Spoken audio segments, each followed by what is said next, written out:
Which one's the...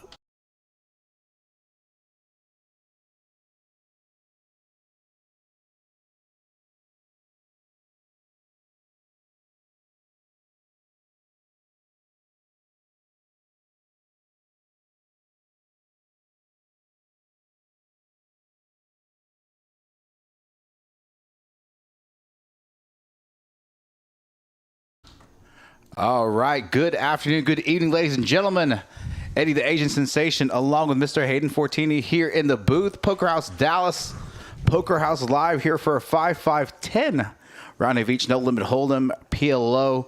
Got a nice little action-packed lineup tonight with Miss Texas Kim, OFC, German Moneymaker.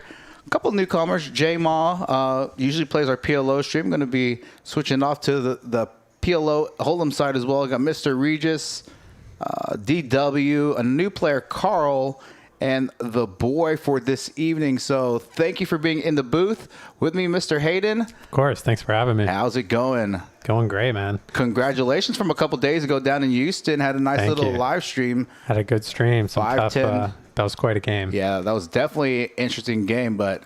First time playing with Jungle Man, a.k.a. Mr. Dan Case. Yeah, Dan Case. Detective Dan Case. It was. He didn't detect my my pocket aces. Uncle Ron was mad about that. What's that? Uncle Ron was mad. He put it all in with jacks. Man, I'll tell you what. I had some funny stories from the meeting game. A lot of characters in that one. A lot of characters. Even the night before, we actually played stand-up game and all that stuff. So good times. I got a couple of viewers in our normal viewers in our chat. I got Mark Wee, Rena, TLS. So address your comment in just a second, TLS. I've been given permission to respond to that, but let's get this game going. Usually we start off with a flip. Going to start off a little differently this evening. I think they're just going to go straight into it, and usually they do the flip, and whoever wins, and they take a portion of that for production. And so I think on the first hand, what they're doing is whatever the first cards are, like I think let's say it's $25, right? So let's say ace through nine. So if there's like two nines, Mr. Regis in the 9 seat has to pay 50. Oh, okay. So just a little twist to it tonight. So they're doing that until they get to a certain amount for the dealer or for the staff, right? I don't know. So that's going to be for production. For production, okay. Very cool. That's very nice of the players. We appreciate that. Yeah. We got a great group of players here. Should have a good action stream for y'all. Yeah. So I have been, TLS, to answer your comment about soundly like PhD is closing next Tuesday. That is a possibility. However, I've been instructed to say that an injunction appeal has been filed and it's hit the courts today. It was filed Tuesday. It hit the courts today. We are in a wait-and-see mode right now. Still cautiously optimistic, so we're still operating as is, and if we're going out, we're going out with a bang. And so got some great streams coming up. Great streams coming up with some great players. So from what I've heard, things are very optimistic. That's all I can say. We are in the appeals process. So, and again, as soon as we hear something, we will be making some public announcements as we get some feedback from the city. So again, thanks for tuning in. Thanks for being supportive. All right, so since we're about to get ready, tell us about your experience a couple days ago down at Champions. So played 5-2. So just a little background. Obviously, you knew a lot of that group that opened that room. That's how I met you and came in, Hayden, from a couple years ago at their old location. They opened up this beautiful location down in Houston off Beltway and Bel Air. Hotel, poker room, full bar, it's incredible. Full restaurant. So tell us about your experience playing the live stream, the room, what you thought of it. Had a great time. The game, it was an intimidating lineup. Jungle Man was there. He was a.k.a. Dan Case was his character. Yeah. He was a detective. Uncle Ron, very funny guy. That guy is he's really, really funny. Obviously, Phil Humuth, everyone knows him. Brandon Cantu, Brian Green, Dallas local legend, ended up sitting down. We had some Houston players as well there, so it was a really tough, aggressive lineup. I had a rough seat. I had Brian, Brandon, and Jungle Man all to my left, and then we were playing the continuous stand-up game. Yeah. So it started at 100 per person, then they bumped it up to 150, and then 200 towards the end. So thankfully, I never lost it. I ran very hot. I caught good cards. I think I played them pretty well, but it was It was one tough game, I'll tell you that. We're getting started off here with a bang. And so it looks like we have the wrong player picture for seat 6, Carlos. Yeah. So he's going by the name Carlos, but that's not actually Carlos Cortez, the judge. Yeah. So it looks like Mr. Regis picking up aces right off the bat. He 3-bet to 125, got all this action. J-Mod just called with the ace-king. Very impressive. You think he's going to lose the minimum on this flop. He definitely could have lost a lot more. I wonder if DW here is going to continue with backdoor hearts, gutter to a straight. Yeah, it would make sense. He's got 2 overs. He's drawn to the nuts. He's got backdoor flush draw. Definitely a good hand to see a turn with. See what he wants to do. It is the first hand of the stream, so he's going to give it up. Just going to lay it down. Going to respect Mr. Regis.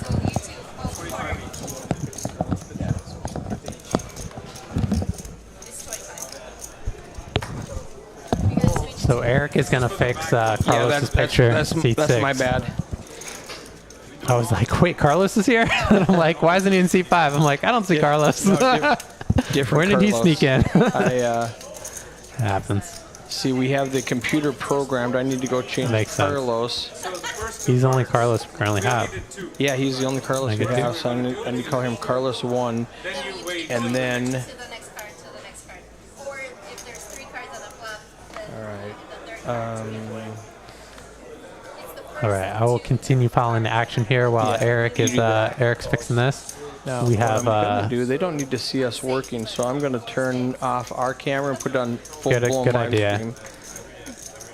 We have the new Carlos limping for 10. DW's going to bump it up to 75. Mr. Regis calling. Oh, also, it looks like Michael Franklin's picture is Bridge Mike's picture. I just noticed that. Oh, dang it. All right. And Mr. German Moneymaker here on the button, picking up the 2 queens. He's going to 3-bet to 275. What a great spot for German Moneymaker. Second hand, picking up queens versus DW and Mr. Regis. DW in a tough spot here. I like that's good fold out of position.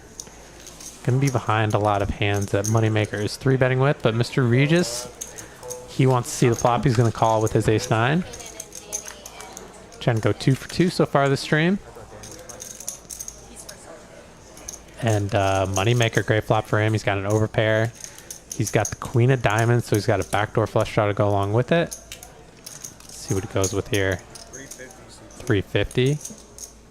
About half pot bet.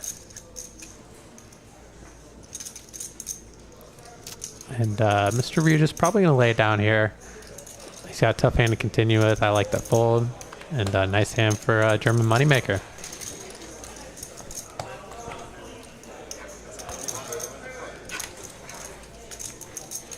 So, Carlos, that's the boy.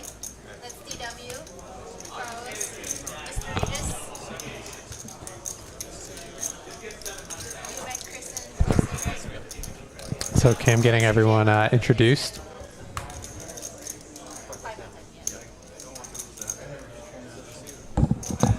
They continue to sit and watch us the whole time because I never hit transition, so sorry about that. Oh, damn, they caught me picking my nose. All right. Now I can pick my nose off camera. There you go. All right, DW limping in here with the ace-7. Yeah, see. Yep, that's Bridge Mike for sure. I changed the wrong. Bridge Mike is not here. That is Michael Franklin, a.k.a. Bad MF. Looks like we got a lot of limps here. OFC is going to make a small raise on the button to 35 with the Jack-9. Just wanted to clear the blinds out.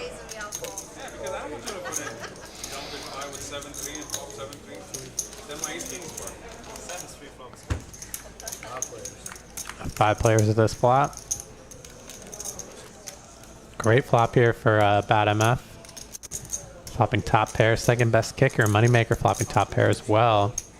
Big bet there from Bad MF, betting full pot size. Let's see what Moneymaker's gonna do here. He might call one time. He does have top pair. He is in position. And OFC flopping middle pair, backdoor flush draw. He's gonna let it go. That's a good discipline laydown. We're going to buffer just a little bit while I'm working in the background.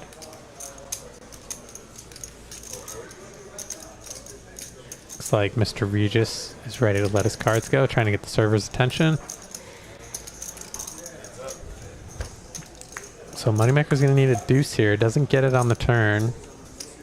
Pretty clean card for bad MF. The only hand that got there was 7-8, which would have been an open-ended straight draw. He's going to bet again, and Moneymaker's going to make a good lay down with his King Deuce. Nice hand for bad MF. Welcome back to the stream. We haven't had him on for a little while. So What did he used to go by? Do you know? I want to say his Michael Franklin, maybe? Michael? All right, has he if he hasn't been here for a couple of... That's This him, guy. Michael. All Yeah. right, perfect. I'm going to change his name to, first of all, I got to go to Bad MF.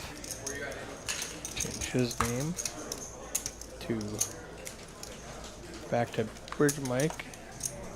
Then change Michael to B Bad MF. All right, it should be good now. Next hand. All right, let's see.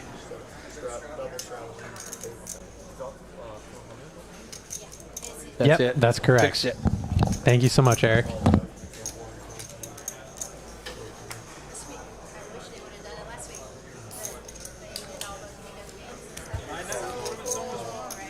Mr. Regis lumping with the King 10. Kim's going to over limp the button here with the Queen 3 suited.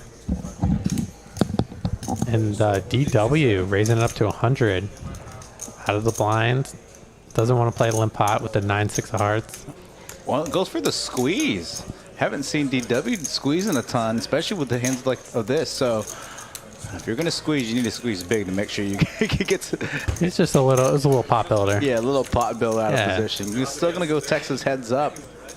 Deuce, deuce, 10. Great flop from Mr. Regis. Flopping top pair. Top 2 pair. Strong kicker. DW's going to take a shot at it. And he's going to get the bad news from Mr. Regis. It's a spot Mr. Regis could raise or call. He's just going to call. What do you think that's a good board for, I mean, out of position with DW's hand, knowing that it's not a really good board for him? Well, for DW to bet? Yeah. Well, DW has like all the overpairs. Okay. You know, so he has the overpair advantage. This is a good turn card for DW's range. Against Mr. Regis is just not going to fold a 10 here in this spot. Yeah, Generally. and especially he's getting a really good price. And Mr. Regis actually going to raise here, coming for a small raise. With the min click? Wants to find out where he's at right now, and he's taking it down. So Mr. Regis, 1-2 hands ready so far. He's doing well. Let's go, Mr. Regis. Let's go. With the min click.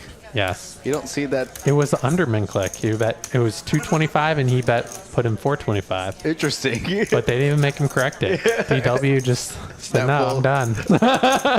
He's done. I'm with done, the hand. Mr. Regis. You got it." And again, thanks for all of you tuning in tonight.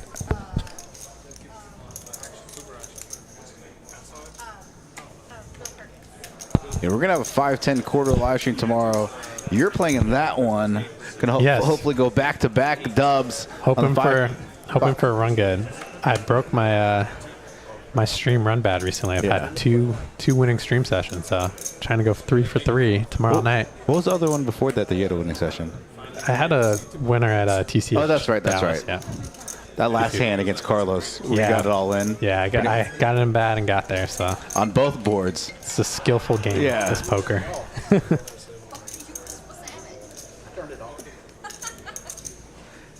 Mr. Regis trying to win more pots under the gun with ace deuce. He's not folding. Just gonna limp here. Probably see Moneymaker raise it up here with the 6-7 suited. I like this play. I like the raise size. Like everything about it. So we're starting off with Hold'em. Okay. You know, getting the players a little warmed up before we go into PLO mode. Now, it was funny because I was, Sean had played a couple streams on there, and on both streams his VPIP was the lowest towards the bottom relative to other players. So he said that night when I came in Sunday night, that's the new OFC. So let's see if that's going to hold true tonight. All right, If it's the old OFC. I have a feeling he's going to VPIP higher in this game, especially in the Hold'em round. Yeah. He feels very comfortable in Hold'em. It's a smaller game, and he knows these players better. So, you know, he did play very disciplined on that stream. So I told him he played well. I was impressed. I think he was up like 22 plus. Yeah, he did. He did very well.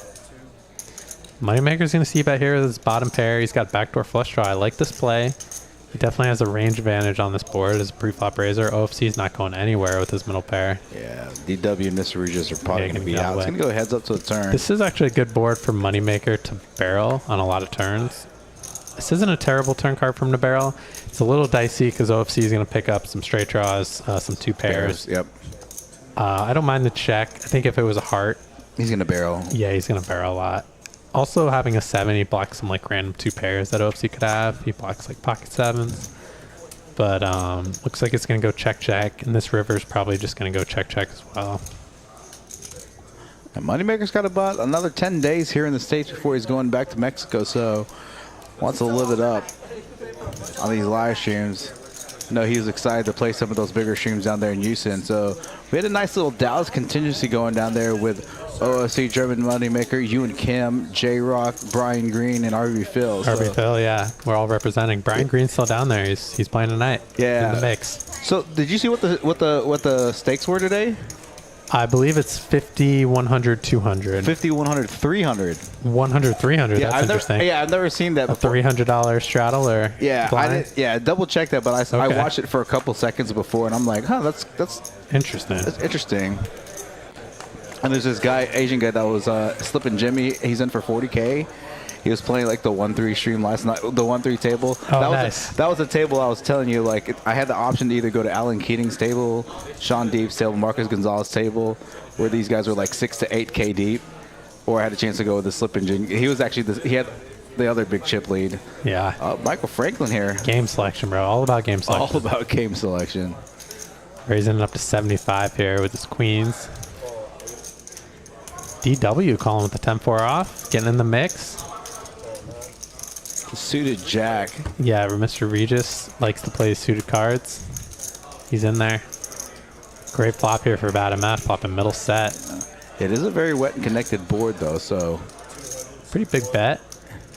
wants to try to nice some equity against some straight draws, some flush draws. Good bet. You know, he charges the draws. He gets value from a king. Mr. Regis might call here with his gutter. Would be tough for him to go. He might check raise, try to rep the Jack 10. He's just gonna call. Yeah. Now if he had like Jack 10 of diamonds, it makes Oh, and he binks it Oh my right away. Wonder if he's gonna lead here. This is a card that bad MF could check back a lot, even with the set of queens. Yeah. So In a scenario like this, do you still bet with, like only a Jack is beating you in this spot, right? But now you have two flush draws there. Do you want to bet to deny equity against, it's really, I think it's really player dependent. right? I like the lead there by Mr. Regis, and now bad MF is just going to be able to continue with the call pretty easily. I think against the player that's on the passive side, and that would like check call a lot of their draws and never really check raise bluff, I feel comfortable. Yeah. Oh, and look at this, they're going to be chopping down the river. I would be comfortable just betting for value. But against maybe like a player like OFC or someone that has check raise bluffs on the turn, I might want to check back and underrepresent my hand. Okay. Pick off a bluff on the river. So yeah, that's how I would approach that situation. Obviously, Mr. Regis binks it on That the makes turn. sense. Yep, but that bad run out on the river here, ace gets there for higher straight. Backdoor flush gets there as well with diamonds. So both players go check. We're going to chop the pot. They're going to pick up about $40 a piece. Some of D-Dub's money there. Yeah, yesterday's stream down there at Champions was fun too. Just with that. Every stream's been really fun to watch. It's really cool because I actually had Sean Deeb at a table with me. Remember that freeze out that you made me play last the year? WSP, Yeah. You're like, go play. I was like, that was the one where I made a decent run on day 2. Yep. I had him on my table, so that was the second time I actually played with him. But it was really cool getting, like Johnny Vibes being a poker vlogger, seeing Alan Keating playing these high stakes 204. He's actually in the $1 million game in a couple of weeks. Nice. Phil Hellmuth. Like I said, I didn't know who Marcus Gonzalez was until yesterday. So just to get a chance for those guys to rotate, Jungleman, he's won 2 of the the mixed games, like the. Oh yeah, the Jungle Man's an absolute beast in every game, every format. He's a great. He's become a very great mixed game player. He started as a heads up no limit player. Okay, I didn't know So that. he was known for a while, him and Doug Polk, for years as being the two best heads up no limit players in the world. Interesting. Look at all these hands. Yeah, and this is going to be interesting here. OFC just flatted Moneymaker's Open with Ace King, and now I'm interested to see if he's going to come in for a back raise here. He plays tournament strategy with his cash game. Kim talking about Phil Hellmuth's cash game play. Oh, yeah. And OFC is just going to rip it. I like this play, especially given DW's stack size, but I think DW is going to have a pretty easy call to make here with his queens, and he does make the call. A good call from DW, and we got a flip. Well, you always go once. One time. And DW likes to go once, so we're going one time. And he is ahead. Oh, and what a he's flop. Way ahead after that flop. Oh, he's done. Got him drawn dead. So if we saw a flop there, that could have been a huge pot because Moneymaker had King 10 of clubs. Wow. But nice hand there for DW. Way to start the D-Dub screen. here going to double up. I because we've been playing Hold'em, I almost forgot that PLO is coming up. This is a 5-5-10 round of each stream, Yeah. so we do have PLO coming up. Once it hits Probably the when it hits the 1T, so we got a couple more hands here. But we've had action already in the Hold'em pots. A lot of action. 4K pot right off the bat. Look for action to pick up as well on the PLO side. You're going to see a lot of multi-way pots, some big pots. So Oh yeah, got some action PLO players in the mix here.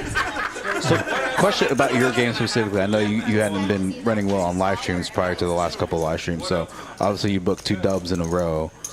A nice little dub on Tuesday. So like, Yes. from a confidence perspective, like you feel. I mean, Oh yeah. For the record, you were even when you were running bad. You Hey, were. if I can beat Dan Case, Yeah, I Dan can Case. beat anybody, Yeah, right? Yeah.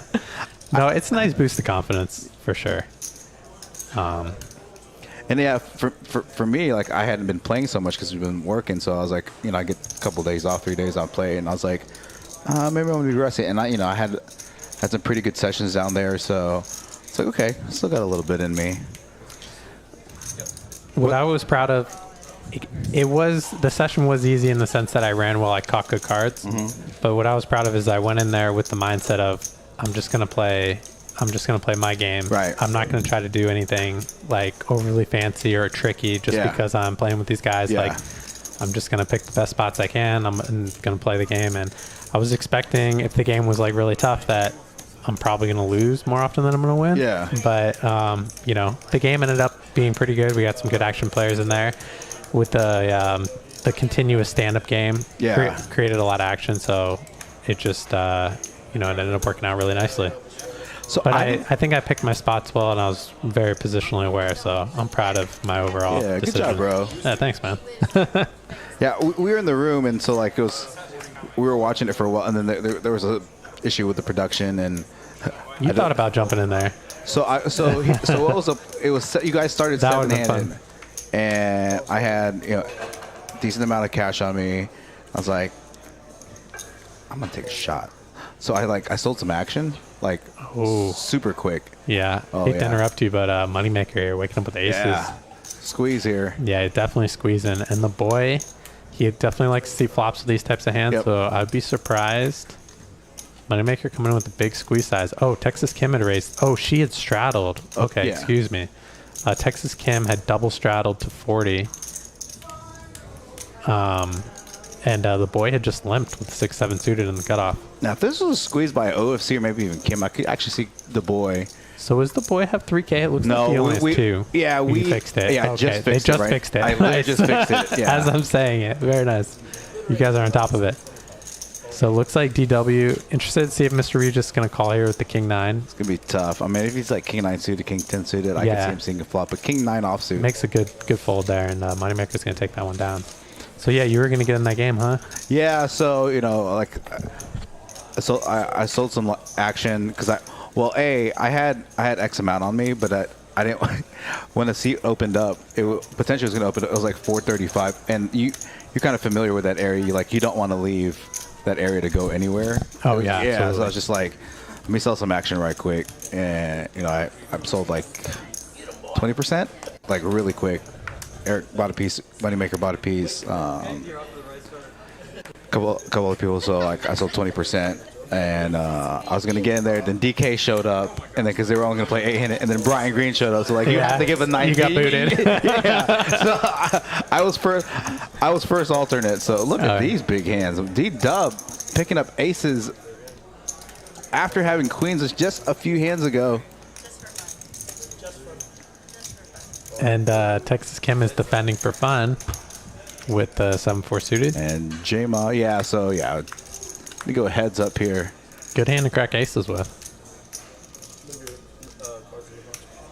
Yeah, there's something going on with the reader. When I was running tracker for these hands, while Eric switched with me. Mark Green in the chat saying you played well, Hayden. He played super well. Thank you, Mark. It's easy to play aces, kings, and sets. Yeah. But thank you. I appreciate it. I am very proud and happy for the Dallas guys. They all had really good showings. Nice hand for DW there. DW here having a nice little start to his session here. Almost had kings this time too. Yeah. Right now we're on PLO. Let's go. Yeah, Brian Green had like a really, really good session last night. That's awesome. How much did he win last night? A lot. I know he was through yesterday. I think he's up 60K for the trip. Awesome. Yeah. Let's go, Brian Green. Love to hear it. So it was funny because I was telling people at the table like, Brian Green had won a really, really, really big hand against Bill Perkins. He never played against Bill Perkins before, and so like throughout the whole trip, he like come see me, get a cigarette, go smoke outside. He's like, I just want a big pot of a 60K pot off of Bill Perkins, like my adrenaline's rushing. You have a cigarette? I was like, yeah, like here. I was like, how many? He gave me $100 for one cigarette. I'm like, no, dude, like you can have this cigarette. He's like, no, you have to take it. He's like, I'm on a high right now, so like, I mean, I give it to you later, so just take it now. He's So I was the like, man. okay, cool. I was like, okay, I'll take it. So Brian Green's the man. yeah, he's a good guy. So I like him, yeah.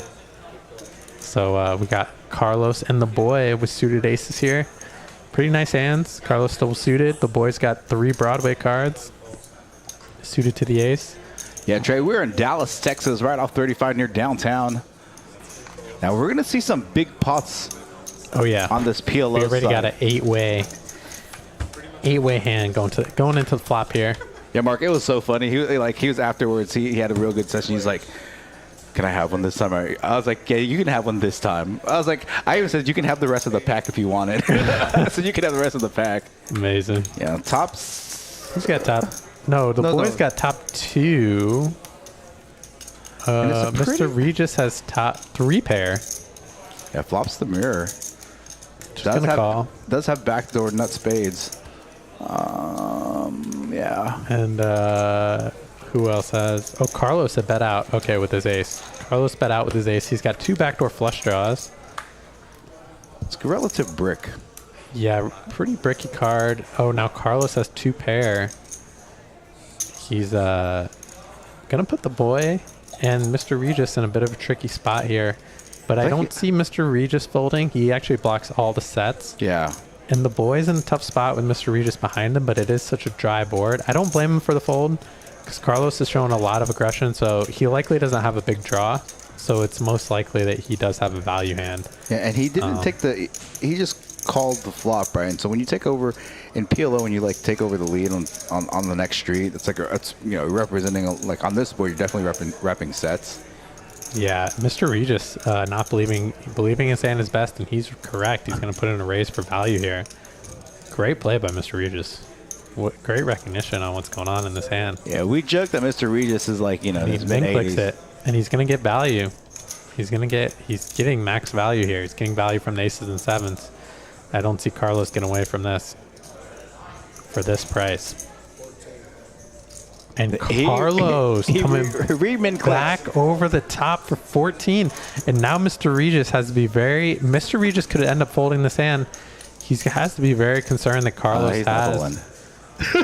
I mean, he flopped 3 pair. He's blocking all the sets. Mr. Regis saying, you know what, Carlos, if you have pocket aces or pocket queens, good luck to you.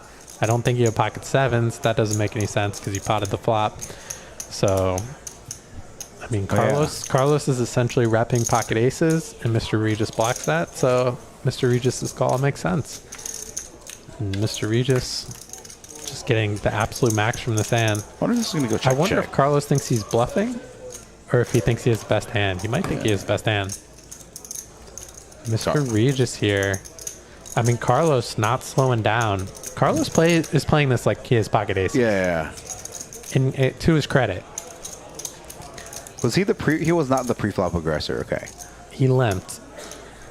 But we know that certain players definitely like to limp aces in PLO pre-flop. Mr. Regis is one of them. Yeah, that hand against Moneymaker a week So ago. hopefully Mr. Regis doesn't fall into the symptom of thinking other people play hands the way that he does.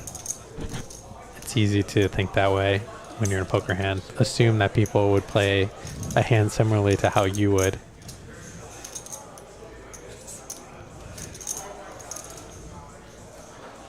On this run out here, based off action, obviously Regis is only losing 2 sets. He's blocking the top 2 sets. I mean, blocking 3 sets. He's blocking 3 sets. It's the price is good. Mr. Regis making the correct call, taking in a nice pot there. Carlos. So Carlos did think he was bluffing. I mean, he doesn't have nothing. He had a pretty strong value hand. He had 2 pair. Mr. Regis here atop the leaderboard. Mr. Regis making a very good call. What a gangster. Tabletop. Yeah.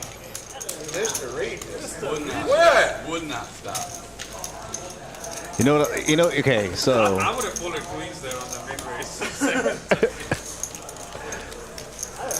I would have too. Yeah, I could see the cards and I would have folded. Yeah.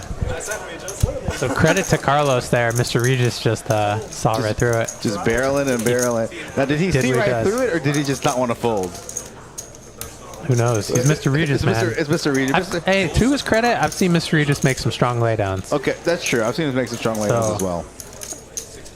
You know, he likes to lean towards the side of not folding, but he is capable of folding. Yeah. He's definitely a thinking player, that's for sure. I still remember the first time I played against him. He check raised me a river. Check a river, raise bluff me on the river. It's Mr. Regis, bro. This guy's like 85 years old. This guy has no check raise river bluffs. It's the Regis. Ever. It's the Regis solver, Ed. Yeah, the Regis solver. No, and the people at my table knew him. I didn't. Whatever. And I was like, I open folded my hand, and he like folded like ace. He like ace high, and I was just like, what a gangster move. It's the Regis solver.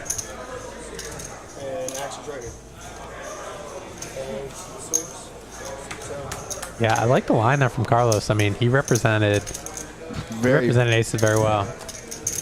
You're just doing it against the wrong guy. So everyone's got pretty playable hands here.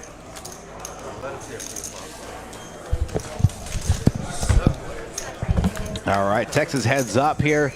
Hand number 12 on this board. All right, the boy here flopping the nuts, the effective nuts. The one with pocket queens pre-flop.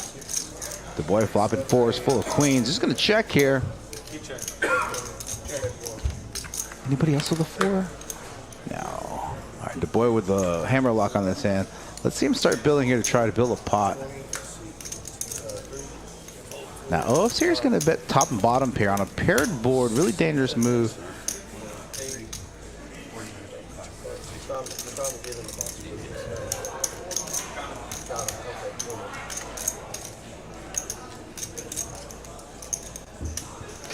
Pizza's here, everybody. The pizza's here. Announcement made. Is it cheese? Yes, 1 fold. 3 players. Regis going to make the call. Look at this. The boy with quads here. No one else with a pocket pair in their hand. Again, with the PLO side, you have to play pairs. You have to play at least 2 cards. You have to play, not at least. You have to play 2 cards in your hand. Not at least. Only 2 cards. Not just 1. I didn't know that for the first like 3 months I played it. A lot of people in Houston made a lot of money off me in PLO.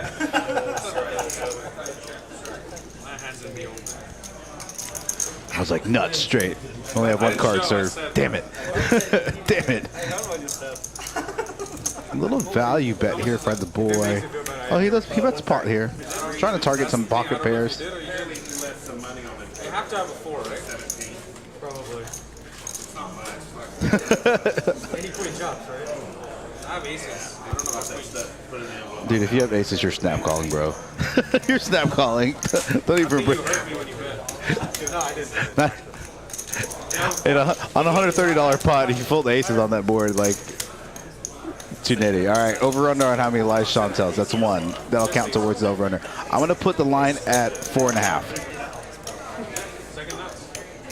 Hayden has taken the over on 4.5. Ladies and gentlemen, what are you guys taking? 4.5? 4.5 is the line for how many live Chantels. That's OFC for those of you that don't know them. You folded pocket aces? Yep.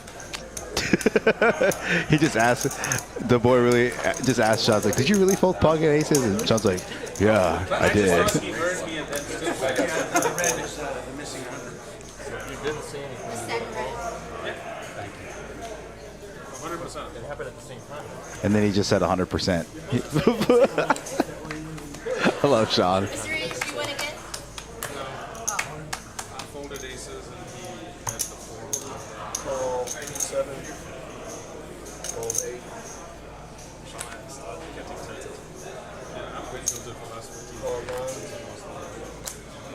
9. Double suited hand here for Michael Franklin. That's bad MF. We were having a little joke before the stream. His buddy Carl's like, can I use whatever name? I was like, it's got to be slightly appropriate. It can't be completely inappropriate, but it's got to be slightly appropriate. And then sad at the same time. All right, looks like we're going multi-way to this flop 5 ways. And I believe we're at hand 4 or 5 with the PLO side.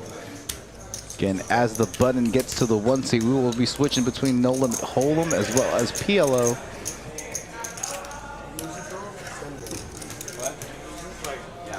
Interesting squeeze by OFC on the button here.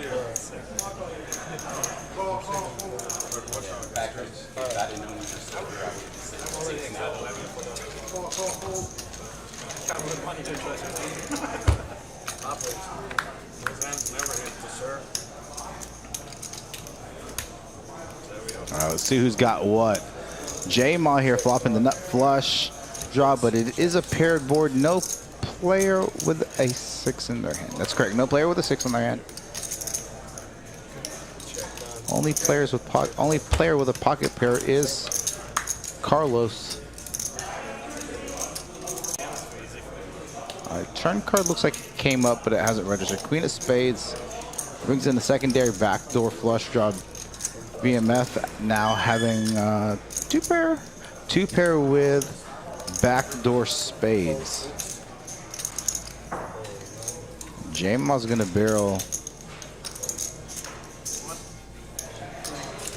his hand. Both players have a nut flush draw. Oh, and BMF, bad MF, gets there on the river again on a paired board. See if, yeah, gonna go 2/3 pot here on the river.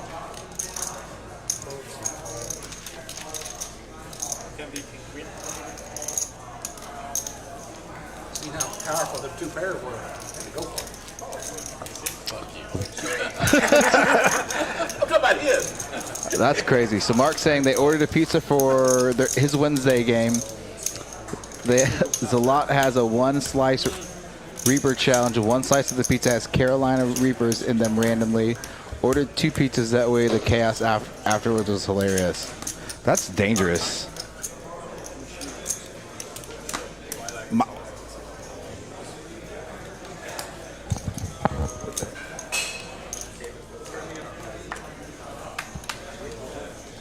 Oh yeah. Mark, you should have kept it for that one guy that randomly stole a piece of pizza from y'all's game. That was hilarious. I'm not gonna. That was pretty damn funny though.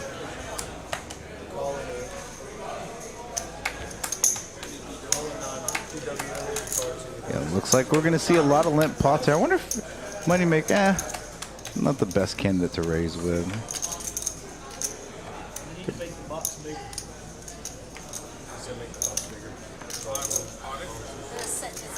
OFC here. Single suited aces. Probably going to come in for a raise. OFC now a PLO player and a tournament player. He played Katie's game last night. He's really trying to like fire these like $100, $200 tournaments just to get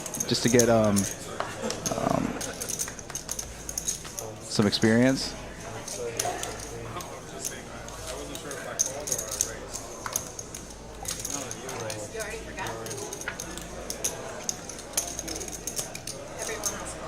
And it's so tough, right? You think you can squeeze, like, I mean, that's not a horrible hand to squeeze with, but you're just not going to squeeze it in PLO in Texas. BMF here, flop and trip fives. No player with diamonds. However, J-Ma has the ace of diamonds on a paired board. All right, guys, I'm back.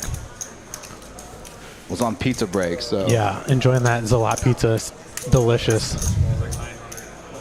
So OFC is going to go with his aces here after Bad MF let out, and he's going to be in a really good spot here.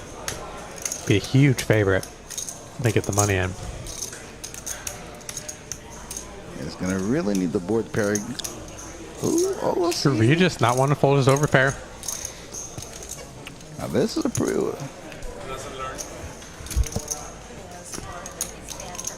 interesting light speculative call if he chooses to call here based off action.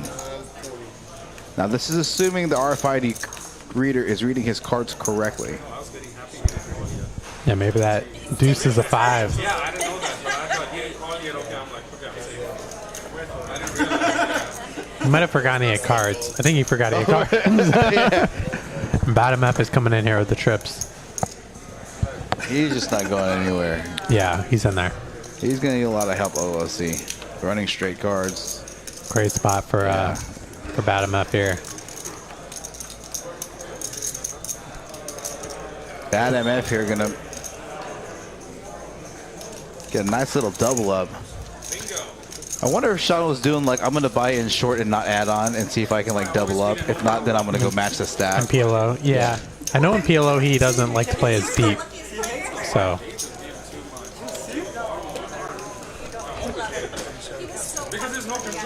we'll see what he rebuys for. Sorry about that. Why is he doing that? OFC is under the impression that PLO is bingo. Yeah. It is a form of bingo. It's definitely more of a gambling game. A lot more equity driven. Yeah, they ended up. Especially when you have so many players going to a flop. But I really enjoy watching J-Ma play PLO, so I'm excited to see him navigate some of these pots. And Texas Kim, obviously, great PLO player. Mr. Regis, PLO crusher as well. Having a nice little night so far. The soul read on that big pot. What's Mr. Regis' VPIP going to be tonight? 65%? I don't know. He's been in almost every hand so far. Yeah, you can pick the over on 65%? I take the over. Okay. I think he's going to be in the 70s. Okay. Because, I mean, PLO, he's almost VPIPing 100. Yeah, that's true. And then Hold'em, it's probably going to VPIP at least 50 min. That's a good point. We'll see. It'll be around there, I think. OFC raising pot here with this deuce 5-4. Interesting raise. So J-Ma gonna 3-bet here with the double suited hand, 8-4-3 deuce double. So this hand, it's not a great hand, but he actually has OFC dominated, but you would prefer to play this hand heads up because your suits are more likely to be live. I gotcha. Versus multi-way, an 8 high suit and a 3 high suit are almost never going to be good. Right. So this hand does perform a lot better heads up. Moneymaker in an interesting spot here. He limped the kings, but he doesn't have the greatest kings. He has an ace, so he's blocking pocket aces, but he's not suited to the ace. So it's kind of a tough spot, but he does just make the call. No one with really much here. Moneymaker still ahead with his kings, but can't feel great about this flop. OFC and JMA can't like this flop too much. It's definitely a board that connects with a lot of hands that people play, like middling rundown hands. Look at this top set. Yeah, for Moneymaker. great turn for Moneymaker here. See what size he's going to go with here. Gonna Just a check. Interesting. Well, Queen 10 is out there.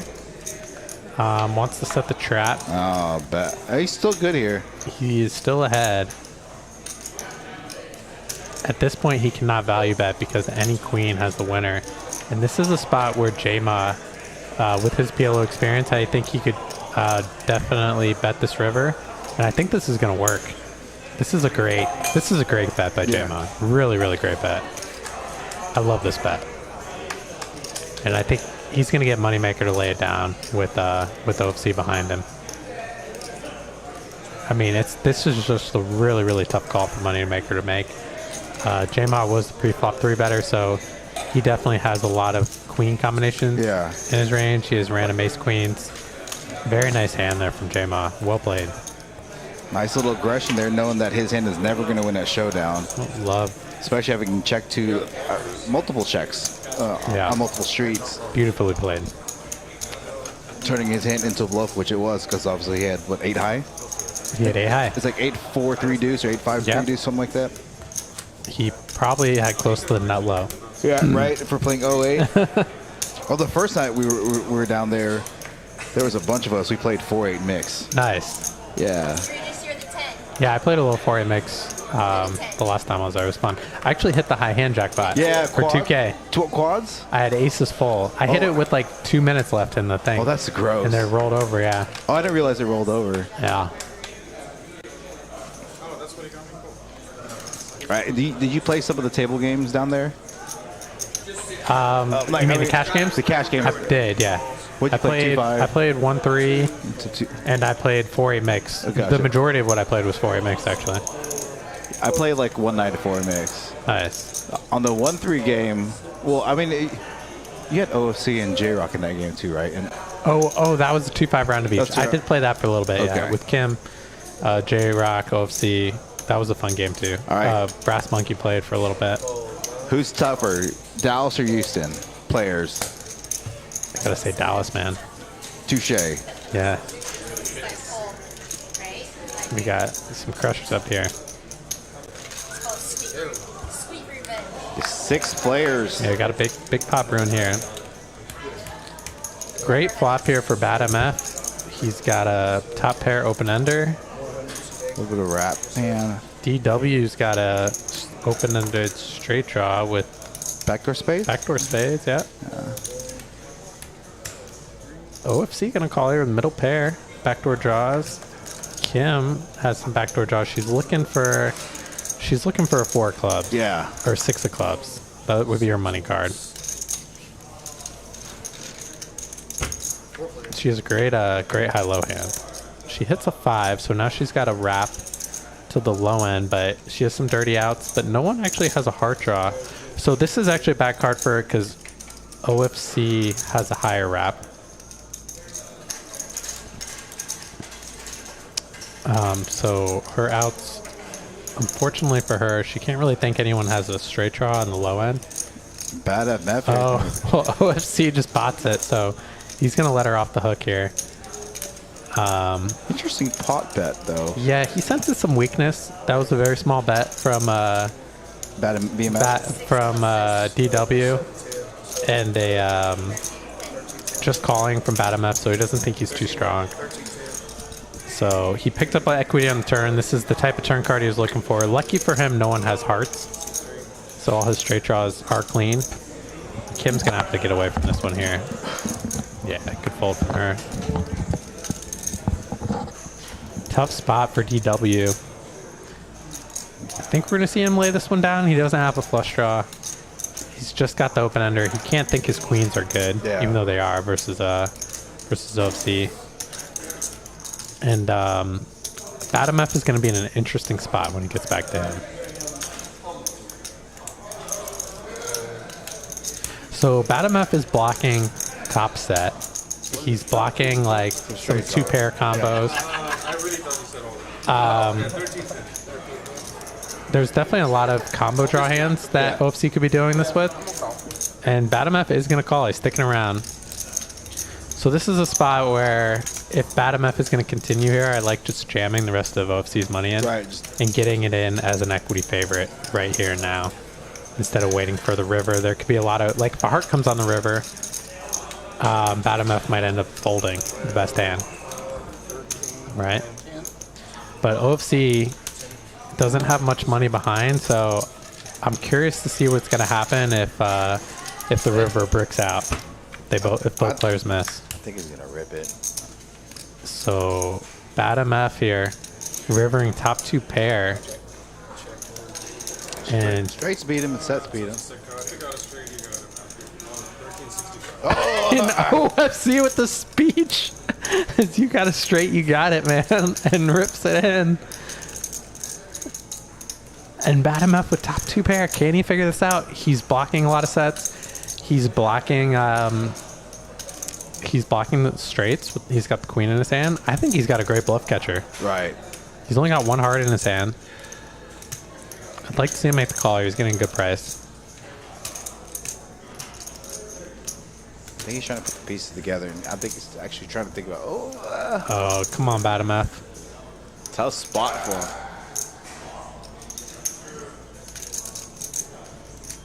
Can he figure this out?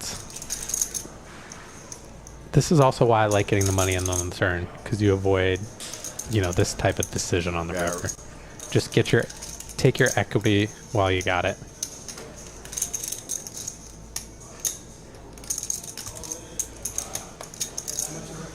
All right, that's how much it is. Yeah.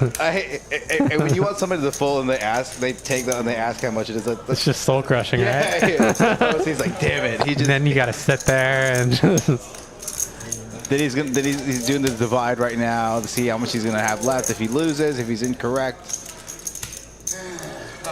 Oh, music to OFC's ears. Damn, I'm like, why you were so close? So what is the bluff, honestly? That was the truth. Yeah.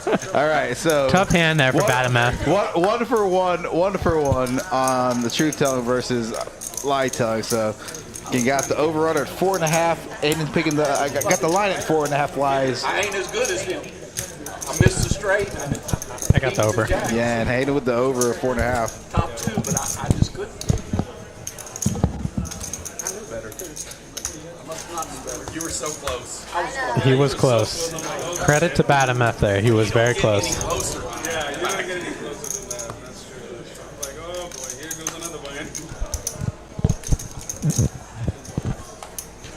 OFC feeling good after that pot. Nice bluff from him. Texas Kim wanting to cover OFC. And J-Mod says, me too. 48, 45. Actually 14.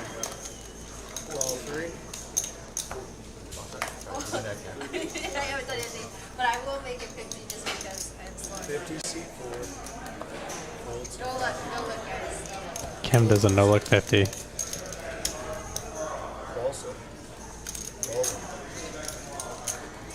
She's going to be sad when she looks down at her hand. She's delta the doogie. I played it like a set. Yeah, I played it like a set earlier. Yeah, you did. We believed you. No, but we believed you though. Yeah, I did. the only player that did it is one of us. I was in the hand with. You got me to full ace queen. 6 players. I don't know about all that. Yeah. Did you really? Sick one. Interesting flop here. DW flopping huge hand, nut flush draw, and a wrap. 300. C-load. The boy flopping top 2 pair. DFW coming right out with the pot size bet. Kim's got top pair. She's got an open ender. Only a 5 though makes her the nuts. She's gonna make the call. She's in position on DW.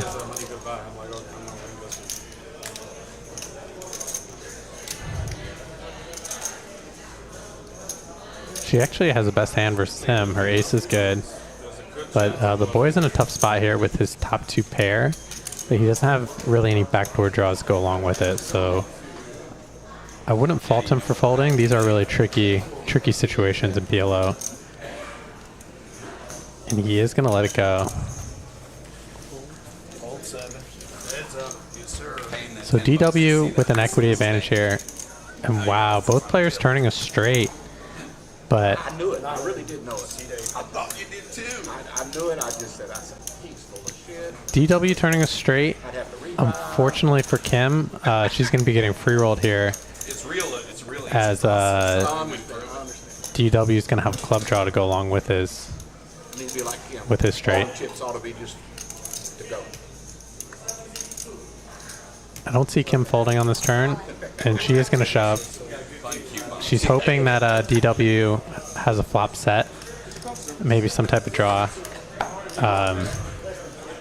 And DW definitely not going anywhere with the second nut straight and the nut flush draw to go along with it. He's got to be concerned that she has Jack 9 in her hand here.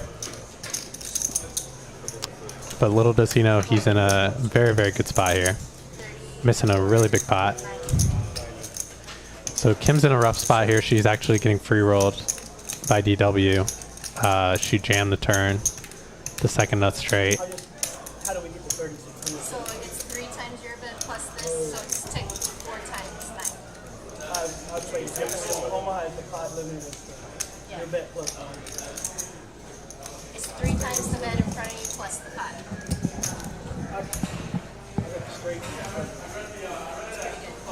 What a tough spot. I got the redraw. I have the same street. So DW calling off here. Looks like they're running it one time, so Kim's going to need to fade a club. She does, so they're chop it up there. Yeah, why did you call faster? What are you doing? You think about folding that? No. He's never I'm folding. just trying to see how we got the 3600. Do you get enough? It's 3 times the bet in front of you plus the pot. That's different than how. If you call the amount and you raise all of it, it's still 4 times the pot. 4 times the bet. Good for the club. You didn't ask for it. He did, like 2 layers. That's what he gets for knit rolling me. I didn't put you. You could have had the Jack 9. That's one thing Yeah, that was. yeah, yeah. That's like you'd have had to have a run to have that. 9-10 Jack. What was the action on the turn? Both sides of it. So DW potted the flop for 300. Kim called. And the turn, The straight wasn't there yet, right? it was ace 7, 8, 2 clubs. I gotcha. DW potted the turn when the 10 came in, and Kim jammed. He potted for 900, Kim jammed for 3,600, which was effectively all in, and DW ended up calling off. I mean, he can't fold. He's got second nut straight, and he's drawn to the nut flush, so he was a little concerned about Jack 9, which Kim definitely could have had, but with the nut flush draw to go along with it, you got to stick the money in there. He was actually in a really great situation. Both off your cards. Hold up. Yeah, it's not your call. I got everybody. We're good. All right. 5 folds, 6 folds. The boy with a really nice hand. Double suited kings. King, king, 9, 8 double. At least I made you stress. Definitely a premium. No panic. Won't be the last time. BMF here with a little bit of a Yeah, rundown he's definitely got a playable hand here. German Moneymaker gonna lay down. It will be the most amount of time someone took to call me with that hand. It's real easy. 4 players. Bet it like it was. So what a flop here. The boy popping nuts straight. Some redraws. 2-10. Bad MF leading out for full pot. He's got top pair. And I believe he has a wrap. King, queen, 8. That is a wrap, right? Kind of, yeah. Kind Wrap? of missing the 9, but yeah. Well, because he can make it straight with the... No, it's an open ender, open ender, effectively. yeah. Because he needs a 9 or an ace, yeah. An 8 doesn't make him a straight. And OFC calls with middle set here. Yeah, OFC making a call middle set. The boy, given his stack size, I think you just go ahead and get the money in here. He's got a backdoor flush draw. He's got a redraw to a higher straight. Queen does make him higher straight, so he's got some redraws here. 630. And I think It's pretty much effectively putting him all in this spot. I think Bad MF is going to put the money in as well. And it'll be a tough spot for OFC. OFC has to be a little concerned. He could be up against a set of jacks. Also, he has a 7. So he's blocking some of his full house outs, and it's less likely that someone has a set of sevens. So it's more likely that someone either has a straight or a set of jacks. So it depends how he reads the situation. I like the fold here. It looks like he's going to let it go.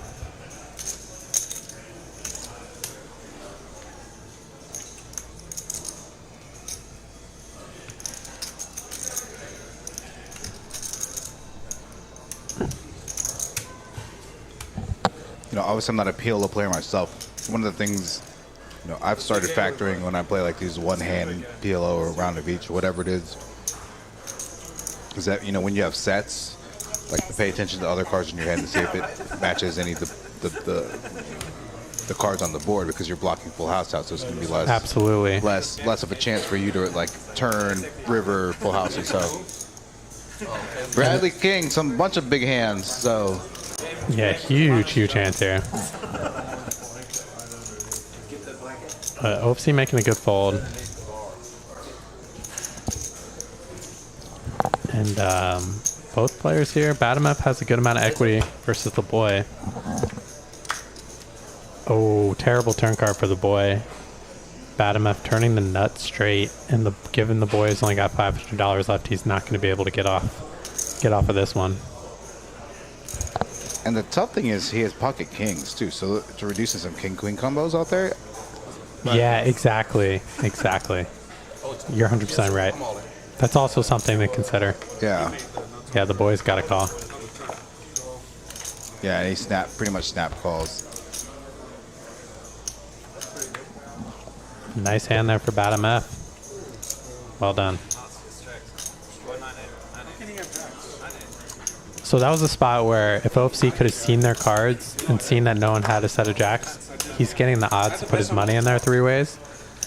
But, and you did not have the best hand on the flop, OFC. The boy had flop and nut straight. But given that he could be up against set of jacks there, he has a fold. So if he did have top set of jacks, I think he would have put the money in. You didn't even know you were supposed to bet. Just like, I thought it was on him. Oh, is it my bet? Yeah, I thought you were betting. No, that's 100% when it's all right.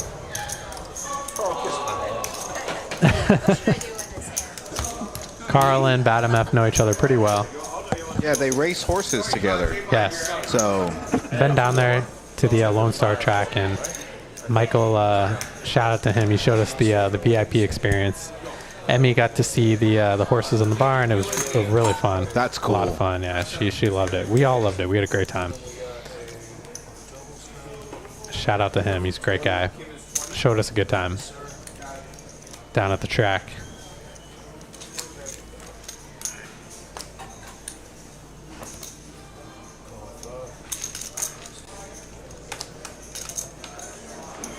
So Carlos picking up, he's got 2 pair here, Jackson 4s. J-Ma's going to call with ace, queen, 9, 4. Triple suit. Well, not triple suited. Tri-suited. right. That's how the PLO wizards say. Is that how they say it? Tri-suited. Okay. That's what Rick says, so. I go by a default to him. Fair enough. Texas Kim with an ace high suit. She's got a great high-low hand. One of the best high-low starting hands you could have. But not as good in PLO high. Look at this, Mr. Regis flopping top set here. Great flop here for J-Ma. Yeah. Only a 16% equity. That's interesting. Maybe because a lot of hearts are out and jacks are out. There's 3 jacks are out and a lot of hearts. But so that's the crazy thing about this spot. This is a spot where J-Ma could comfortably get all his money in. Mr. Regis here flopping top set. J-Ma just check calling. Very interesting. Maybe it's because he has 3 hearts in his hand. You know, he's a little less likely to get there. Yeah, we've seen so many hearts already full. It's Carlos making the call here. He does not want to hit a jack or 4. I'll tell you that. Oh, Yikes. what a turn card. This is an action turn card here. J-Ma turns the nuts, Equity. and it goes checked around. Oh. Wow, and what a river card. J-Ma's going to lose the absolute minimum. Carlos and Mr. Regis both rivering Oh, wow. Full houses, and they both have to be feeling very, Carl- very good about their hands. Yeah. Carlos here rivering jacks full. Given their history, that previous hand, Carlos is never laying this down. And I don't think. And I don't blame him. I wouldn't either. I wonder if J-Maw's going to find a fold here. J-Maw's definitely going to find a fold when Regis comes over the top. Oh, he's coming over the top. Okay. Oh, yeah. And it's just a matter of whether or not Carlos is going to just call this raise or he's going to 3-bet this river. We'll see. I think you got to think you're potentially using the quads or kings full. Yeah, I would think so as well. He's blocking, hands like 10 jack. But, I mean, he's beating king 10, in fairness. So, and maybe he doesn't think Mr. Regis would check back the turn with a set of kings. It would have been crazy if Mr. Regis bet that turn or J-Ma led. Like, this pot would have been astronomical. I think they all would have gotten the money in on the turn. And he's going to come over the top for a raise, and this is going to be... Mr. Regis is going to be very happy about this. So now it's a matter of... 1650. Whatever. So now it's a matter of, is Mr. Regis going to just call, or is he going to come over the top? Does Mr. Regis... I mean, he is losing in pocket tens, which is definitely a real hand. But a little bit about the action. Carlos didn't bet the flop. So a lot of players will bet the flop in a multi-way pot if they flop a set, a middle set, to see where they're at. So the fact that he just check called makes it less likely he has a hand like tens. But Regis is just going to call. He's... Yeah. Yeah.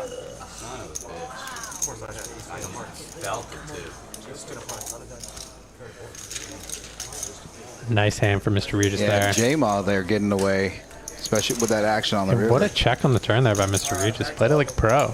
Yeah. Was worried about a hand like ace-queen and was looking... Well done. I think he was looking to obviously check call river, or check call turn, the spike, the board pair and potentially hitting quads and get started on the river when the board pairs tens. Yeah, well, great play there by Mr. Regis. Very well played hand.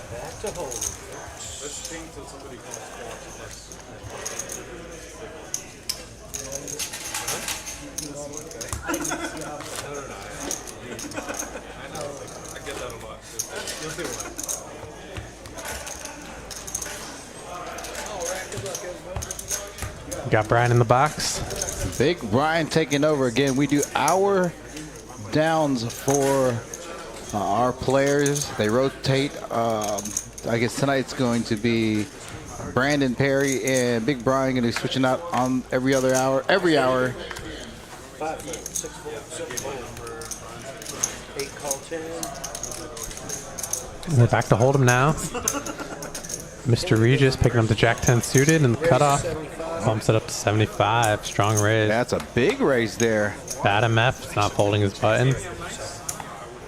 She's in there with the Queen 10.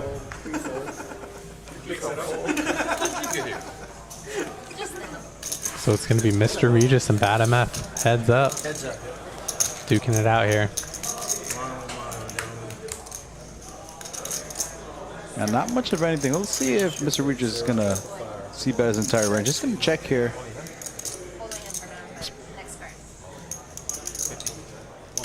Bad MF is going to take a stab at this in position when check 2. Bets 100. Mr. Regis seems like he doesn't like his hand. Lets it go. Nice hand for Bad MF. Yeah. Yeah, most players would see bet that board as a pre-flop raiser. He's got some backdoor draws with the 1 diamond going on. So I mean, even his ace highs are going to be beating like ace queen, ace jacks are going to be beating. Yeah. Michael's flatting range. But Mr. Regis, he plays his own style of poker, and it's paying off so far tonight. I'll say that. That's the thing about Mr. Regis. Like, we know he likes to see flops. He's unpredictable. He doesn't do the conventional thing. Right.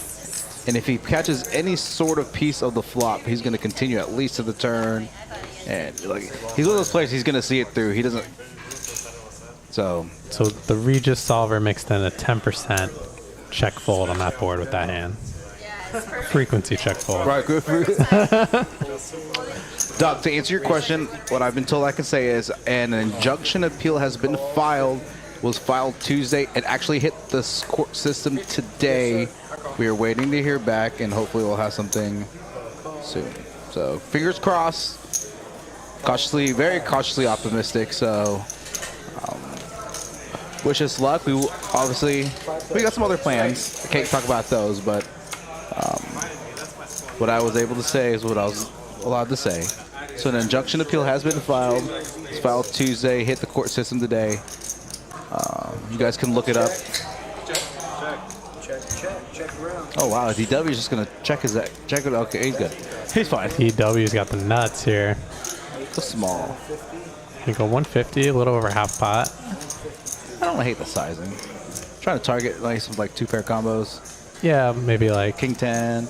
yeah, some like single spade, jack of spades, Yeah. jack 10, jack of spades, stuff like that. Mr. Regis gonna call it the stop pair, and he's got a spade in his hand. Fair call, but unfortunately for him, he is drawing dead in this spot. It's gonna be tough for him on a brick river. See what happens.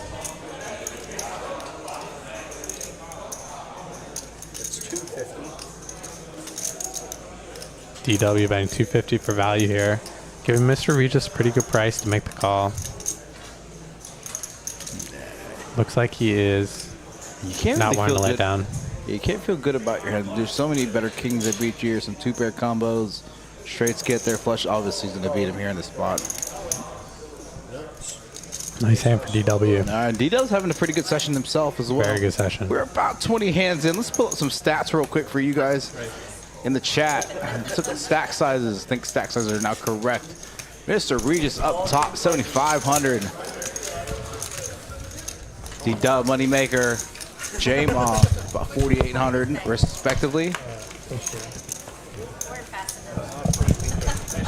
The boy all the way down 3K. V-Pips really quickly. All right, D-Dub, 85%. Like, okay, I'm definitely losing the Mr. Regis V-Pip. I didn't think D-Dub was going to be V-Pipping that high. DW and Mr. Regis going after it. Goodness gracious, J-Maw down there. Kim, 42%. Cumulative wins and losses. 3 winners so far this evening. Mr. Regis up about 4,800. Bad MF.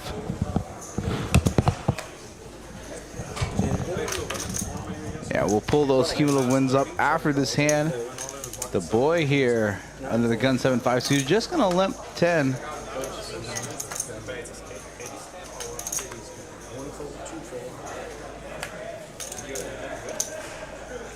Re-raised to 50. First time I tried it. Maybe it was over time. We'll adjust statistics a little bit. 5 raised to 180. We talked about 6-fold, 7-fold. OFC playing some tournaments now, getting the tournament swing. J-Maw here gonna squeeze out the big blind ace-6 suit. I like the squeeze. Yeah, gonna get OC to fold here.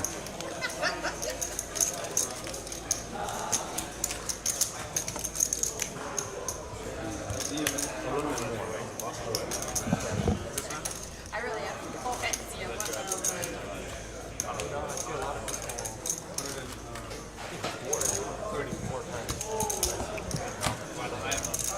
I think it definitely turns out.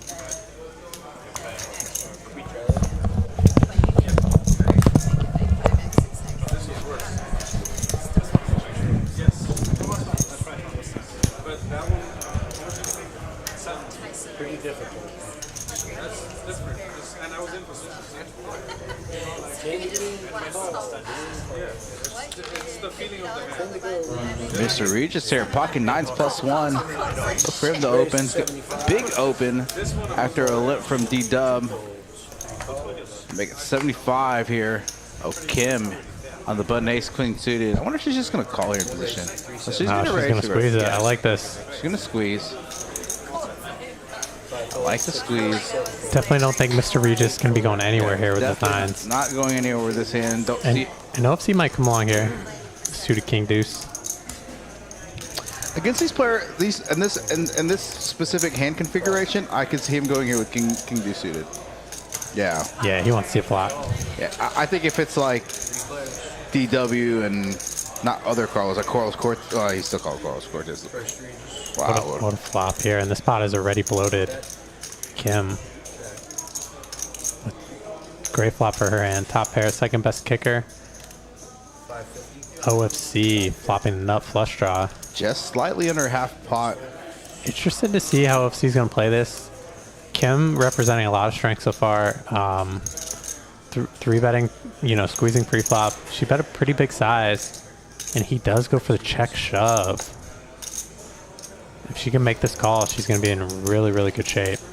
This line definitely looks like a draw. As played. I expect her to make the call. Yeah. We'll see. She knows that OFC can have some funky hands in his range, some like 7-4 suited. He could even have like some aces up, some ace 7, some ace 4. So it is a tough spot. But he also has a lot of club combos as well. Yeah, good call there by Kim. They're running it twice. All right. Good turn for Kim on this first board. Okay. Gets there. Sean gets her on the first. Gets there twice. Wow. Brutal.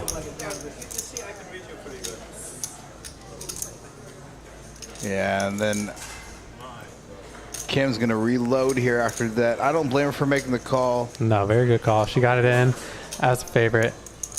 Yeah, and those are tough spots. Pretty tough. Pretty tough to lose twice there. That's pretty gross. The clubs too. But it happens. I got there twice with a flush draw the other night. You got there against Carlos, yeah. Yeah, but they one card to come. Well, yeah, I was gonna say one card. Even worse. Yeah. At least OC had 2 streets. Exactly. OC on the comeback trail. Kim's gonna reload here. Tough hand for Kim.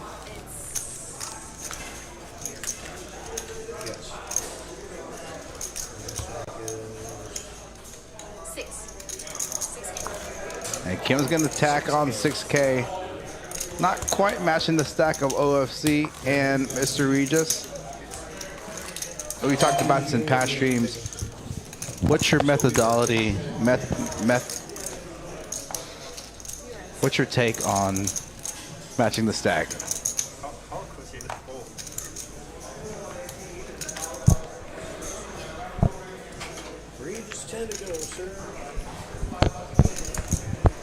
Sorry, I'm indulging in pizza. No, you're good. For me, it's really dependent on the table and my position. Right. The size of the game. Like in the game I played in Houston, my strategy was actually to buy him for the men, because especially given my seat configuration. Right. Because I have really aggressive players to my left. There's some really strong players at the table. Also, because we were playing the stand-up game, it's actually an advantage to be short stacked in the stand-up game. That's true. Because you can just shove your stack in spots, especially when it gets down to few players. You're risking a lot less to try and win that bounty. So, but yeah, it really just depends on the table for me. Kim likes to play deep. She likes to see flops. So some players like to play really deep, and some players don't. What about you? What's your take on it? So, when I was playing 2-5 at TCH, again, very similar. A majority of the time I had significantly, let's say on a full ring table, I'd probably be concerned about 2 of them, maybe 3. So, worst case scenario, and again, it depends. I'm not going to buy it for $1,500, but I'm also not going to buy it for like $10K, so I may buy it for like $5. Yeah. Now, down in Houston, we were doing a 1-3 match a stack. I match a stack every single time because I felt like I felt really good about my game relative to the players at the table. Yeah. Except when I was had Alan Keating and those guys. I didn't want to match those stacks and play with those guys but the general normal 1-3 players or 2-5 players, I was okay with. Putting 3K on the table, 4K on the table for a match a stack on a 1-3 down there. So. I usually rarely always match the stack. Okay. It depends on the game. If I'm playing 2-5, someone has 10K, the most I'll usually put on is 5, but it depends, And sometimes what I'll do is, on a 2-5, when I was over there, We were doing the same thing. I would in, probably buy in Houston, 1,500, pocket get a sevens. feel for the table, and then add on I like that strategy. Yeah. I don't think, unless you know all the players Right. before the game, I think you want to get a feel for the table, see what seat you get in, and you can go from there. So, I was kind of taking some shots, and, after the tournament score, I was like, I'll start playing a little bit of 2-5, but I'll take it. I'll buy it for 1,500. And then I got up to there was one time I bought it for 8K, and I actually felt a little uncomfortable, so then I actually got up and just left. So I didn't want to play scared. Right. But I was very comfortable at 5K. Yeah, I think you want to play a stack size to where you can just play it fearlessly and make the plays that are needed. Right. Like in PLO, if I'm playing PLO, I buy in shorter. Yeah. Because I'm more risk averse, but I don't want to buy in for an amount where I'm uncomfortable getting in pre-flop with aces, for example. Right. So whether it's 1,500, 2K, I want it to be an amount. If I have if I buy in for 5K, I'm kind of uncomfortable getting in with aces, especially in a multi-way pot where I know the equities run so close. Yeah.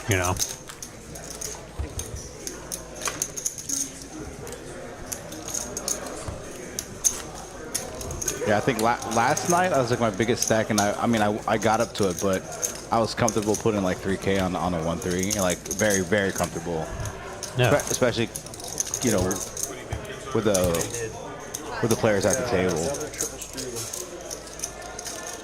I think I might have gotten the Reaper piece. This one was really hot. Was it really? You have to request it though, right? I don't think I requested it. I'll have to double check my order, but I'm gonna put that in the comments. Hey, stop trying to kill me. Honestly, maybe that's why it's the last one left. Yeah.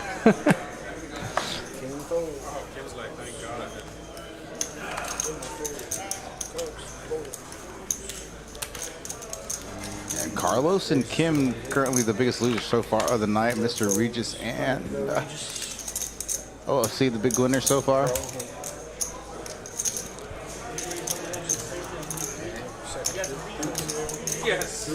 Surprised BATMF lay down the pocket threes there. It's getting a good price to set mine. OFC gonna defend his big blind with his straddle with A3 off. So this is the old OFC, not the new OFC. Even with the 3 of diamonds exposed. Yeah. Oh, I didn't know the 3 of diamonds. Yeah, was it's exposed from Michael's hand. So yeah, even worse conditions.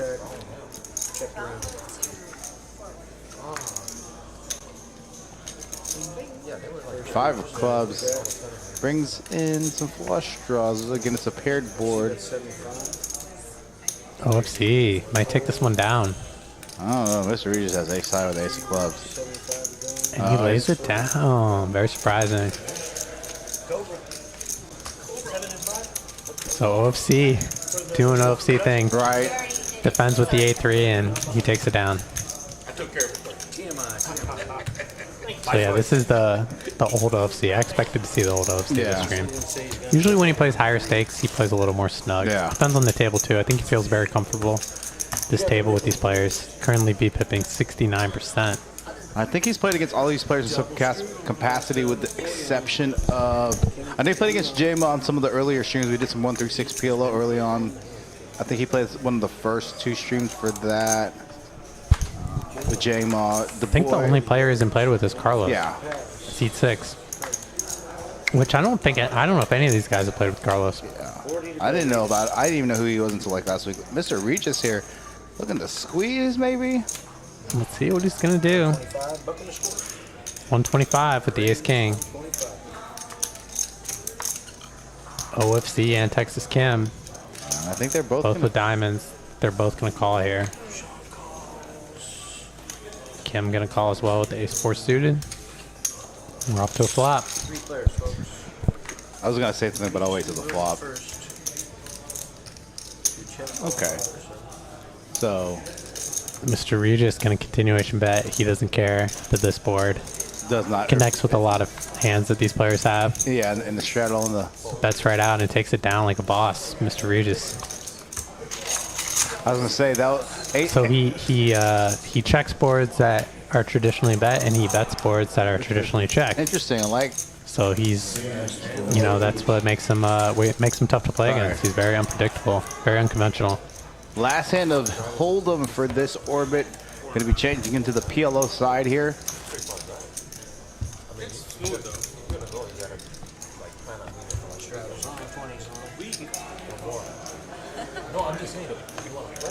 2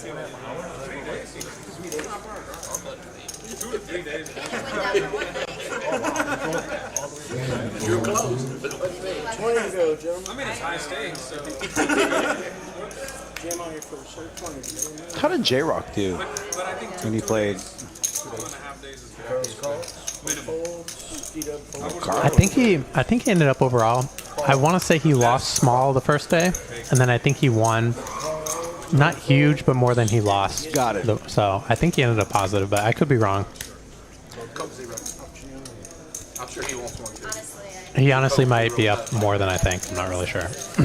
Who, J-Rock? Yeah, because some of the graphics were a little off, especially Yeah. the first couple days. He actually might have won both streams, now that I think of it. But I'm pretty sure he ended up winner.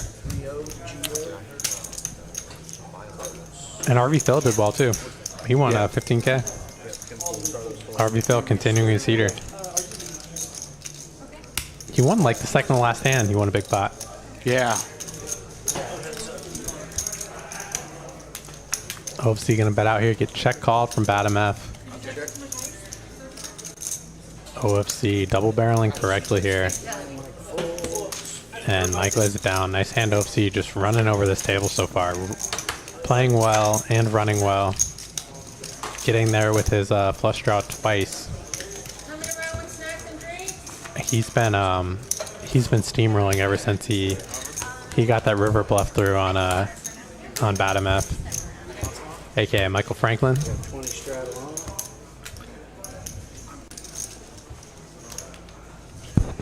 Strat's on, folks.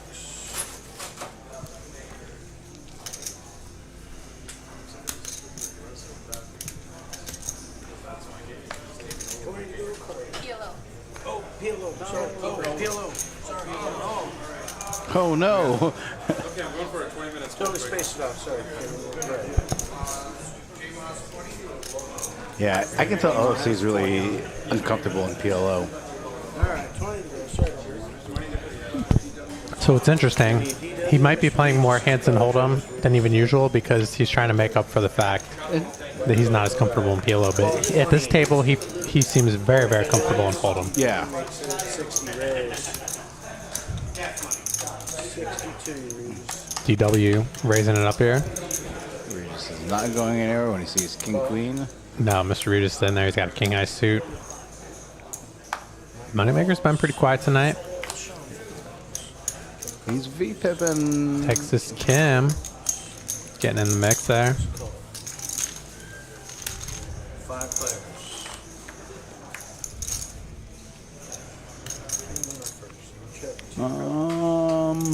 So not pretty bad flop for everyone here. Bad MF has a flush draw, but he's got 3 diamonds in his hand.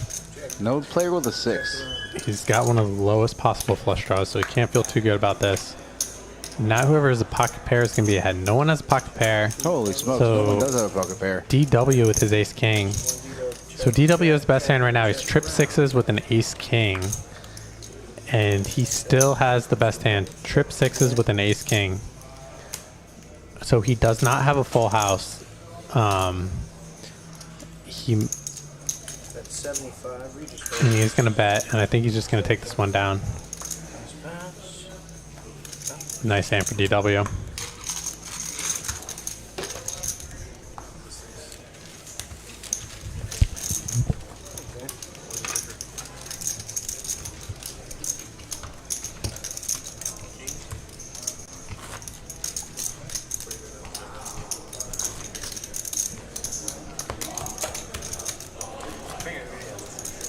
What happens if you both have quads? Keep dealing, keep dealing. Huh?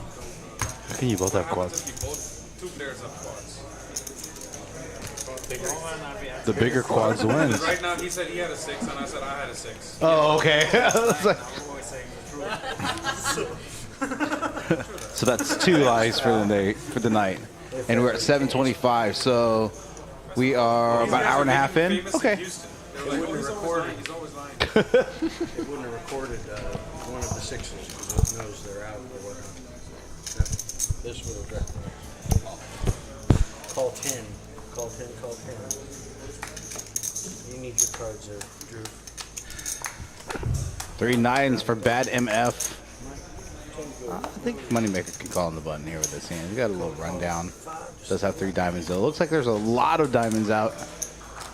Texas Kim calling. She's got Yeah, I'm just gonna wait for the equity to come out. no one with a Well. great starting hand, but everyone's got hope.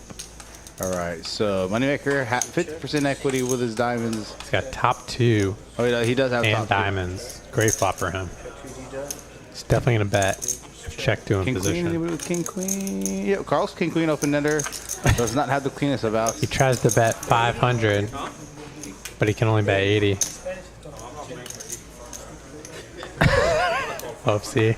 So Moneymaker and I were drinking Monday night, and he stayed Monday night to drive back Tuesday. Yeah.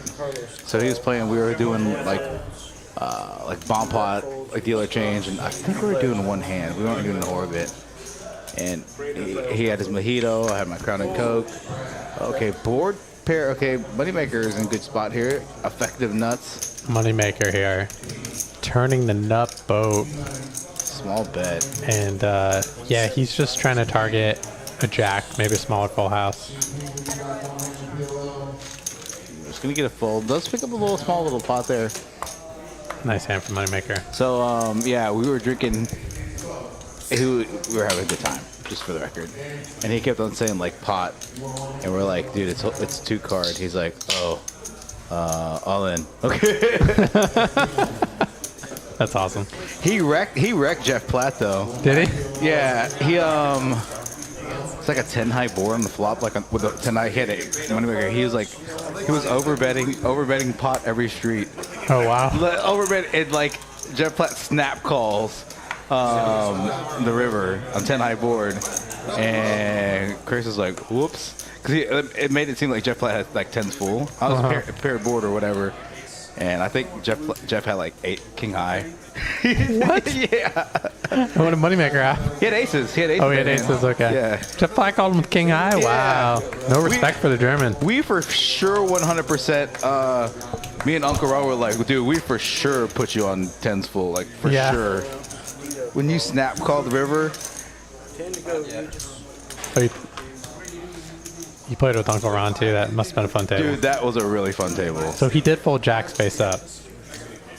Yeah. The night that was the day before, or that was I heard Brandon Cantu played with him, and he folded for a $20 raise. Yeah, with Jacks. Yeah. And they recorded it, and he flopped top set. The flop came Jack 8 deuce. I was not at that table. And Brandon Cantu flopped a straight draw, and he goes, "See, I would have lost."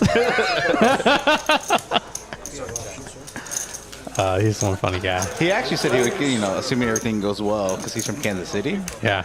He would come down here. So nice. Love to have him. 8. Who has an 8? No one. Carlos. Oh, Bad MF has a boat. Oh, Bad MF is good shit. He's got a bad boat. Carlos, he's got a great boat, but he's got a bad MF boat. Yeah, bad MF boat. Carlos, he's got his buddy Carlos on the hook here. He's got trip 8s with an ace kicker. The only thing is going to help him Definitely going to is see at least one bet here. Carlos calls got Silva Coast saying, let's go, Kimmy. 2 clubs doesn't change anything at all.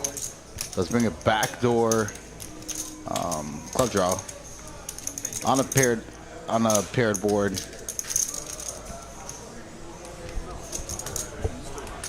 Carlos leads right into his buddy on the turn. Right into bad MF. One bad MF.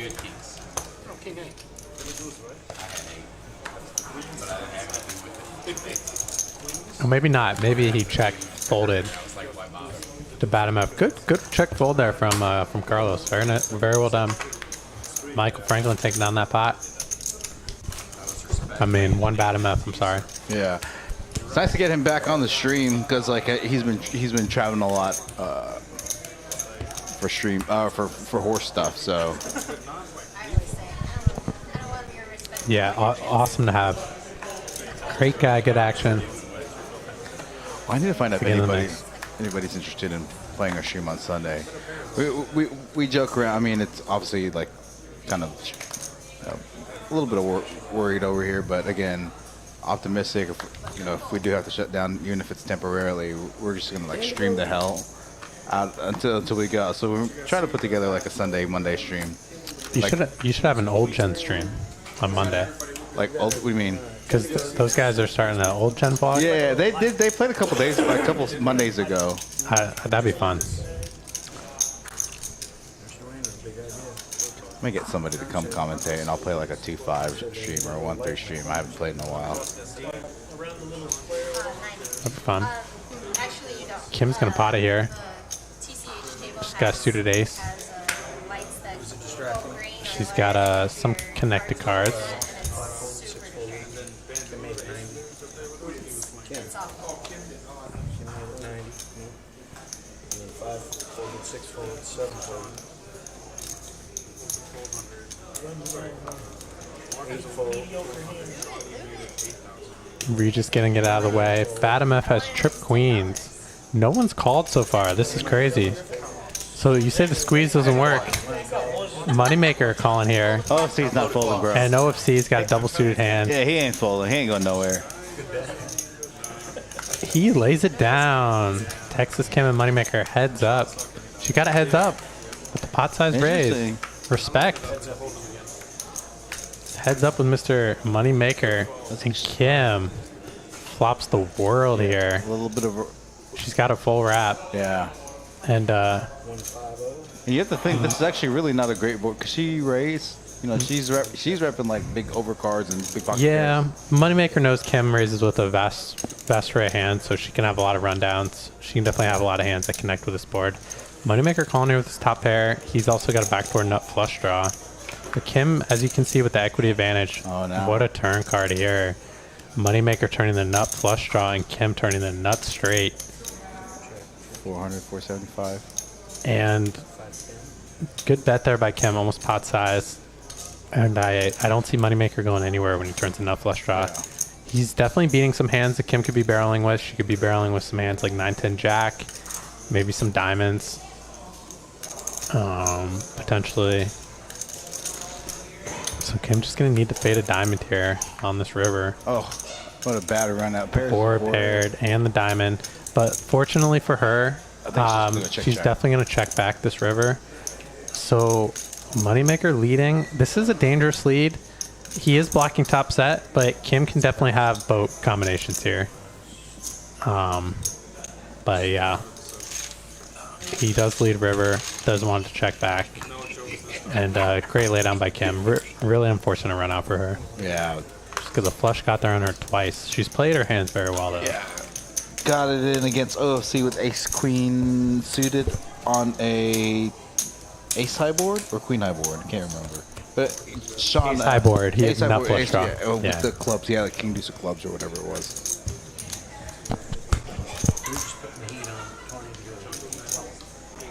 Doug R says we should have a senior stream, 50+ stream. Let's do it.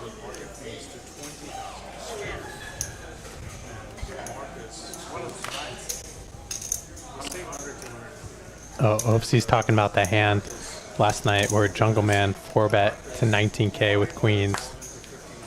And Marcus, as he's saying, went all in for 51K and Jungle Man folded. It was only 30 more. Marcus had ace king suited. Crazy hand. I couldn't believe he folded. Yeah. I would have snap called. I would have called if it was my last 30,000. Yeah. Well, I'm priced 10.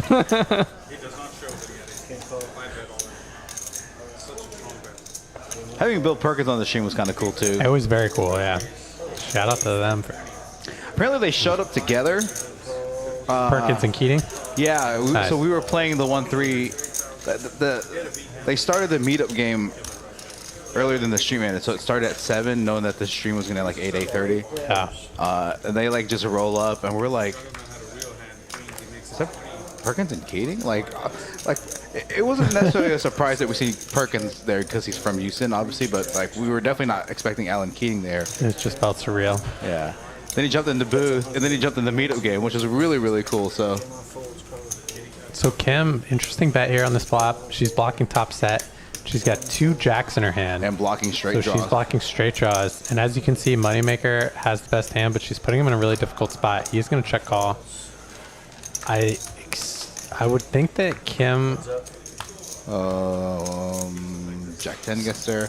Now she's blocking Jack 10. So it's going to be interesting here if she decides to continue betting. Even though Moneymaker did turn top 2 pair, it's a really, really tough spot for him. He is blocking Jack 10 himself. But Kim is really, very strongly repping Jack 10. So he's also losing to some sets that she could have. So this is a really, really tough spot for Moneymaker. He doesn't have a backdoor flush draw to go along with it. I mean, it's very simply, I don't fault him for the fold. He knows he's going to face a big bet on the river. So very, very well played hand by Kim. I think that's the danger of check calling the flop with his hand. He was drawn to the nuts, but he's just going to have to fold on a lot of turns, even if he improves. That's a tough thing. Excuse me.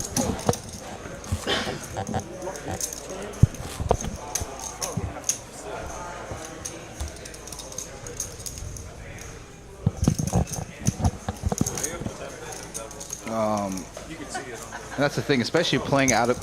I think it's a little easier to play out of position and hold them, right? 2 cards versus playing out of position with PLO 4 cards. So, yeah, in my opinion, position's an even bigger advantage in PLO. Yeah, for sure, 100%. Especially deep stacked, because the board texture changes so often. Yeah, and the nuts changing is just make it really tough to navigate out of position.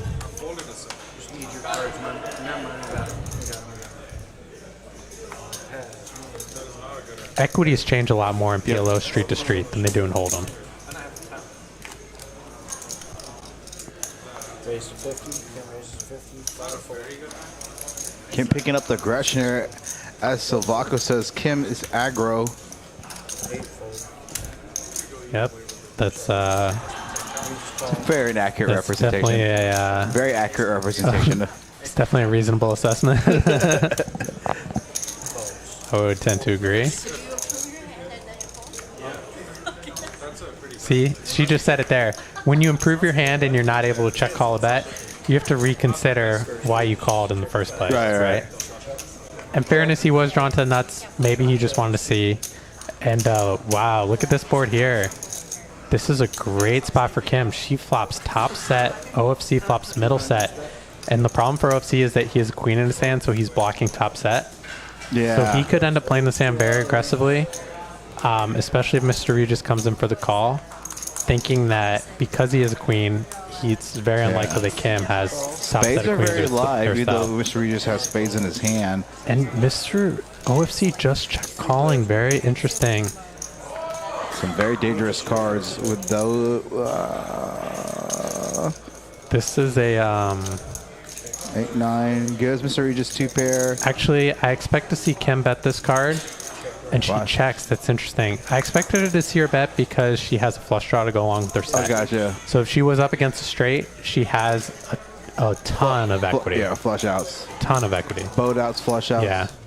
Mr. Regis here gonna barrel. Depending on the sizing that he bets. That's 275. Yeah, that's very small sizing. OFC in a really tough spot here. Yeah, and she's just gonna call, so I don't think she's gonna raise. She's in a weird spot here. Jack 10 beats her. There's so many. The problem is there's so many straights. Yeah. There's 10-7 got there, 5-7. To be honest, I wouldn't fault her for folding. It's kind of ridiculous that neither of them have a straight, to be honest. And betting. As played. Yeah, she calls. And yeah. She's going to be sad to see that OFC had a set of 8s. And OFC is going to feel like he won the lottery by just check calling flop.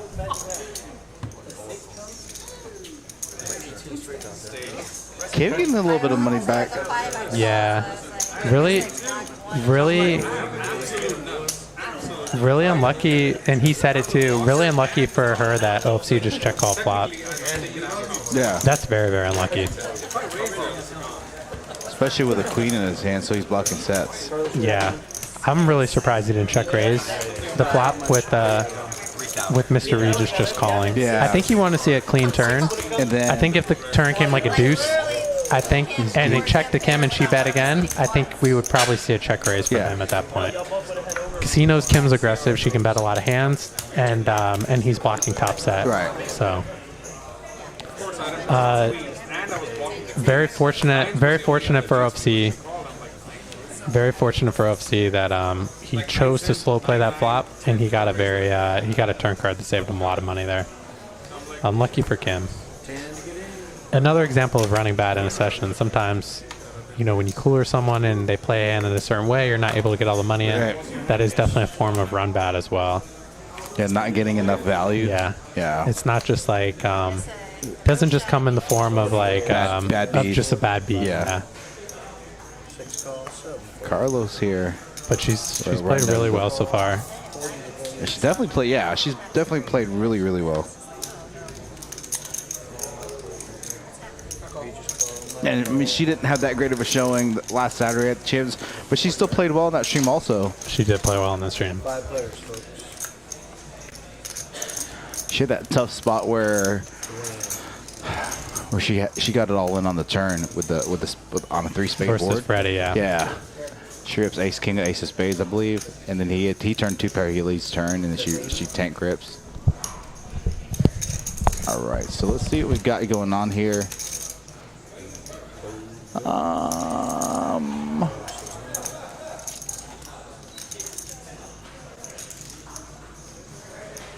Who has the best hand right now? Texas Kim with a pair of 5s? Oh, no. Bad MF with the best hand with a pair of 6s. Surprisingly, he's at it with 6s. Kim's got a lot of backdoor cards going. What is going on with this hand? Yeah, Kim just took a stab on the flop. She's trying to bank on her backdoor equity. She's going to be like... She's going to be a little miffed here, losing to 6s.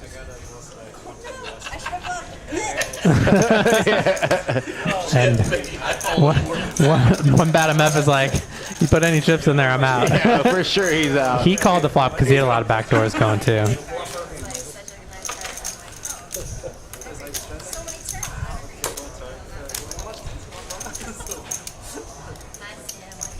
I gotta lose, I'm happy.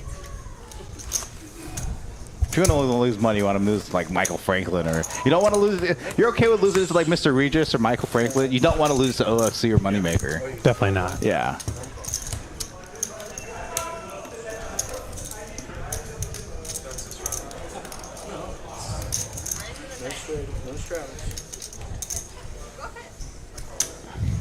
I love OFC, but I definitely don't want to lose it to him. Yeah. He's already calling. He's a great guy to hang out with, He's already talk to, calling the race. especially off the table. Yeah. Off the table. I mean, I enjoy his company on the table. I find him, he's very funny. He's fun to watch play poker. He's very tough to play against. Yeah. And you definitely don't want to lose money to him because it's hard to get it back. Yeah. He's in a lot of hands, in fairness, but It's kind of like Kim. Both of them play a lot of hands pre-flop, but post-flop play very well. yeah. Which is why they can get away with playing more hands. Brett. DW with an interesting hand here. He's got 9-9, King 10, double suited in position. I like this hand in position for sure. Yeah. I like the decision to call. Again, we're gonna go at least 5 ways to this flop. It looks Kim's gonna be a little sad when she sees how to bad see her her 4 hearts. Okay, that looks like Who's got a 3? Nobody. OC with a 5. OFC's that he's got a 5. He's got Anybody 8. got a pocket pair? OC DW's got 9s. Okay. DW's got 9s. So DW's gonna have to bet when check 2 to protect his equity. And I think he's gonna take it down. Nope, OFC's calling. DW getting some value though.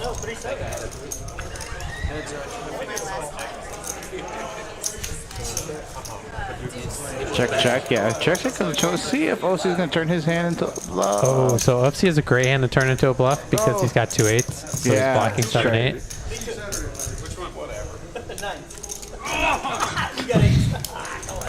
Nice hand. Nice hand, DW. Taking it down. D-Dub being a little quiet relative to his night. He had He was very, very. He had that double up off OFC. Yeah, with Hold on. queens, Yeah. queens, and then aces early on. Kind of been quiet the past couple hours. Well, I mean, that was we played a real, we had a real round.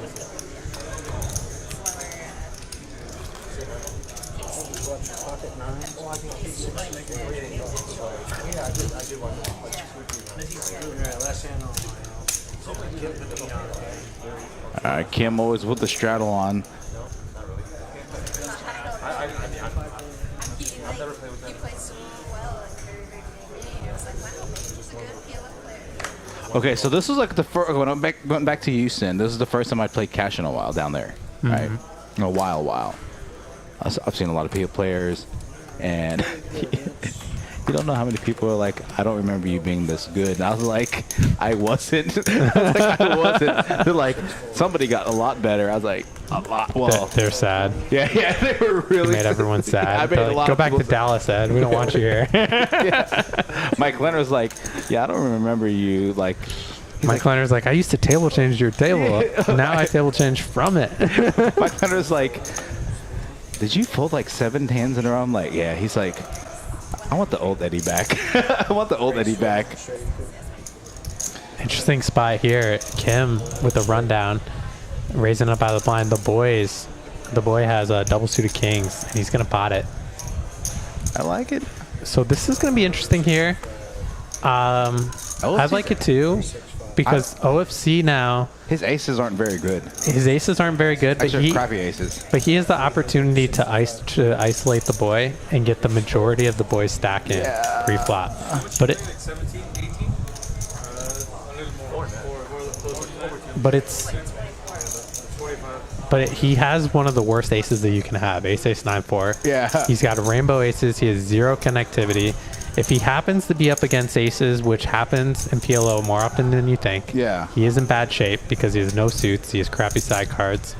And he also has to be a little worried about Kim behind him in the sense that if he pots it, Kim is very... If she has a hand she wants to see a flop with, she's capable of calling. Kim's definitely going to call and see a flop. I actually don't mind that decision by OFC at all. It's one of the rare instances where you would fold Full aces flop, yeah. pre-flop. Yeah. Even single suitor are like, Very impressive that he recognized the situation to do that. okay, look at this. Pretty This hand- bad flop for Kim. It's gonna be a check bet fold, I think. Yeah, Kim's only going to continue. You need to bet small. It's a really disconnected board. 400, yeah, 350. I like the sizing here. It's like it's definitely value. So Kim's probably going to fold. She is going to call. She's got some backdoor draws. Unfortunately for her, diamonds are not good. Yeah. This hand is now over for Kim. Yeah, definitely over. I think the boy's going to probably make a sizable bet here. He wants to deny equity to draws. So if he puts in like 7, if he goes half pot or even like So 40%. So interesting. Kim actually probably put the boy on aces and not kings. Yeah. So her call actually makes sense there. Lucky for her, she didn't hit 2-pair on the turn. And nice hand there for the boy. I like his flop bet sizing actually, and I like the way he played the hand. So well played hand. And he hasn't played too many hands. Been relatively quiet this evening. Well, he's like limped a lot of pots, but he hasn't been very aggressive pre-flop. In fact, let's take a look at these pre-flop raise percentages. Kim up top. The boy, like as stated, the boy bad MF. Carlos and both bad MF, like lip calling, like to see a lot of flops. The boy obviously, as stated, hasn't really played too many hands. All right, we're back to the 2-card variety. Back to hold 'em.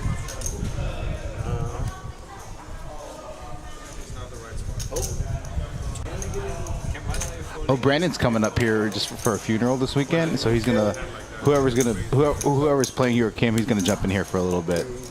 So in the booth. Brandon is? Yeah. Nice. All right. He did the live stream last night, so All right. that was a good live stream to bet. So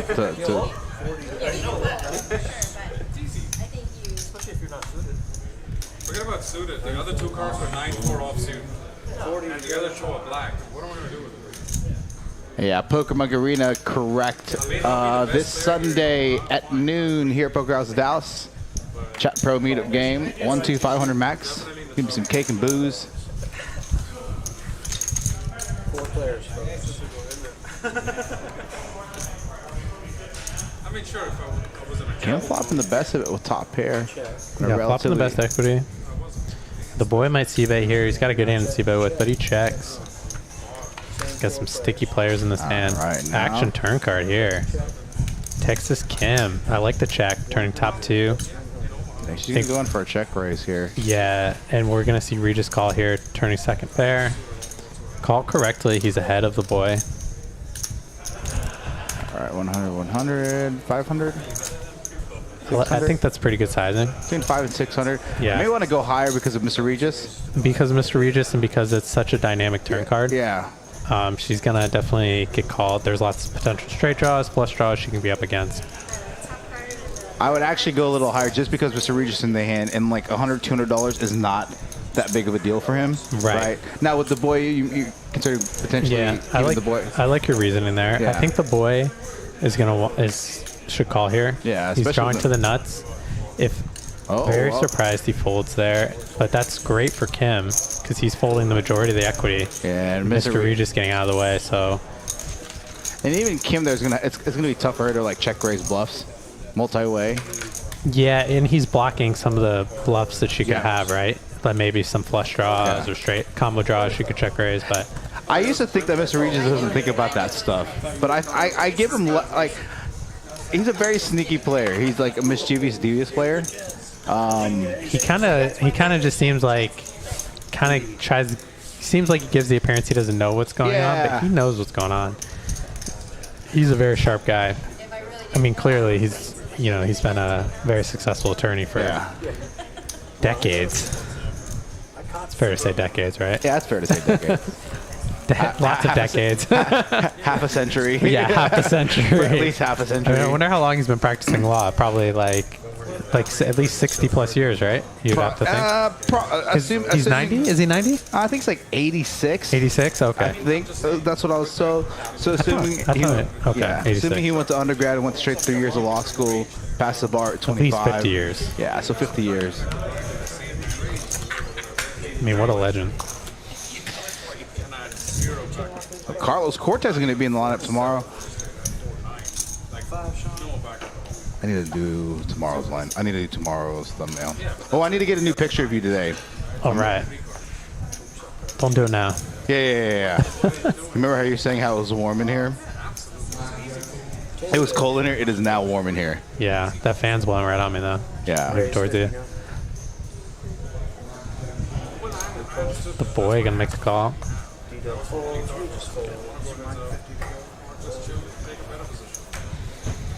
Moneymaker gonna call here. 5-4 suited on the button. Expect to see Texas Kim get in the mix. Probably see J-Ma complete the action here. Yeah, J-Ma hasn't played a ton of hands tonight, so he's been relatively snug in the hold'em. Doesn't play a ton of hold'em, but he does play. From what I've seen, he plays very solid in hold'em.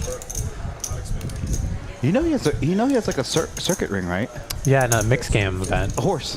Yeah, from Chicago. I think or he like used, the area. I think he used to be primarily a mixed game player before he moved to Texas. Yeah, then he really enjoys PLO. Yeah. Moneymaker making the call here with the 4. Kim has the best hand. You ever check raise in this spot? It's actually not a bad candidate to do it with because you're blocking sets 2 pairs and you got some nice backdoor draws going on. Sometimes I check raise these kind of hands. But Carlos hasn't been too aggressive. So on the 2 card he has not. On the PLO side we seem to be really aggressive, but on the 4 card. Yeah. So for him to raise under the gun and bet this flop into 5 players, it looks pretty over pair heavy. Interesting spot here for Mr. Moneymaker. Gonna check back. What a river card for Kim, rivering a straight. Moneymaker rivering 2 pair. It's gonna be tough with the 4-liner out there. Maybe like 350. Very interesting to see what kind of sizing she goes with. 300 to 500. I don't know, 300 looks way too valuable to me. Maybe you go like 400 to 550. Tough spot for Moneymaker if Kim bets here. Oh, that's a big bet. 70%. I tell you what, a lot of players I think will call here. Moneymaker is gonna be tough for Moneymaker to call here with the 4-liner.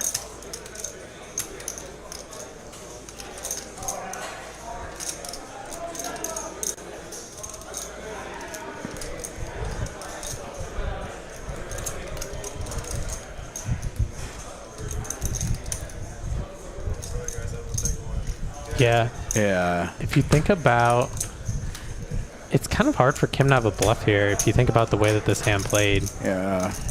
She But has like 6-7, 6-5. I mean, he also knows Kim's very capable of bluffing right. in certain spots. She, especially as we've seen in stream, she likes to sometimes wait for the river to show a lot of aggression. Okay. So it's kind of more of her game. She likes to see, you know, more streets play out before she, you know, comes out with aggression. So, which is really tough to play against, actually.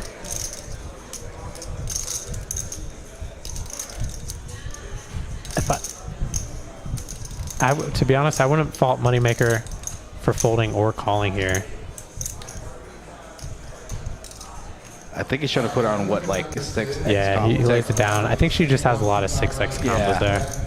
You know, 6-5, 6-4, 8-6. Nice hand for 7-6, Kim. 8-6. There's a lot of 6x combos that Kim's gonna have there out of the blind. I think if she bet a smaller sizing, she's gonna get paid. Yeah, I think she goes like 400 to 500. Yeah, 350 to 500. Maybe make it look like a little block bet. Yeah, like the 35 to 40, 50% range. Slightly a pinch, too big for Moneymaker's liking there. Yeah. Nice hand, Kim.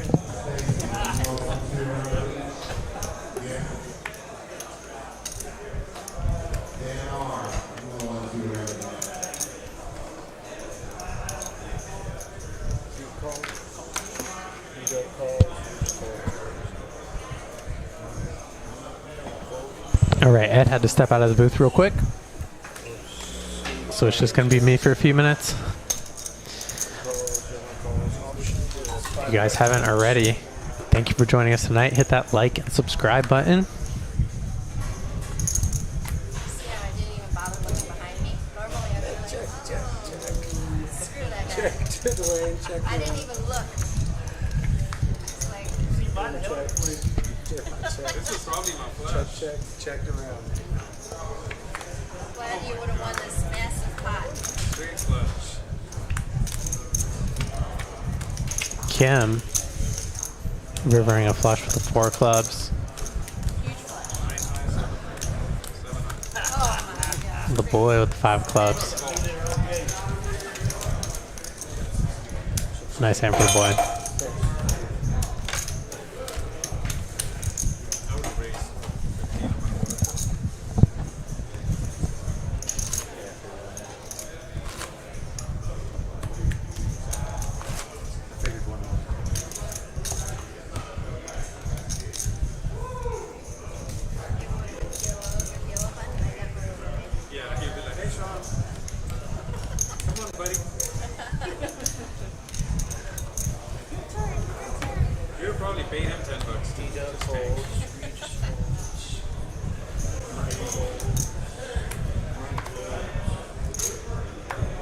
Kim in a great spot here.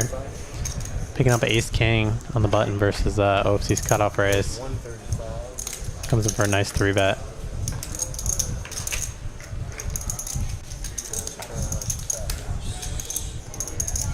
And OFC gonna defend this 3-bet out of position with the Jack-7 offsuit.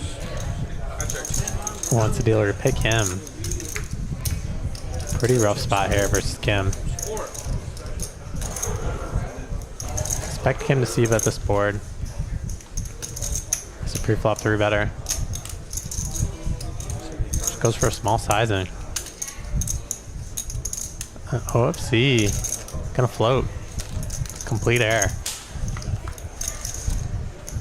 Interesting turn card here.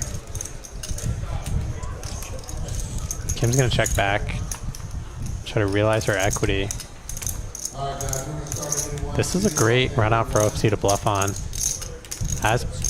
As played, it's really difficult for him to have bluffs, and he does, and takes it down. Danny is not here, Kim. It is just me and Eddie tonight, and I'm the only one. Good luck, everyone. Here is Rand. Good luck.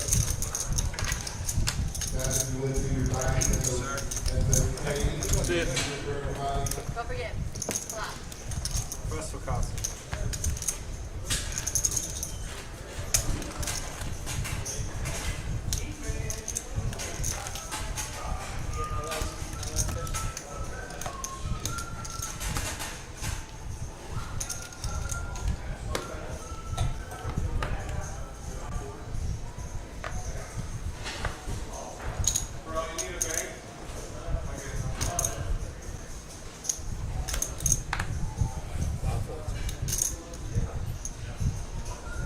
Bad MF gonna limp here with the king 8.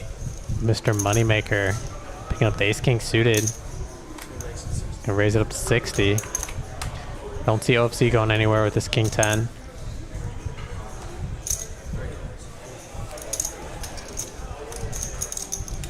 Carlos gonna get in there with the suited ace 3.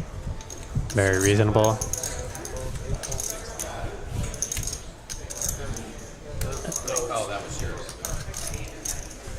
One bad MF is going to make the call, closing the action.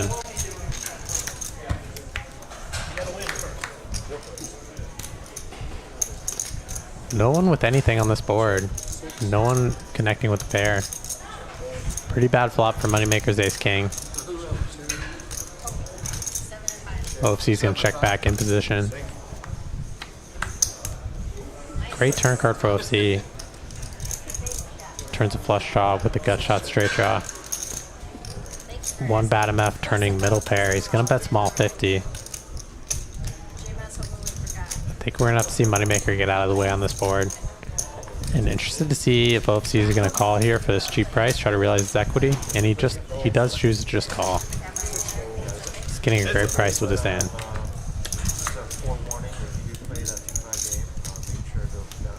I'd love to see one bad MF check here. Trying to do some bluff, but he's gonna go for some small value.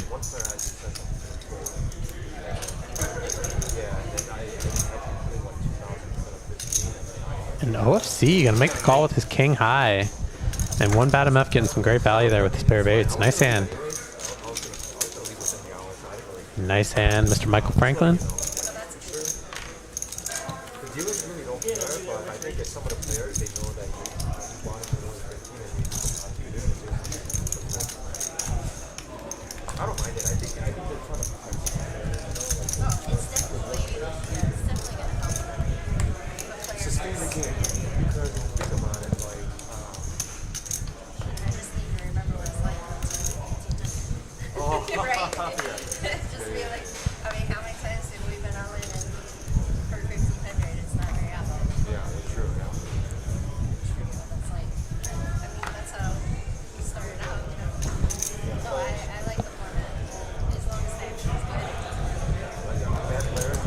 Moneymaker raising it up with ace-7 suited versus one bad MF limp. Limping to jack-10 suited under the gun. Mr. Regis. DW calling with ace-10 suited. We got some big hands out there. Mr. Regis with the ace-king of diamonds. Huge hand. Gonna come in for a small 3-bet 160. That's gonna bring in bad MF. And we're definitely going to see Moneymaker call here for 100 more.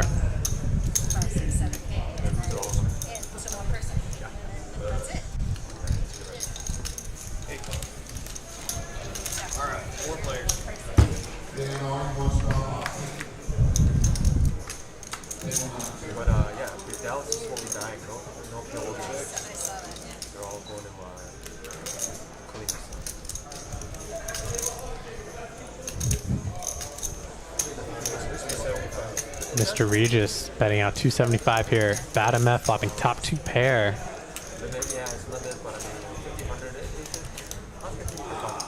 Looks like he's just going to make the call.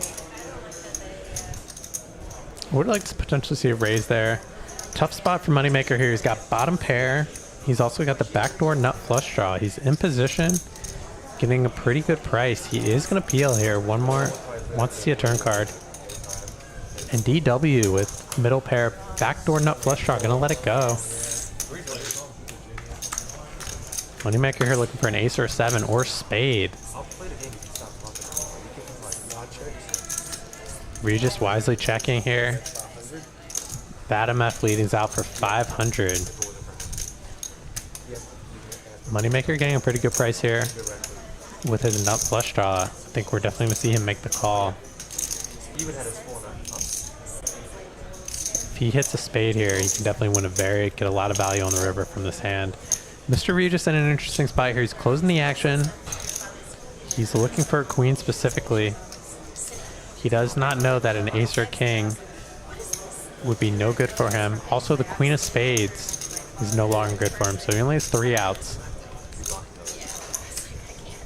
But he is drawn to the nuts, so I think he does want to see this river card.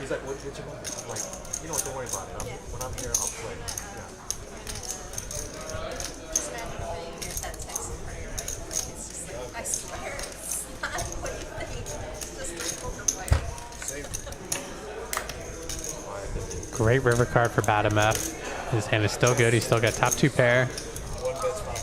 That's 500 again, looking for value. I think this is going to be the end of this hand. Unless Moneymaker or Mr. Regis decide to do something creative. This river card did counterfeit Bad MF if he's up against an overpair. Moneymaker laying down. Mr. Regis is done with the hand. Nice hand, Bad MF. Taking a nice pot there.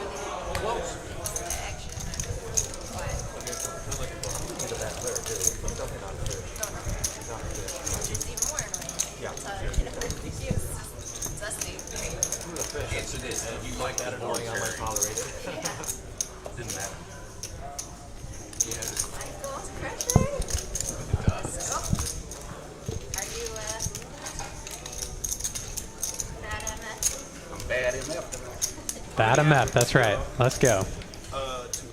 He's playing like a bad MF. 3 more hands to hold him before we go back to PLO.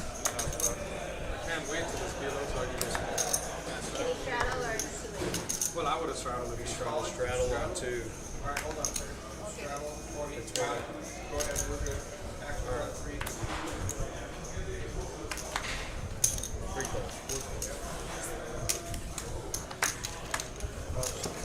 Carlos here with a nice hand and cut off. Lays it down. Lays down 7-8 suited.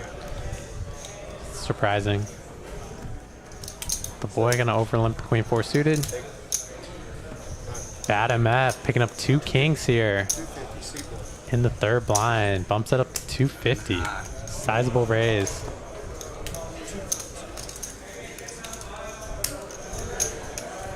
OFC has some devious thoughts here with this 5-4 offsuit. He's thinking, if Bad MF has a big hand, can I win a big pot with this hand if I connect? OFC, he's gonna make the call. So what makes OFC so tough is that he has these types of hands in these spots. It can be very hard to see on later streets. Mr. Regis gonna come along as well with the 9-7.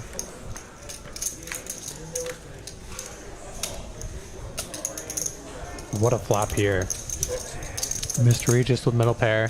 Terrible flop for Bad MF with the ace out there. OFC, great flop for him, flopping open-ended. And he's actually hoping that Bad MF has a much stronger hand than he does. He's hoping Bad MF has a hand like ace-king, maybe pocket aces, ace-queen. He really doesn't want Bad MF to have kings here, because he's a lot less likely to get paid off by kings when he hits a straight.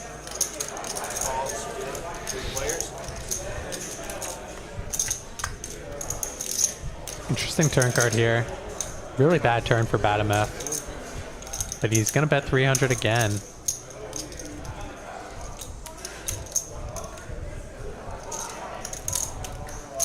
OFC getting good price. Going to make the call. But with Mr. Regis in the hand, an 8 is no longer going to give OFC the winning hand.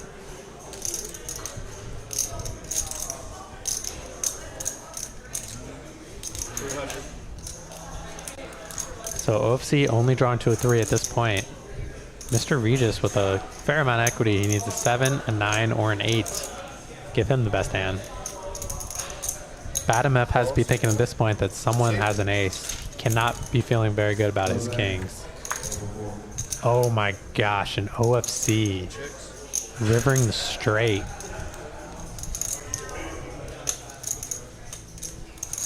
Wow. OFC. And Michael for MF continuing to bet his kings on this ace-side board. It's like he knows that neither of them had an ace, but little does he know that OFC just rivered the straight. I mean, it's tough to put him on a 5-4. Almost impossible. This is what OFC does. What a river card.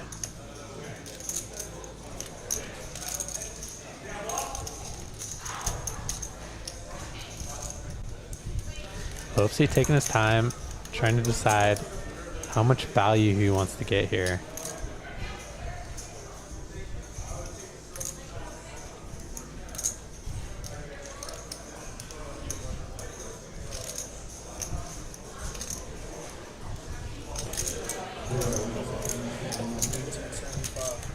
Decides on 1875.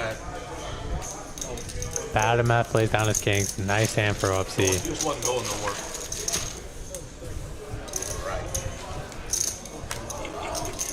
But I made the river. But even if I didn't, I was going to raise you. I put you exactly on king. I was going to bluff it, but I made it. I had 4-5. I made the river. But even if I didn't, I was going to make it really big. But I bet kind of value because I made my hand. But that's exactly what I put. But I was worried about him being in the hand too, so I don't know. It's kind of difficult. So if it was heads up, it'll be a lot easier. Anybody else? Water, sodas, coffee, snacks? If you pulled it for 1875, I'm definitely winning it. Because I would have made it really good.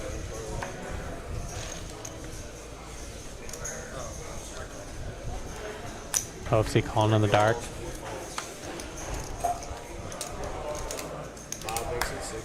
J-Maw's going to raise it up to 60 with his pocket sixes, getting in the mix in the hold'em round. Carlos making the call with the suited ace. Definitely going to see Mr. Regis and Badamef coming to this pot as well. Mr. Regis just 150 here with the ace-4 suited. Interesting. Badamef making the call with the ace to the hearts.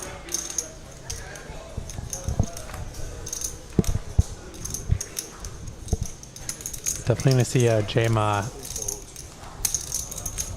and Carlos come along as well.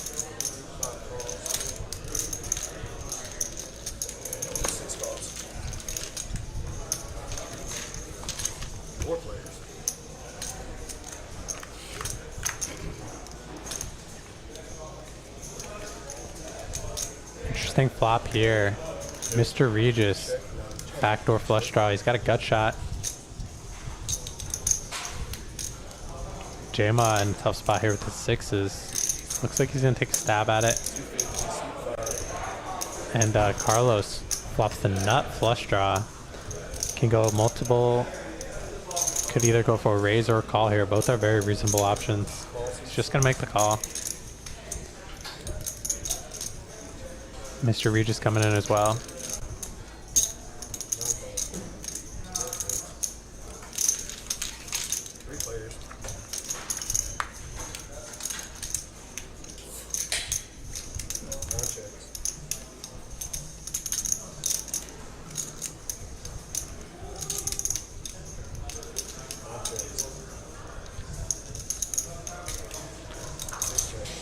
Carlos checking back, trying to realize his equity.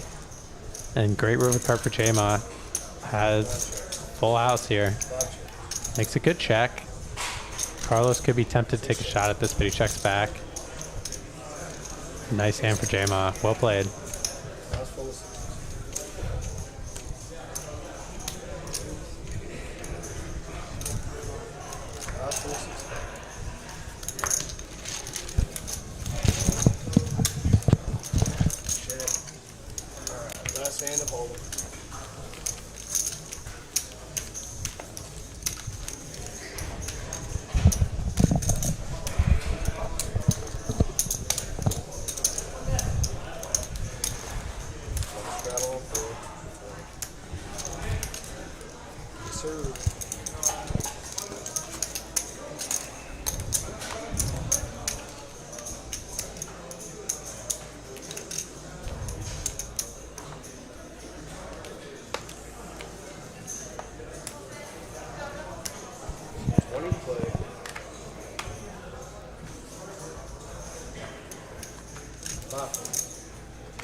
The boy picking up pocket nines and the hijack.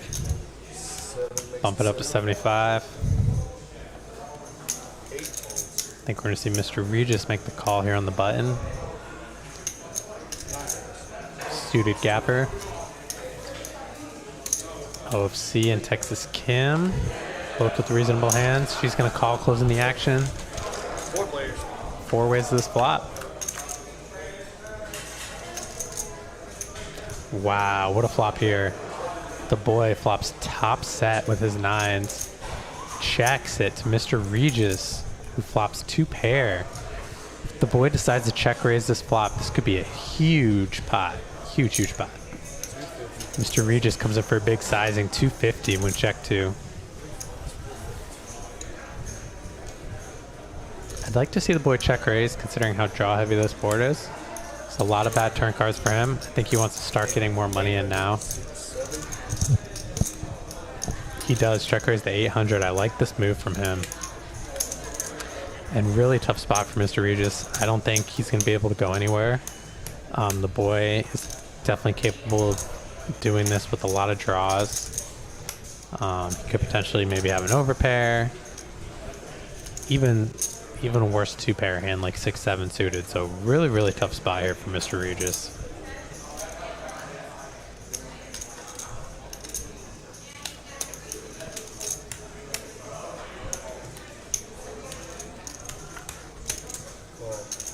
Mr. Regis making the call.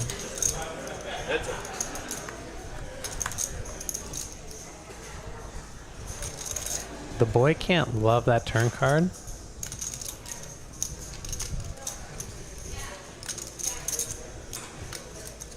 Really tough spot for him. He's gonna check.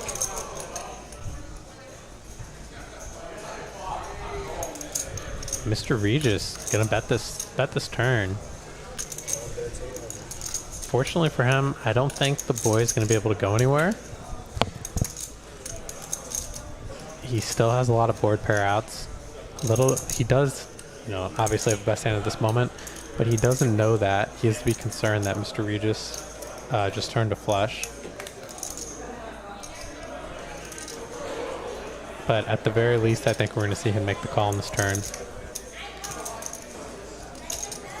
Tough spot though for him.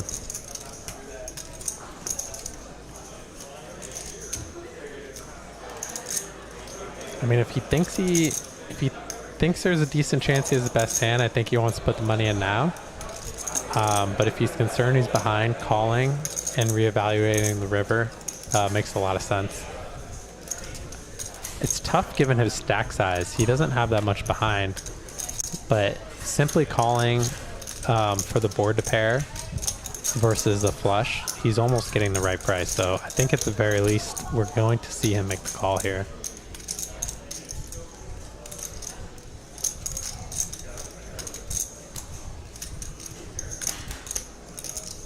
And he folds. Wow. Very surprised to see that.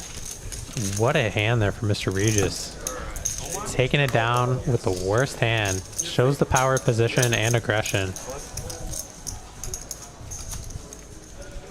Wow, what a hand there. I mean, he's blocking 2 pairs, so understandable. Mr. Regis would definitely play a flush the same way. This straddle? No, this straddle. Round of straddle? Like everybody does a $10 straddle. Is that what you are? This is just that straddle. That's a blind. Oh.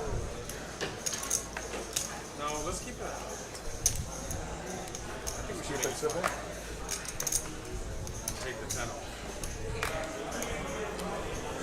All right, back in the booth, had to deal with some stuff internally here. Got it squared up and also had to fill a seat. How's everybody doing this evening? So you missed a pretty interesting hand. Okay. The boy flopped set of 9s, 9, 7, 6, 2 clubs. Mr. Regis had 6, 9. So flopped top and bottom 2 pair. Okay. Check to Mr. Regis in position. He bet 250. The boy check raises at 800. Mr. Regis calls. The turn is a 3 of clubs, completing the flop flush draw. Yeah. Who had the flush? No one had a flush. Oh, okay. So The boy checks. Mr. Regis bets 800, and the boy check folds. Mr. Regis takes it down with the worst hand. Oh, wow. But it was a really tough spot for the boy. I'm a little surprised he didn't call, even if he thought Mr. Regis had a flush. He was getting a pretty good price to try and get the board to pair. Yeah. And he can reevaluate the river. Now, that's one of the things I've learned from like you and Kim about like spots like that. Like, talked about it earlier about not having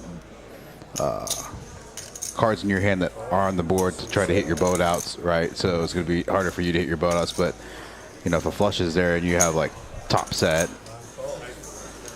obviously depending on the price, and he was getting a pretty good. He was getting 4 to 1. So that's a pretty good price with money behind. He had a little. His stack size was a little awkward. He only had 2,500. Mr. Regis bet 800, but I'm surprised that he didn't. Given that, from what I've seen when I've seen the boy play, I'm surprised he didn't at least call there. But interesting to see that he check folded there. It's a tough spot nonetheless.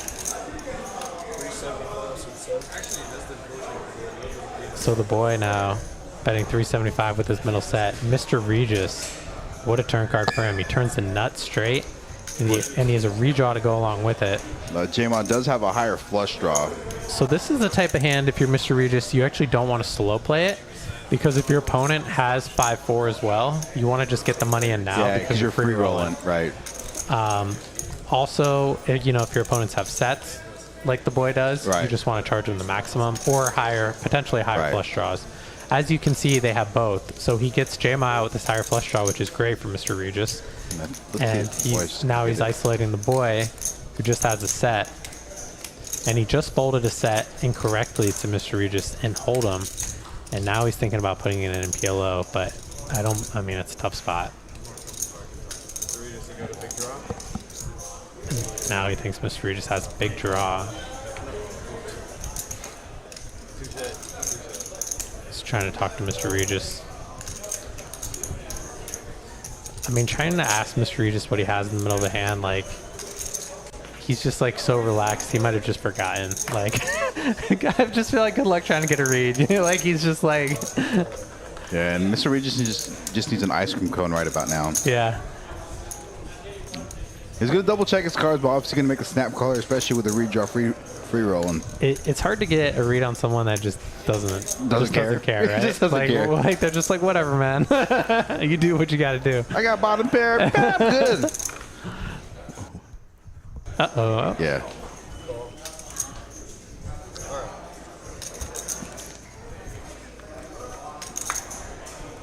And does not get the board to pair there. Nice river card there from Mr. Regis. Scoop. He's crushing it tonight. Yeah, he takes in another big pot. We got to pull up the stats after this. Yep, let's He's pull up definitely a big winner. And looks like the boys can be done, which is why I was out there for a little bit, because I had to find another player. I got Danny Marks on the way, ladies and gentlemen. Currently en route. Stack size is OFC still above 10K. Mr. Regis now close to 8K. Now this is not short stack. A lot of people think like 5, 5, 10. You know, I was telling you I was watching Best Bet. I'll watch similar stake streams with. Let's look at the win loss. Yeah, and like these stack sizes are pretty big for this win loss right here. Mr. Regis crushing up 5,100. OFC up 41. Bad MF crushing as well, up 35. DW up 22. JMA up 820. Moneymaker, Texas Kim, and Carlos the loser so far, but we know that in these games things can turn around. We're only about a little more than halfway through the stream, so definitely still have a fair amount of poker left to be played. We're on the PLO round. Yeah, and this is where on this side of the game, or this side of the stream with the PLO, you definitely can see a lot of swings in cumulative wins and losses. Oh, yes.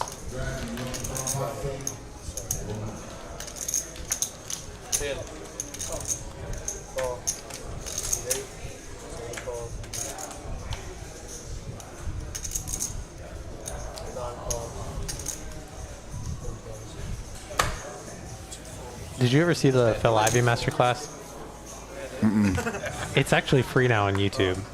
So there's some like good nuggets in there, but he actually says that when he's on the river after he's made a bet, he doesn't care what his opponent does because his decision's already made. Like he already made his decision, so he's indifferent.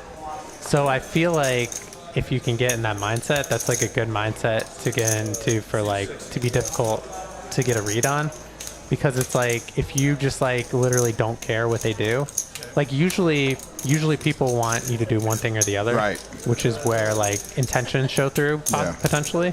But if you can get yourself to the point where you just actually don't care, which is really tough mentally to do, because we're just all human, right? We want one thing to happen over the other. We have biases, but I thought that was interesting. So it's kind of like that's kind of how Mr. Regis naturally is. Yeah. So that's why when we were talking about that, I thought that thought came up in my head. You know that the Hustler Casino commentator and player DJAF, that's Mr. Regis. Yeah. Mr. Regis is DJAF. I think he's even like more gangster than that guy. Yeah, for sure. I'm actually going to change Mr. Regis' name to DJAF. Or DJAF Regis. I think it should be DGAD. Don't give a damn. Yeah, I like it. Yeah.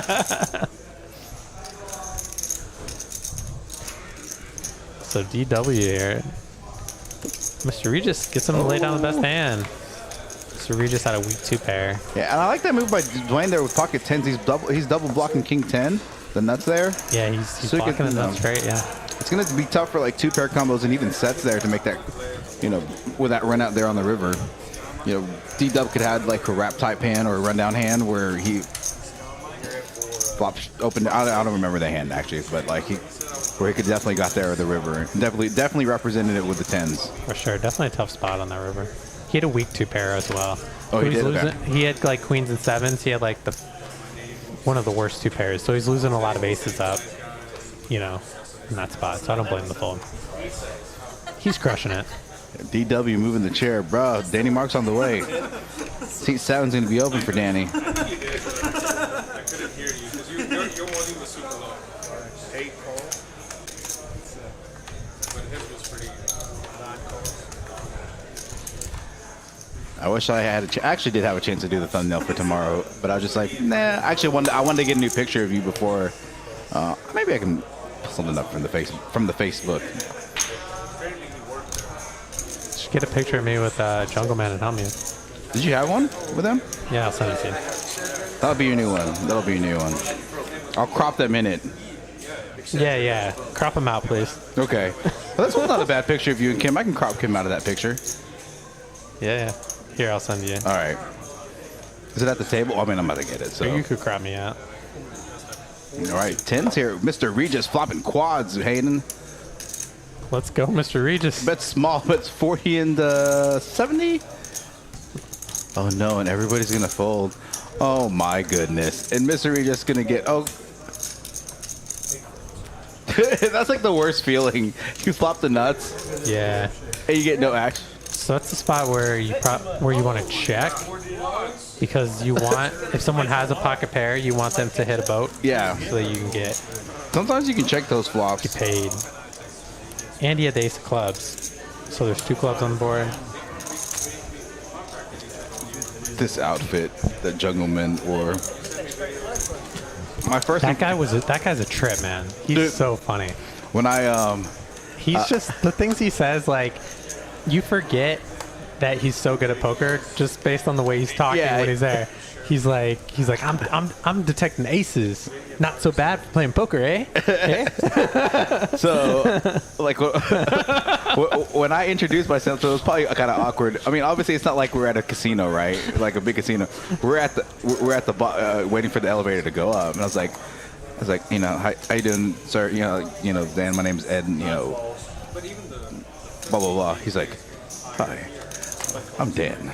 That's how he talks, though, am I right? It's like really, really hilarious. He's hilarious. And then, like I said, when they were doing the meetup game last night, they were rotating people in and out, and he came to our table. James Duke and I were offering to buy drinks for all the players that were wanting to drink. He's like, I'll take a white wine. A sweet white wine. But he ordered a cauliflower steak at the table when I played with him. He ate like 6 meals. Did he really? Yes. He just ate cut, though. He ate the entire time. No, I mean I think he follows a fairly. I'm not sure if he's vegetarian or vegan, but he ordered a cauliflower steak when like the best steaks in Texas are available. So That's really weird. Yeah. Yes, Serena, I will make that announcement this Sunday. Poker House, a meetup game, noon, 1-500 cap, cake, booze, all for your liking. Gonna have a nice little group of us here this Sunday. All right, who has what? Bad MF Bad has middle set. Kim's got a double gutter, 2 for 6. deuce or 6, and a backdoor flush draw. Mr. Regis has top pair. Kim folds. I'm a little surprised by that.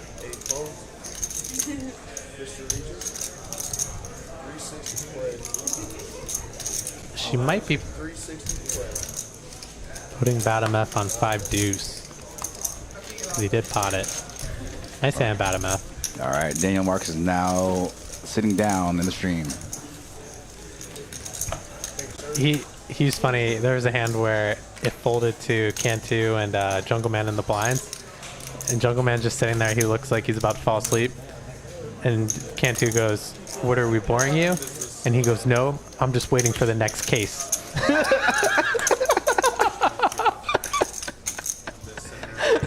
That's hilarious.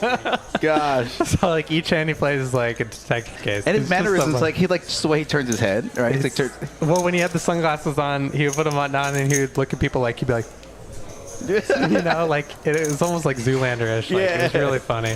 dude, he does look like Zoo. Like he could Yeah, definitely Ben look Stiller in like the movie, yeah. And he's just funny. I'll take a sweet white wine. Between him and Uncle Ron, like Uncle Ron was I was the just best. dying. They're when they change shirts in the back and forth. like soccer. I was just dying laughing the whole time. That was super classic. I think everybody got a kick of that. And then like I think Ron actually put it on, right? That's what made it They even better. put it on, yeah. All right, 4 cards going all the way around here. I'm not sure where's the button at. It's Mr. Regis. Why? About halfway through the PLO round. Uncle Ron with his taxidermy dog. It's so creepy. It's so funny. Was it a taxidermy dog? I think so. Oh, I thought it was a stuffed animal. No, I think it's a real stuffed dog. Shut up. You're lying. You're It might be a bullshitting me. stuffed animal. Okay. I don't know. It looks creepy though. It doesn't look like your typical stuffed animal. Now, for the record, I never got the story about the red wagon and the watermelon. Do you know the story behind that? His watermelon, it's like he's married to the watermelon. So there's a video on YouTube from 5 years ago. I looked him up on the way home. I was watching this video from 5 years ago. He has the whole backstory to the watermelon. Okay, I got it. But they got married in Vegas. They consummated the marriage. They actually have a baby watermelon. That's good, dude. You'll die. Can I post the link in the chat? Of course you can. All right. You may not be able to because you're not a mod. Okay.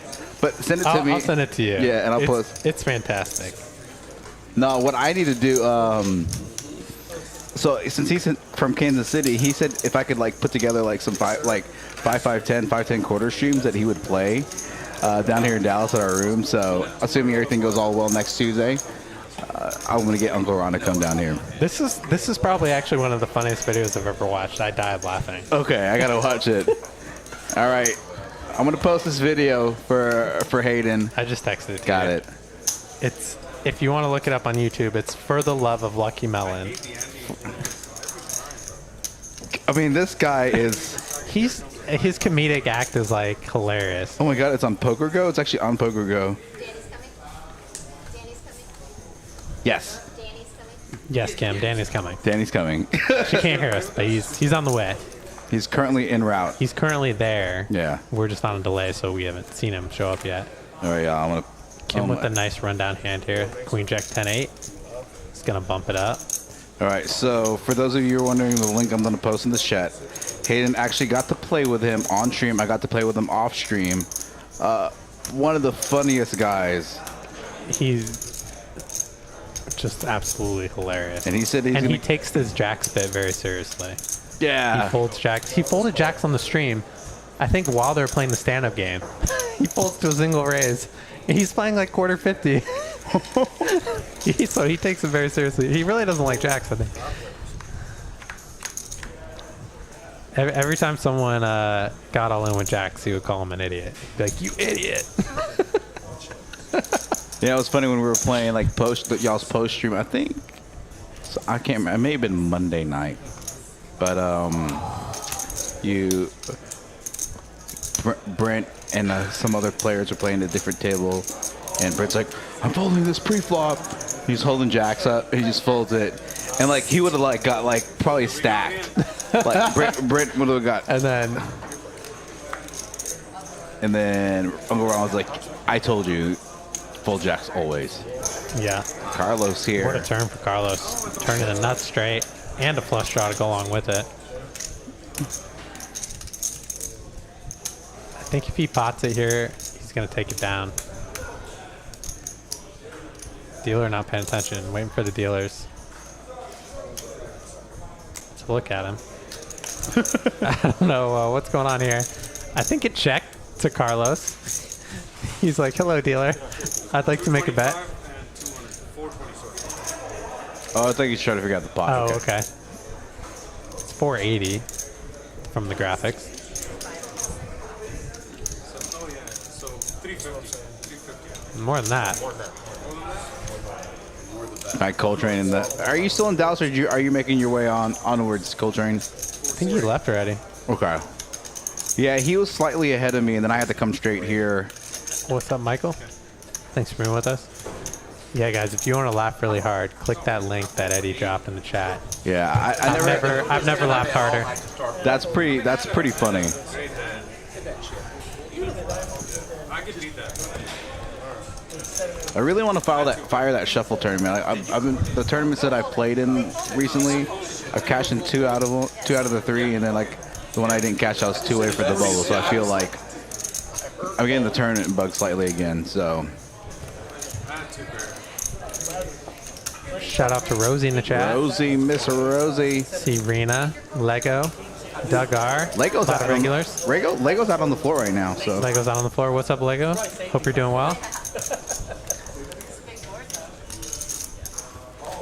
Huge board. The turn was really good for you, besides catching a straight. The turn was not that bad for you. I'm kind of getting a little bit of the tournament bug too. I almost want to play one just so that I'm reminded why I don't want to go. Why you don't want to play tournaments? Yeah. Maybe we should go fire like $100 tournament. I think day 2 Sunday. Yeah. I could probably play Sunday. It's gonna be hard though because we're doing the streams Friday, Saturday. Yeah. So it's gonna be hard to find time to go play that. But late reg is until 10:30. 10:30 p.m. Yeah, so we could like. You gotta go pick up Emmy. Yeah. Maybe I'll be like, hey, we're gonna start a little early on Saturday so I can make it over there for the close over and just fire like one single bullet. Damn kids. Yeah. Hi, Kim with the Doogie Kings. J-Ma's gonna come in with the 7s. Carlos has a double suited hand. Not the best. Oh wait. DW double suited as well. Lays it down. Mr. Regis getting in there. Regis ain't folding that hand. He's got a high-low hand. It's a really good high-low hand. Sure. Could be 3-betting that high-low. God, I want to play mix again. We used to have that Tuesday mix 15:30. I miss that.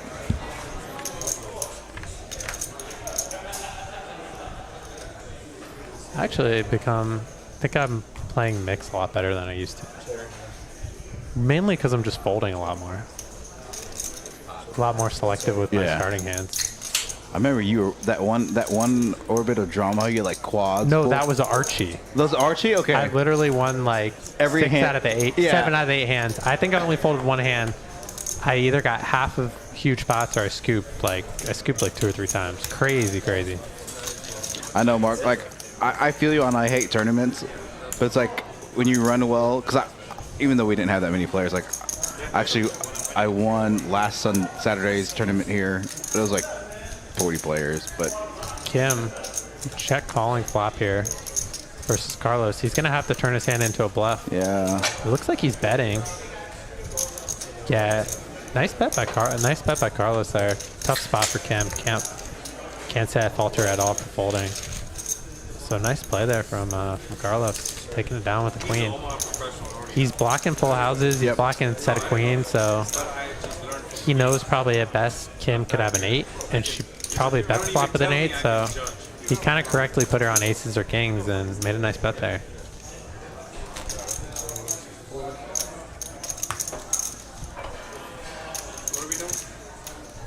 I have such a love-hate relationship with tournaments, but I usually just end up hating them. Yeah.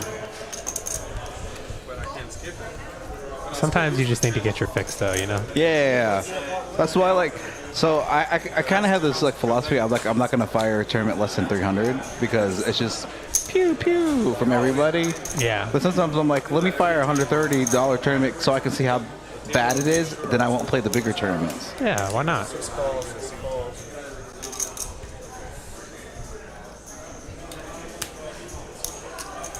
Those smaller ones are tough, man. Yeah. Just feel like I don't know. Super you big one. just gotta get cards.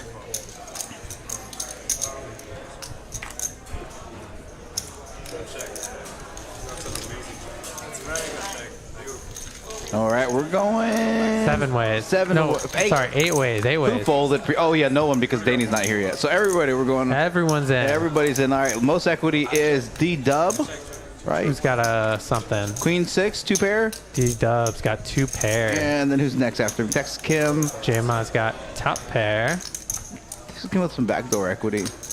Carlos has not much. He's gonna go pop. DW. Gonna make the call. Oh, you make the call because okay, I see what's going on. J-Ma. Mr. Regis has a gutter. He's gonna backdoor draws.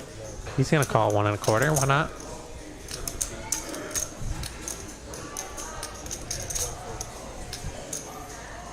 OFC lays down. Surprise OFC's. Who's drawn to the nuts? So OFC had an interesting hand. 9-8-7-4. So a 5 not only makes him the nuts straight, but it also gives him a wrap to a higher straight. Okay. So that wouldn't be a bad card for him to call with. Bad hand for him to call with.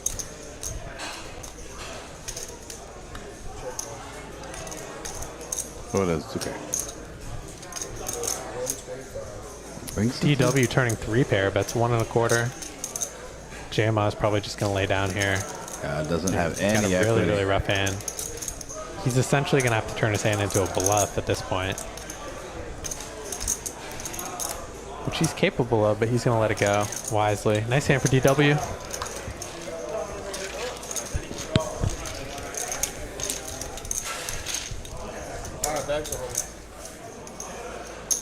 We're back to the 2-card game. Danny wearing his Adidas flip-flops. No, I literally, as soon as Mr. Regis wearing his Gucci flip-flops. Yeah. Well, I was talking to Danielle for a bit about a couple things, and Brian came, big Brian dealer. He said, "Hey, alternate." So I checked with a couple players in the room that could fill, and I said, "Let me call Dan." They said, "No." I text Danny. Said I won't be there for at least 15 minutes. If someone's there, put him in. And I said, okay. He's like, I'm on the way. The whole experience was just Love to see it. Danny, growing out some facial hair. Look at that. He didn't have time to shave. It looks good on him. Coming in hot with pocket 8's going to make it 30. DW calling with the 4-3 suited. Mr. Regis. Mr. Regis is like, welcome to the table, Danny. Yeah. You're not going to get this one heads up. I'm in position with 10-5 offsuit. I have outs. I can outplay you, Danny. Yeah. I'm Mr. Regis. All right, we're going 4 ways to this flop. It's going to be all Broadway cards. At least 2 Broadway cards. Danny. Set of 8s. Yeah, no, he's not going to get any action. What a flop for him. You love to have bottom set on a board like this. Yeah. So many top pairs you can get value from draws. And it's unfortunate because, like, with bottom in a board like this, you know, you bet to try to target an ace or a king, and no one has an ace or a king in that spot. Exactly.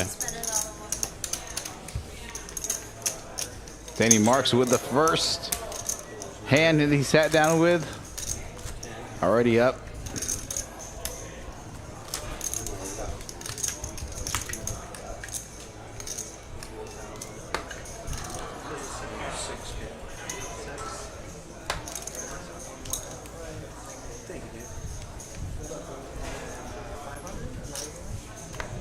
So Danny Marks picking up ace king his second hand. It's running hot. Yep. Everybody thinks he's trying to get splashing. Mr. Regis 30 again. Mr. Regis is like, suited, Not gonna get 3 through gapper, 4 gapper. Bad MF going to call with a suited gapper. Moneymaker on the button, the suited king. He may call. Why not? Moneymaker, yeah, he's gonna call on the button. I don't blame him. Oh, so he's going to call with ace 4. I was like, Kim's going to have at least. Okay, she folds. It must have been that. I didn't even actually see her hand. It must have been that bad. J-Ma getting in there with the 6-8 of clubs. Yeah, we got some suited gappers here. So it looks like the action tracker is a little off here. It was a raise by Danny. It said everyone call 10. Oh, okay. Danny gonna c-bet here. I like the Oh, c-bet. they're fixing it. Oh, no, they're not fixing it. Mr. Regis gonna come in with his bottom pair. Backdoor flush draw, moneymaker. He's got out. He's gonna call one with his top pair, trying to hit a 4. Me and Chris, they said these spots are for high rollers. That's what they said to me too. And then I said that's me. I'm going for it. me and Chris were like, what? I remember they had issues with the Anyways, we didn't feel like telling them. security parking. I would have, but Ace on the river here for Danny. Still his best hand. He's gonna check. Interesting. Maybe could have tried to get some value. No reason for moneymaker to bet when check 2 there, and Danny gonna take it down with his ace king. Nice hand, Danny.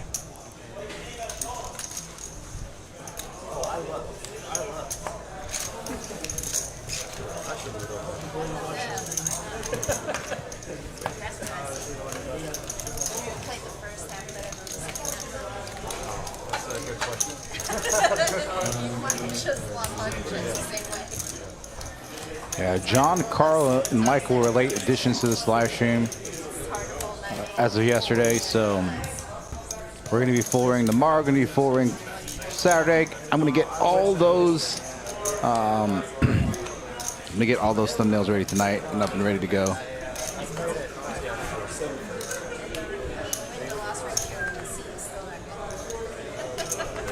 What's the buy-in for tomorrow? 3 to 5K. 35K. All right. Even though I'm sure it's way more free.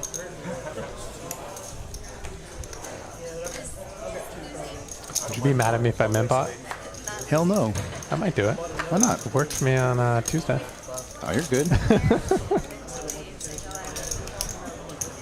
Yeah, I was ready to come in the fire. Like, if I was going to buy in, I was going to buy in for like 1 5K bullet, 1 6K bullet.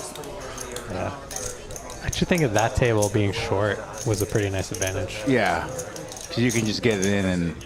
Yeah. It depends on your position. Right. But you got to play a stack size you're comfortable with.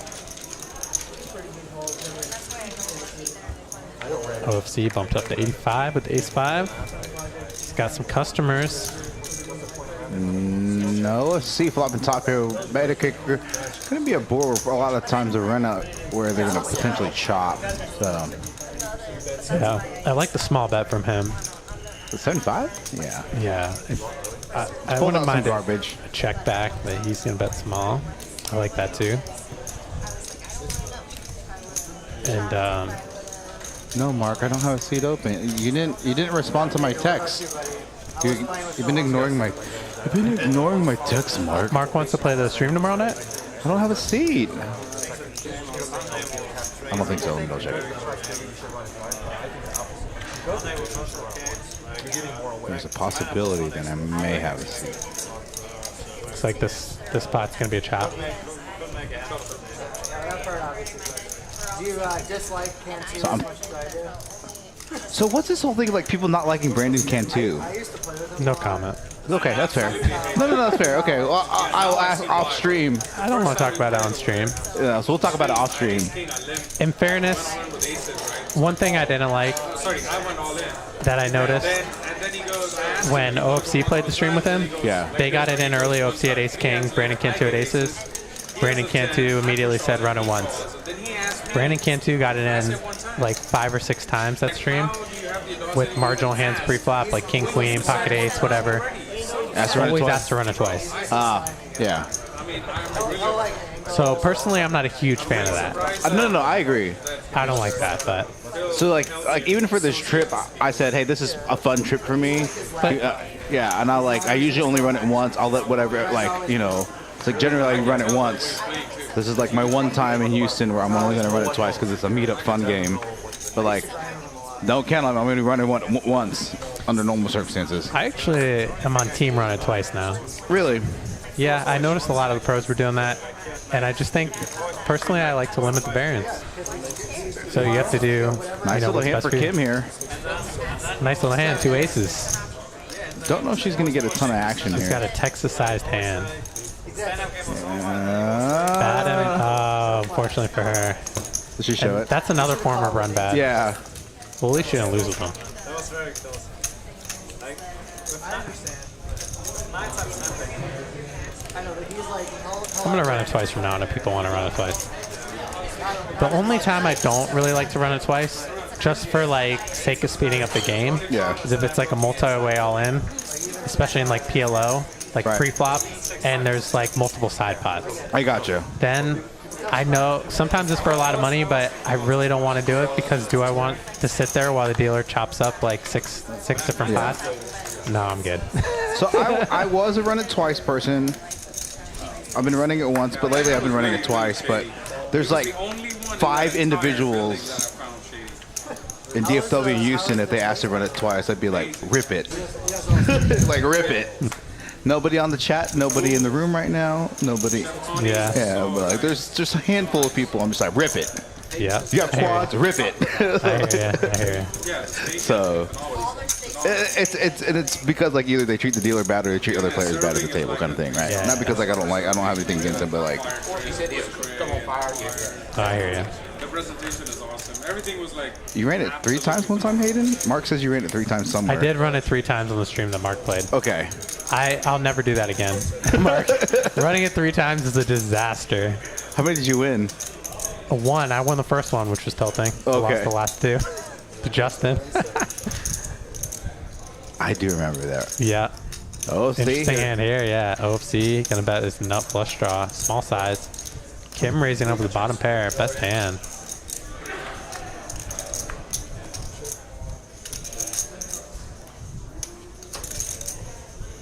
She reads OFC 4 draw. She could come out with a sizable bet here. She comes for a small bet. He's calling at least one. Oh, wow. OFC folds a nut flush draw. Am I in the Twilight Zone right now? He did walk Did back that, was that his hand? Yeah. And then she just shows a 3. Is that what she showed? Yeah, of course, she shows the 3 of spades. The board is 8, 8, 5, 10. Like really? She has 8, 3? I don't think so.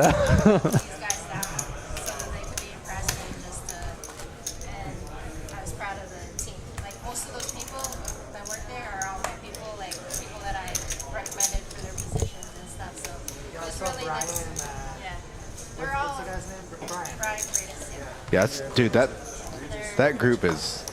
I really don't like. I love the staff here, but the Poker House. But that's one hell of a freaking crew down there. Top notch. Solid team for sure. And it's such a neat concept, and obviously me being from Houston, I'm indifferent towards Houston poker. I think that's a good thing for Houston poker, like champions. For sure, yeah. Good location, good staff, well run, doing everything by the book, being involved in the community. Like as I was leaving this morning, okay. I thought somebody brought away. Lots of people with draws, top pair, couple top pair. Okay. OFC. Gosh, drills it. Turning. He just gut shots like a pro. Small sizing. Good folder from J-Ma. Yeah, today as I was leaving, they were doing a ribbon cutting for the from the West Houston Chamber of Commerce, so I didn't get a chance to say bye to like Roy and Isaac. Other than Bye, everybody. Oh, they were? yeah, they're doing a ribbon cutting. So I'm gonna try to do a stream on Sunday. What am I gonna do? Food, drinks, everything was gone. I'll go. I told them when they want to run some streams, I can get some guys from Dallas down there, make a little road trip. And I thought I was gonna get a bunch of too busy, and I didn't even start with like. After the stream, I want to watch that video with you because I want to see your reaction. Okay, I'm down. I'll watch it. Maybe I'll put it on Streamlabs and put it up here. That's up to you. No, I'm not. I was thinking that, but I didn't want to suggest it. Is it like a bunch of bad words and stuff like that? No, it just gets weird. Okay, we'll definitely watch it for sure. Dude, I gotta get the air turned on in here. I'm dying. What? No action? You know what would be super OFC begging for action with his ace queen. He's begging. We did like a long weekend, like a Friday, Saturday, Sunday. Want to do that? Okay. Took everybody down and Run it. OFC. we played with some of the local players, but all of You us. take my hand, I'll take your hand. We'll run it down. Taking the worst of it. Oh, he still has cards. One card. No, it's one. Moneymaker. Mr. Regis? Picking up free equity here. Takes OFC's hand. Like, were other people there? Was it? OFC's feeling generous. It was. Was there like two At one time, it was. I was actually joking, but you took it, so I said okay. But this past I really wasn't serious at all. games involved with pros and it blew up. I knew it would take a minute, but it's one of those things. Once you go, you're impressed by the service and the food and the decor and the realization that you're playing in a really safe environment. That's what makes it so bad. So once you realize that, I think there's like zero reason why you will whatever like go there. It's in the Asian district, but it's also so really great Asian food throughout that area. But also they have 64 it's like It's already in the mug. Kim bumping up to 60 here with the ace 5 of diamonds. Yeah, I like that. I use that hand as a 3-bet very often. Mr. Regis. Mr. Regis is never folding suited connectors to a 3-bet, ever. It's not even a 3-bet, it's an open. Oh, did they get the straddles incorrect? Yeah, they did, yeah. I got it, okay. Yeah. you literally cannot do a drive-by, but it's just not possible. So it's like nice to know that I'm not, in fairness, I'm never folding that hand either to single raise. Yeah. That's the other thing I don't like about tournaments. Sometimes you have to fold that hand to a raise, and Yeah. it's just so sad. Yeah, you're like, It's just so sad. yeah, you can't, especially when you're like 20 big blinds and you're in the small blind, you get like a under the gun open, you're like, Just, damn it. it just hurts. It It hurts. just like hurts my soul. Yeah. I'll defend the big blind with that hand, you know, to, Sure. you can wire But too and everything. So like Tara Harrison in the chat saying here for Texas Kim. We got the right, Tara Texas Harrison. Kim Stone and the Hayden Fortini show all this week, starting from Saturday down at Champions here, back up in Dallas. Got Hayden Fortini in the booth with me. What's up, people? Texas Kim on the felt, along with some of our DFW heroes and villains. OFC on the villain side, Moneymaker, I guess, on the hero side. I don't know where else. B-Dubs, I guess, on the hero side. I'm going to put Danny on the villain side today. Danny's a villain? All right. Yeah, I'll put him on the villain tonight. OFC is always a villain. down there for poker and you just want to stay. And Right. He's always a villain. Yeah. my thoughts. Who are the heroes here? Texas Kim, Yeah, you said that. Yeah. Regis, Regis is always going to be a hero, no matter one what. bad MF. Yeah. Moneymaker, let's put him as a villain. All right. DW a hero? Let's put him. Oh yeah. We'll put him as a hero. DW's a hero. He's a hero. You know, yeah. So There goes my hero. Yeah. Watch him as he goes. karaoke night here in the booth, ladies and gentlemen. We sang karaoke. What did we sing? Friends in low places. That's right. I don't remember a lot of that night, but that's Yeah. okay. Mr. Regis here again with suited connector. This time with the 8-9 variety on the button. Again, we've seen him. He's gonna limp it. Yeah. Kim talking about the experience. Kim and Sean talking about the experience this past week. Same $12 an hour, 13, 12, whatever it is. Oh, it was a blind raise and another blind raise. It was not actually a straddle. So that one hand.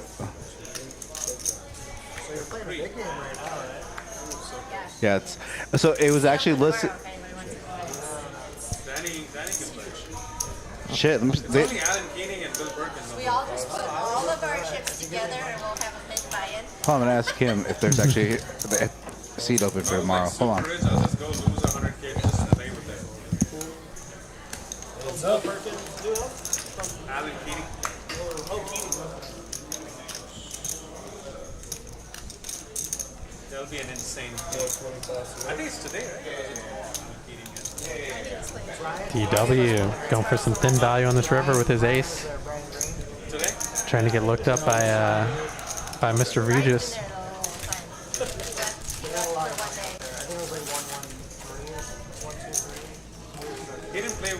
He didn't play both the days we played. I played. Mr. Regis making a good fold. Y'all are on Omaha now. Now we're back to PLO. All right, 4 card. Back to the 4-card game.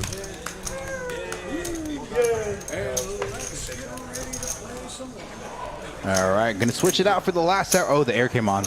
Nice. Yeah, I feel it. Clutch. Thanks for requesting that. He's going to make continuous appearances just to keep building up there. I hope so. Yeah, I think so. I think so. Well worth his big bait in between the goes and different. Y'all need anything? Omaha, good luck.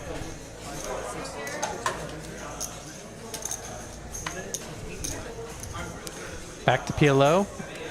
1 hour left in the stream.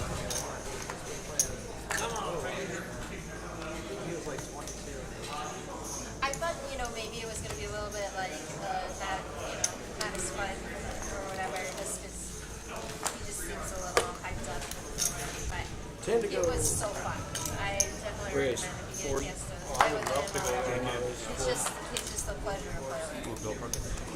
Well, he's fun to play with too. Your guys' cards. Yeah, Bill Perkins is like, he would seem like a hoot to play with. Phil is fun to play with. Brazil got like come up and play He's with very charismatic. He took my phone number and stuff. The boys told him. The Brazil God wants to come to Dallas. Yeah. So I was saying, like, Uncle Ron was like, yeah, I'd play. I was like, all right, let's be good over here, and then we'll get that all all squared up. Sick. I love him too. I thought he was a little bit. 6 player. Yeah, so Kim had called me like, it's like, hey, she asked me to help her put, get some group people together, go down there. She's like, yeah, some guy named Brazil got like, I was like, oh, I was like, snap, they got him to play. She's like, I don't even know what that is. I'm like, really? Like, he's like, Yeah, you've played some big streams, right? yeah. He's played a lot. He's played some. Also played a lot more on Poker Go? The Lodge. Oh, he plays on the Lodge. Okay. Yeah, but he was playing like the 50, 100, 100, 200. Mr. Regis, huge hand here. Yeah. Top pair and a wrap. And he's got backdoor flush draw. This is a hand he could play really aggressively because he blocks top set. Yep. And he has a huge draw and backdoor flush draw. The only backdoor for spade. All right, and Carlos here. Already turns the best hand with trip 5s. Yeah, J-Ma here turns the nut flush draw, but he's drawn dead. Yeah. Because Carlos has a boat. 5s full of queens. Oh, he does. Yes. I was wondering why everyone had almost 0% because Carlos has a boat. Yeah. Mr. Regis's hand has gone a complete crap, Garbage. for lack of a better word. Everyone checking through. This was quite a flop. Mr. Regis rivering a straight. And unfortunately, and he's also blocking some boats, so that could be trouble for him. What side he's going to go with here? I think we just may call here with a straight, though. Yeah, it's going to be tough for him to get away from it for Especially this price. for this price and this small of a pot for PLO. And again, earlier we saw Carlos be really aggressive with not too much. TW making a good fold with his aces. Well, another thing for Mr. Regis to consider is he's got a queen and a 9 in his hand, so he's blocking boats. Oh yeah. So he makes a call, very reasonable. And Carlos gonna drag in a nice pot there. Cisco in the chat. My best friend talked to him for like 2.5 hours on the way back from Houston earlier today. What's up, Cisco? Got Eddie the Asian Sensation in the booth along with Hayden 14, Texas Kim Stone on the felt. OFC German Moneymaker J-Ma, Danny Marks filling in. A lot of our regulars. Again, tomorrow's gonna be 5-10 quarter.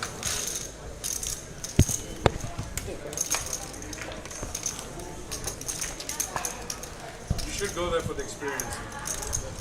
Sure, well, eventually.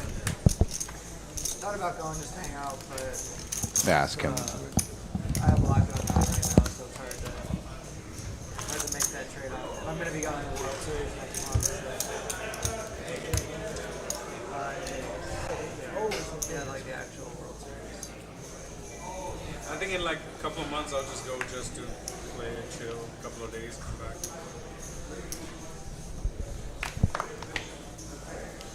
They are gonna have regular streams there, so. Yeah, they need to fix a couple things, but it was nice. Yeah, they do. Yeah, the whole production thing is kind of.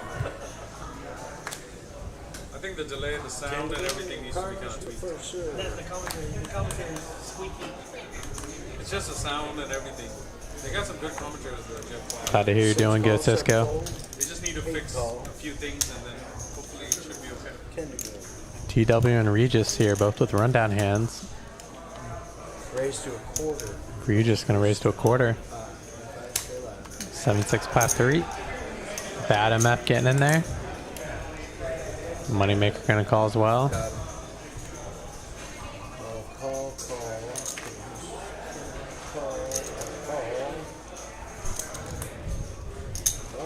Looks like we're gonna be 8 ways to this flop. Only person that folded pre was Danny. 8 players.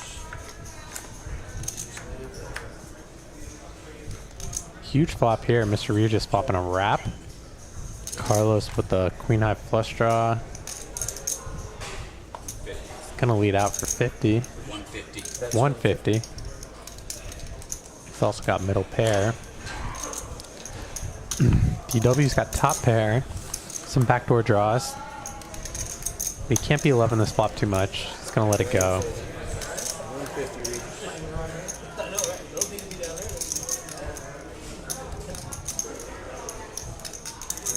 Mr. Regis gonna make the call with his wrap. Game on folds. Heads up, guys. Where's Carlos? Carlos turning 2 pair. 8s and 4s.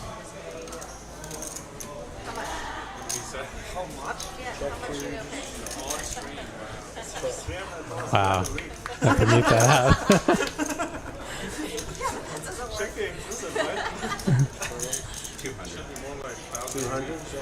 200 is bet. I should pay him or something. Yeah. I was in a week for What did my 5 friends years. say? Free cooking for life. Right. That's like Carlos checking, turn going check. Carlos value betting the river with his boat. He's leaving now. One of the next kids, not next kids, but part of the entourage. Anyway, he said, I want to play the road game. I want to play the road trick for every time.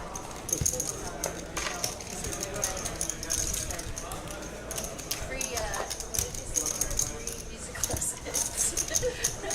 If you let me play the road trick. I was like, when can I collect? You're moving away. online. Yeah.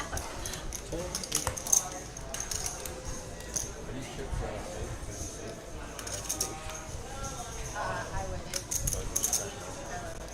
I can't say. I would say no. Maybe it'll get better. Okay. I still gotta read the cards. Alright, Brian, way to save me.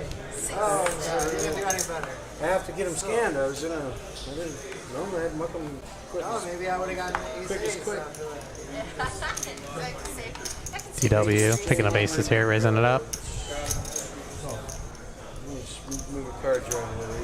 Mr. Regis gonna make the call. Ball 40. One bad MF coming in. Moneymaker. Kim folds. Kim on call. Looks like we have another 7-way pot. All right, Texas heads up. Pew pew. Last hand was 8 ways. Oh, that's it. So this one's just 7. So what's the rule? Texas has up 5 players? Minimum 5, right? Isn't that the rule? Oh, Jared Farber. Okay, sorry. I'm getting questions about Poker House closing, whether or not. Here's what I've been told and what I've been allowed to answer. We lost last Tuesday, so on this past Tuesday we filed an injunction appeal that hit the court system today. We will know in the next, obviously by next Tuesday, whether or not we're closing. Now, in the event that we do close, it is more than likely going to be temporary. We have alternative plans. That's all I can say. So, to be continued. One way or another. So, that's all I can say. That's fair. Yeah, I have been on phone calls and texts a lot the past 10 days. I can attest to that. So that is what I was told by Danielle. I actually asked her. I said, "Hey, I'm going to get questions in the chat today. What can I say?" And I was like, "If I say this, is it okay?" She said, "Yes." We're appealing it. Got an injunction appeal. We'll find out. Cautiously optimistic. So. All right. I can't wait to watch this. For the love of Lucky Melon. Yeah. It's like 30 minutes. It's fantastic. Cisco, I'm gonna make you a mod. Just for the record. I ended up getting like 7 free rooms over my stays. So Nice. That's great. for free during the main. You got to be fully focused on it. What's that? The Lucky Melon video. Okay. You can't be distracted. Okay, fair enough. Fair enough. You need your full attention. Brian, you gonna go? What's that? Yeah, I'm going for the seniors event. Oh, nice. 19. It's my first year of melody. People really like that event. It's very It's popular. a really great. My brother got 304th last year. It's a really great event for you guys. Good practice too. The Yeah, young it's good. Made crush it. By the time I get to the seniors, the tournament's gonna be like super tough. Hell yeah! This is gonna be really tough. It's gonna be super big crushers. Crush the seniors event. They wouldn't know what to do with you. 8 bet 60. Jay Freezy, the answer to your question is yes. TW betting is open under here. 60. He's got middle pair with it as well. Backdoor flush draw. Mr. Regis. I can't say what we're gonna do about the hours, but it's going to be rectified one. I'll say this. It'll be rectified one way or the other, Jay Freezy. Raise the 160. Look at this. Mr. Regis has a dry ace of hearts and middle pair. He's got a gut shot. He's bumping it up to 160. Like I said, he's a very And this is very creative play. He's really, if this heart comes in, he can very credibly represent the nut flush. And he puts Carlos in a really difficult spot here with top and bottom pair. He does make the call, does Carlos. But if a heart rolls off, I like Mr. Regis to win this hand. A queen would also give him the best hand. A deuce gives him the best hand. The 9 is not a good card for Mr. Regis. Yeah. Okay. Your first pass. Check. Gives DW the nuts. The nuts straight. 540. And he's going to pot it for 540. No,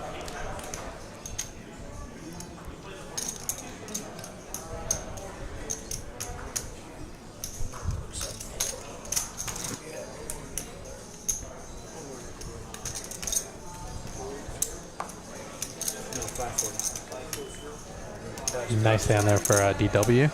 Said no good? Cisco, I gotta log into the YouTube software in order to make you a mod. But I can do that shortly. Give me 1 second. Trying to attend to other business matters.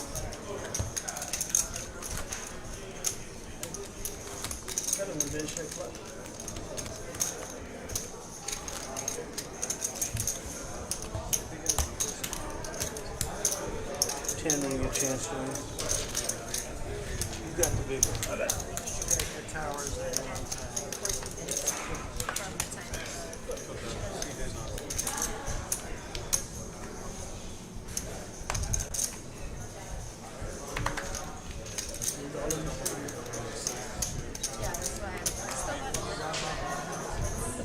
Spent a lot of time in Vegas there. All right. Send some checks out. So Regis here, probably gonna get in his hand. Check, 10-7. Just Carlos. That's me in the background. That's me. Somebody. Yes, to be somebody. Mike Cole, Money Folds, Sean Folds. I'm not just gonna throw a pro or a nit on there. It's gonna be action. Oh, for that big game? Yeah. Yeah. I sent a text out to Dong, Z-Fish, and AJ. I'd love to see Dong battle that. Oh my gosh, that'd be so fun. That'd be sick stream. It's tough for Dong on like Fridays because he has kid duty, okay. so. And he needs some like time to prep, but you know. String call indeed. Dong would give them a run for their money for sure. Dong's, it's really funny because Dong's like really quiet, and but he's hilarious when he talks. 10.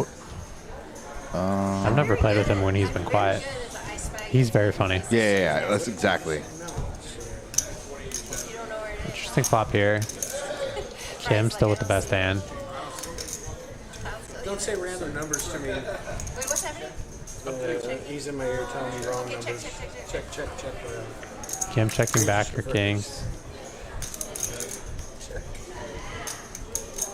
Bet 50. Call. Michael coming out with a small bet. 55 8.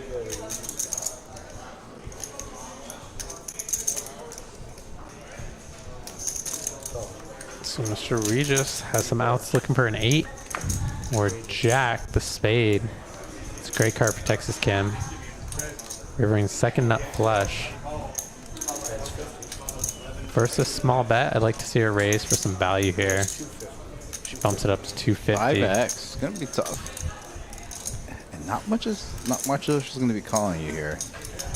Yeah, she's just targeting worse flushes. Yeah, and I think Mike knows he has a really bad flush here, but he is carving up calling chips. Yeah, he's getting a good price. Does make the call. Nice value raise there by Kim. Wait, it's in there. It's in there. Oh.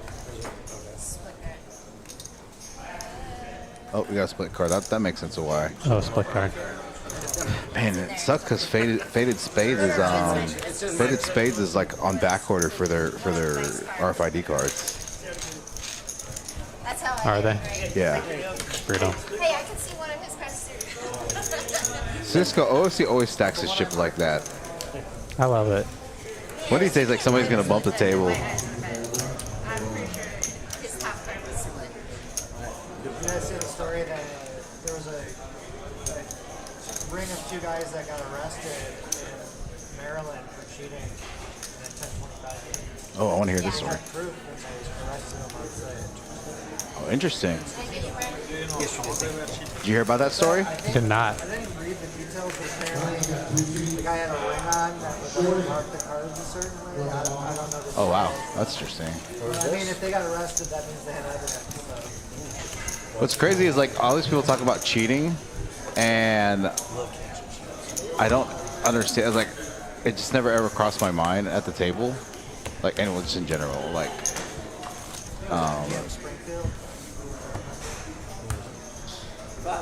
Yeah, I mean, any game that's played for money, especially the more money it's played for, yeah, there's always a higher likelihood that someone's going to be looking for some type of extra advantage. right. No, that makes sense. Coming out and saying, made that call, the game would have been very different. Go, my friend. You mess it up for everybody. I haven't given anybody points, so I'm gonna give you guys. That's I'm my gonna give you second guys bullet. So if he calls that, 20. and I I'm lost gonna give you that, guys then it's gonna be a whole 2,500. different game. Raise to 40. Sean 40. It's funny, it was a $4,500 pot and I bluffed like $13.50. That's all I left. Kim call 40. So Kim picking up double suited queens I just made him believe I had a set. versus Moneymaker's open. JMA, I think, is going to come in here. His ace jack 6-4, he's suited to the ace. Carlos going to call. Jack 10 a6. Mr. Regis here. He's got a double suited rundown. He's going to call as well. 5 ways of this flop. 5 players, folks. Great flop here for Kim. Flop top set. Someone's got to have something. Moneymaker's got a 10-9 flush draw. Mr. Regis, the open-ended. Open-ended, that's right. Expect to see he's going to lead out here. Tough, it's going to be a tough spot for Moneymaker. His flush draw is good, but he can't know that in this multi-way pot, especially with Mr. Regis leading out. That's 30. Mr. Regis just leading for just 30. It's looking like a weirdest block bet. Yeah.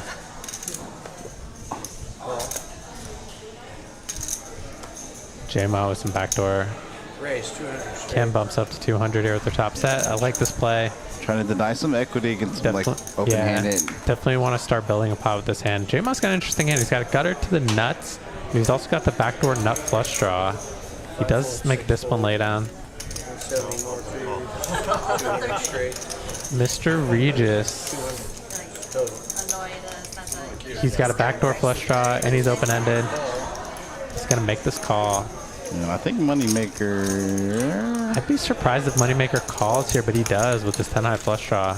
Yeah, interesting call there, especially like if you had king-high flush draw, you can make the argument to call in that spot. Now he does turn open. There's a little bit of a combo draw. This is quite a turn card here for Moneymaker, especially. Yeah, Moneymaker turning. 700. Yeah, Kim gonna size up here on the turn, and then definitely additional draws on the turn. Yeah, Regis is. And it's going to be tough for Regis to call here with just open-ender. It's tough when a flush draw is present because it kills 2 of your outs. But he is making the call. Now it's a tough spot for Moneymaker because he has to be concerned that either Regis or Kim has higher spades. I'd be very concerned with Regis continuing to call this turn that his spades are no good. So he actually has a ton of equity in this hand. He has the correct price to call. But in my opinion, this is the problem with overcalling the flop of this hand. Is now he improved his hand on the turn, and he's in a pretty gross spot. I wouldn't fault him for folding. He might just think he's drawn to a straight. You know, given the action. And his king doesn't even make him the nut straight. Right. He does lay it down. So Kim got the highest equity hand to fold. She just needs to fade an ace or a 6 here. It's a 3 on the river. That's a clean river for her. It does complete some straights. So Mr. Regis has he actually has a good hand to bluff with. Right. Because he could definitely have some wraps. He's blocking. He knows Kim probably doesn't have a straight. So he's blocking like 4-6, ace-4 type hands.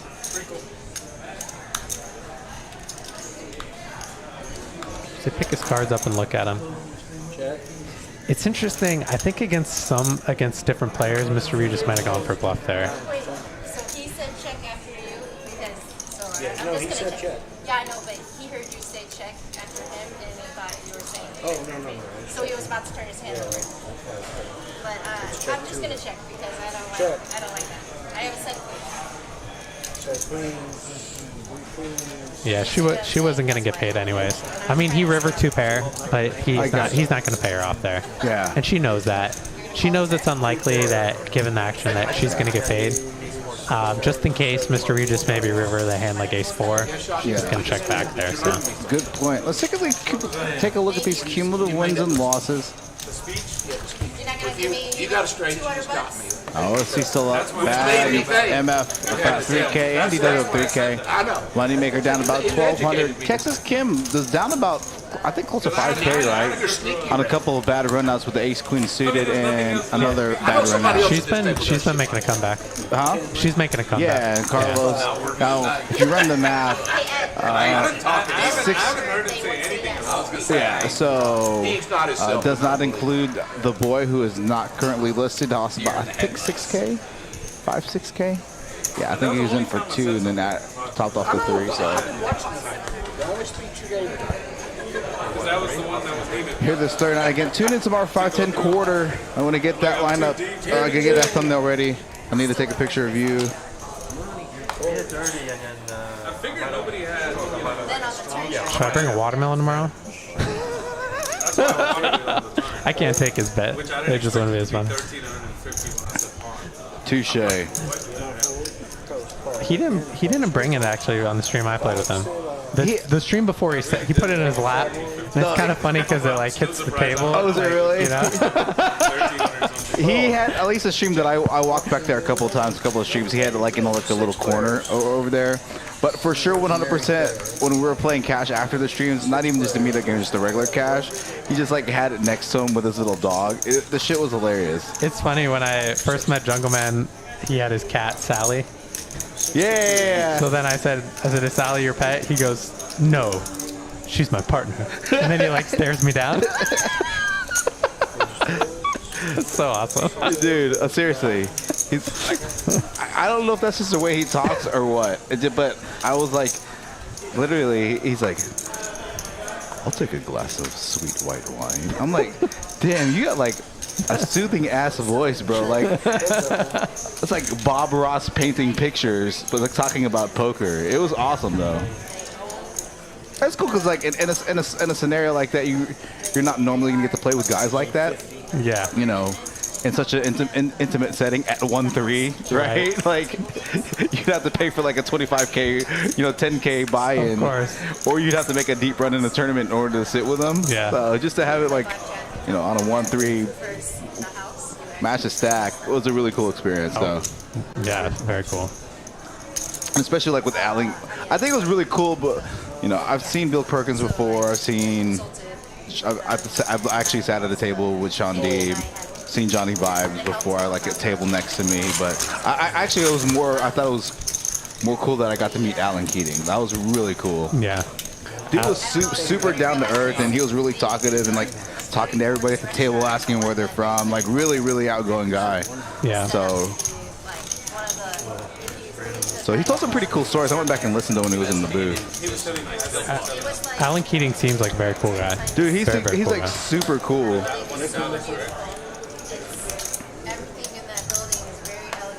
It was funny because I was like, "You ready for the 1?" I was like, "You ready for the 1 million hustle game?" He's like, "Whatever." He's like, "It's whatever."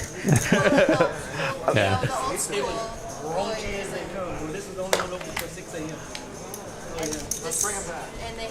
He's boss. It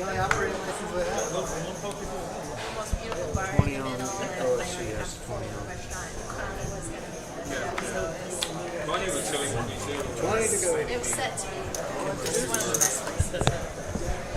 The next day, the breakfast was the best. Yeah, that burrito. Did you have the breakfast burrito? Oh, with chorizo and egg. Yeah, So bro, good. that burrito So was amazing.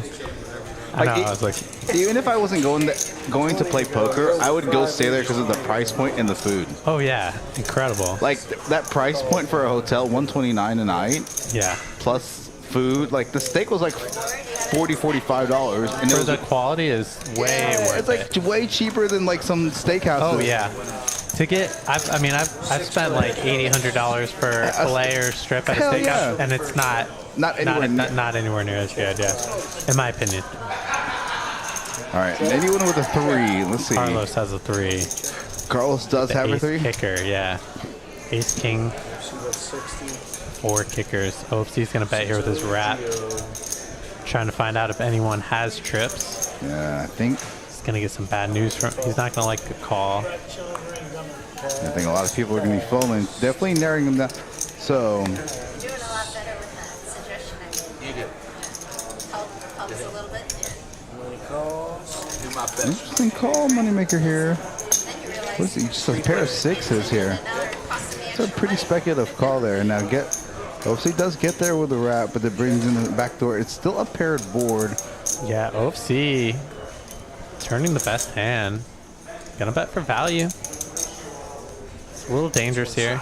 Yeah, but and again, with that being said, there's not going to be a lot of 3-6 combos, 3-7 combos, right? Right. No, I mean there could be definitely. reasonable. I mean, there's like 7s full, 6 full. Those he could be concerned about that. He's betting here for value and to try and get some information. So when Carlos just calls here, Yeah, I guess you can be beat on this one. It's really hard, but I don't know how. Cisco, like literally, like I'm gonna shoot you a text. We'll talk either tomorrow or something about like a day where I can go down there where it works out. nice hand there for OFC. OFC there, and with a flush run out, board pairs, flush run out, still gets it straight to hold. Yeah, nice hand. He can't lose tonight. He's running good. Right. OFC is the master. Let's pull up the win-loss. Yep. See how it's going. But we just had it up. Nah, that's all right. We'll pull it up again. OFC up top here at 4,700. DW, Bad MF having a good night. Mr. Regis, J-Ma, Danny up small. Moneymaker, Texas Kim, and Carlos are in the red. We still got some time left. Cisco, their food. I'm not saying that because I know those people personally, but the head chef there was the head chef at the Three Forks steak location here. It was a high-end restaurant before it closed for like 14 years, 15 years. I know it was in the teens, so she went down there to Houston, curated that menu. Such a good value too. And like, how great is it? You can go play poker and just walk up to your room. It's amazing. Yeah, it's like being in a casino, but it's more relaxing because you don't have the smoke, the blackjack tables, the slot machines. You don't have all that excess noise. Yeah. You just have like an awesome bar, right, and restaurant, little lounge restaurant area. You've got like chess boards, backgammon boards, and then you've got the poker room. It's just like, I love it, man. It's great. I wonder if that's going to be the trend that some of these card rooms start going towards. Yeah. It's like it'd be a very expensive trend for some, a very expensive trend. But it's nice if you have the additional revenue of a hotel, Yeah, it's also a good way to keep people there, keep people playing longer. That's the thing. Like, I usually don't drink a lot when I play. Right. But like, what a flop here. For fun, I will look open ended. So DW here, kings and nines. Mr. Regis has a wrap with a flush draw. Yeah. He could definitely choose to raise this hand. Carlos does have the nut flush blocker. J-Ma. So Mr. Regis just going to call. Double blocking. Kim is going to call one time here. Backdoor hearts too. Yeah. That's what she's looking at. Could be. I think it's going to be a heart. Just kidding. 6, 7, 8, 9, 10. 8. Okay, Mr. Regis, Gus get there on the turn. Mr. Regis turns the nuts to 10-8. Just double checking. Like, yeah, I got it. 500, 600. Yeah, I think like 600, 700 is pretty good size here. You definitely want to charge like sets, 2 pairs, some higher flush draws. That's big, pretty big, 800. Yeah. I think Kim's gonna have a pretty. Yeah, it's 870.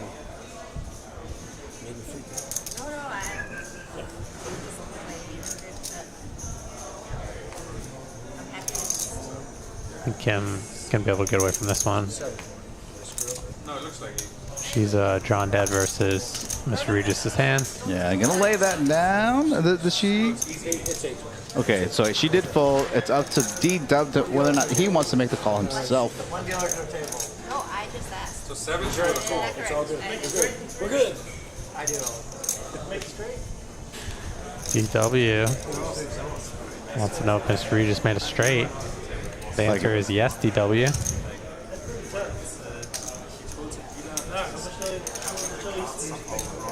Showing him respect. Nice hand from Mr. Regis. He only had a pair of kings. He had 2 pair. He had top 2. Kings and nines. DW did? Oh, yeah. King, queen, nine. Yeah, I had to look at it. So he had a decision there. He definitely had a decision. tell you, he was saying, yeah, you were doing like this wrong. So like the gym was like already nervous. Then he did the same thing, but wrong again, like 5 minutes later. Don't do it like this, do it like this. Yeah, still didn't understand. And maybe, I think the dealer didn't understand too, but then you really saw the dealer started sweating and was getting nervous. So Z-Fish cannot play tomorrow. He's like, oh, emergency trip to France for 2 weeks. Who's this? Z-Fish. Oh, I'm like, I was like, I hope everything's okay. He's like, no, it's good. We're just gonna go for 2 weeks. I'm like, that's baller. Like, Nice. that's nice. Z-Fish. Haven't played with him yet. He said he'll be back mid-June. He's gonna be gone for a month. I actually have to start like planning my streams. That explains everything. I'm like, what's going on? Yeah, especially with the World Series coming up. Yeah, like AJ's gonna be like not as available. Brian Green's not gonna be as available. So. Right. Good, thank you. Even if I had to like not stream at 5-10 quarter and just go like 5-5 and then 5-5-10, it's not that big a deal. Back to Hold'em.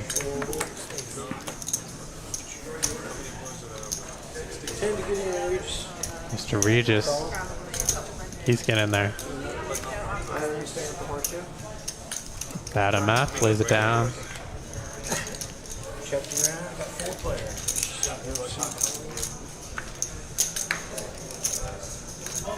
Four players, folks. Check. 50's bet. Carlos flopping top pair. 9 folds. It's probably going to be the end of this hand. And that's it. And we got about 20 minutes or so left in this live stream, this Thursday 5-5-10 round of each. Again, got Bad, MF, Michael Franklin, the 1 seat German Moneymaker, with just a few more streams left in him before he heads back to the home country. OFC in the 3 seat. Texas Kim in the 4 seat, clawing her way back. J-Ma been relatively quiet today. Carlos, not Carlos Cortez, Carlos, my Bad MF's friend. Danny Marks in the 7th seat, who came last minute to fill an open seat. D-Dub in the 8th seat, and Mr. Regis in the 9 seat. Raise to 30. Danny Marks raising up with the King Queen. Lucky for him, DW wasn't there with his 10. Yeah, I was like, who folded 10s? Man, it's not sitting there.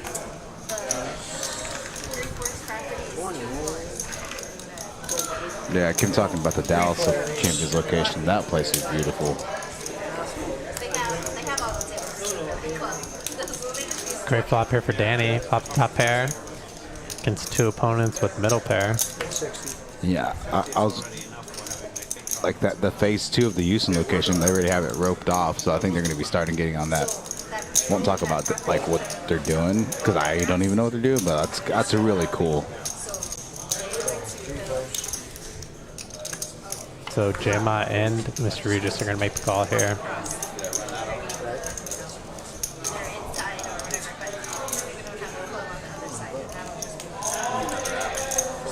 About 2 hours. That's what I was thinking. We haven't figured that No, out. it was an hour ago. 2 hours. Basically, they're trying to show the one that And Amber brought him the chain. Danny going for value here. Yeah. That's 200. Pretty chunky bet. Mr. Regis looks like he's not a believer here with this 5. But he likes to chase 2 pair set trip outs.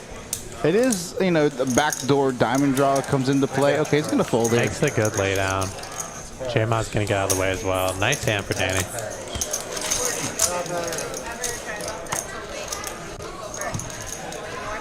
Oh, thanks, man. I'm investing in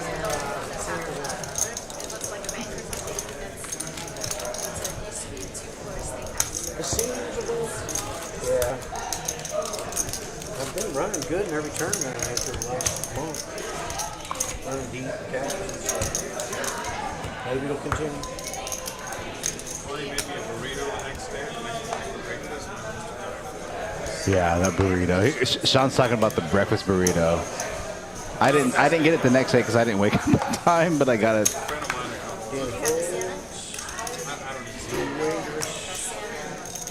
Did you have the salmon? I did, yeah. Yeah, very good. with the mango. It was a little spicy, but I had the salmon. Chicken marsala is really good. I had the chicken marsala. I had those steaks. And Did you have the chicken fried chicken? I did not, but that's good. probably really good. Yeah. Everything was good. Yeah. And he said, "Oh, you don't have a choice. You're all on the same." I wonder how many tables they going down there for the meetup game. Let me check. We have about 6 or 7 tables ourselves here.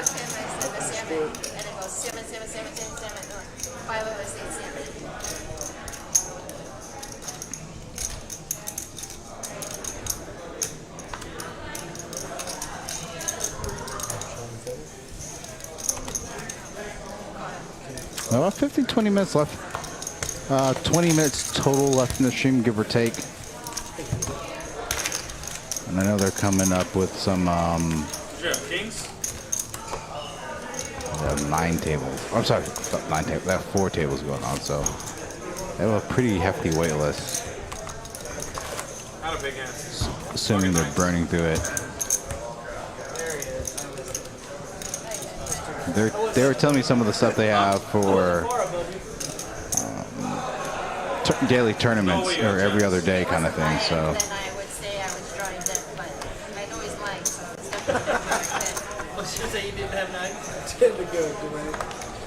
I'm keeping a straight face in Houston, and I lied about having queens or something. And all these guys are laughing like he's lying. And then one guy even asked me, "Oh, you folded this," and we were really having a conversation. And these guys are like, "Don't even listen to him. He's just lying." I'm like, "What the fuck?" Usually I'm the first person to Blow his tell cover. the new players, don't listen to him. But J-Rock from across the table was Kim like, always tries to "Don't blow his listen." cover. I was like, "Thank you, J-Rock." I was just about to say that. Let me get some information, you know what I mean? I would let you. I would just sort of. Oh, no. That was the advantage I'm not of gonna let him letting me get have my information. I wouldn't have said anything, but I'd start laughing at control. Which is the same thing. Oh, heads up, gentlemen. Which is basically worse. You're right. No, but All it's just- the heart board. it's about to be like, BMF with the only heart. Great flopper by BMF. Oh, no. Mr. Regis does have top pair, Yeah, he's got top pair. and he is unblocking hearts. No, it was I wouldn't be surprised if he leaves. Okay, no. Check call. It looks like it's going to be a check call. I like a check call, yeah. Guy pulled a pocket queen. The guy's like, BMF is... BMF, great equity. and he's like, Advantage. and I go, don't listen to him. I was about to say, don't listen to him. And Jared goes, don't listen to him. For that price, Mr. Regis is going to stick around. Yeah, using the same bet size as the flop. Rasmus played first day. Pretty bad river for both players. Probably going to go check here. Pair of 9s. And then Moneymaker came later, and then Brian Green was oh yeah, he tilted. He gets the.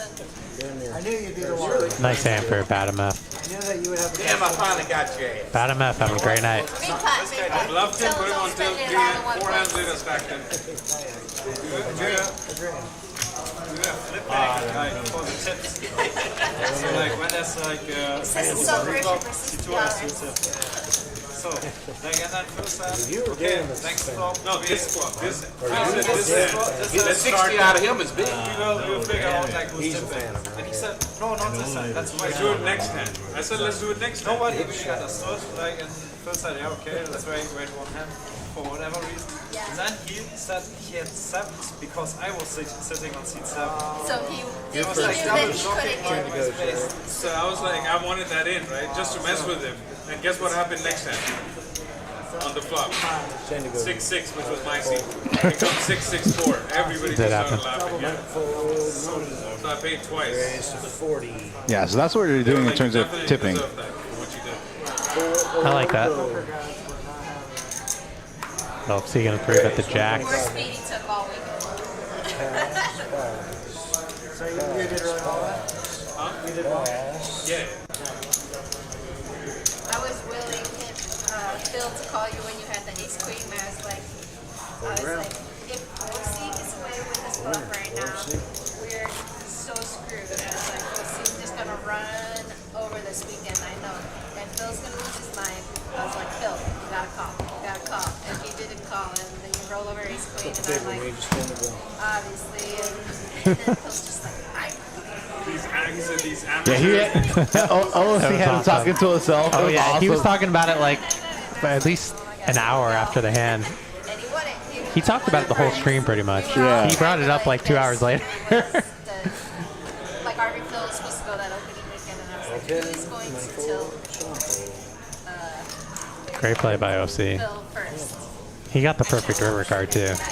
The king, yeah, king. Yes, it's perfect card. It was like it's slightly over pot rip, right? It was like pot size. Yeah, pot yeah. size. The nibble. Yeah.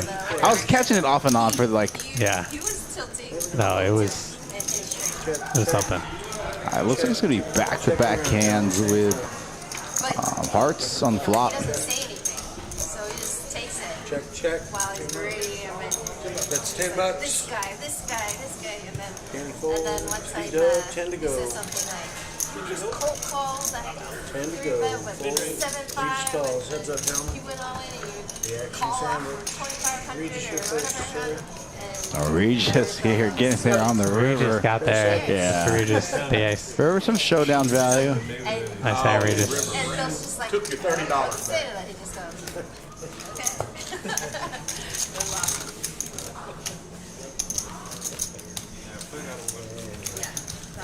There was a hand where the flop was king, queen.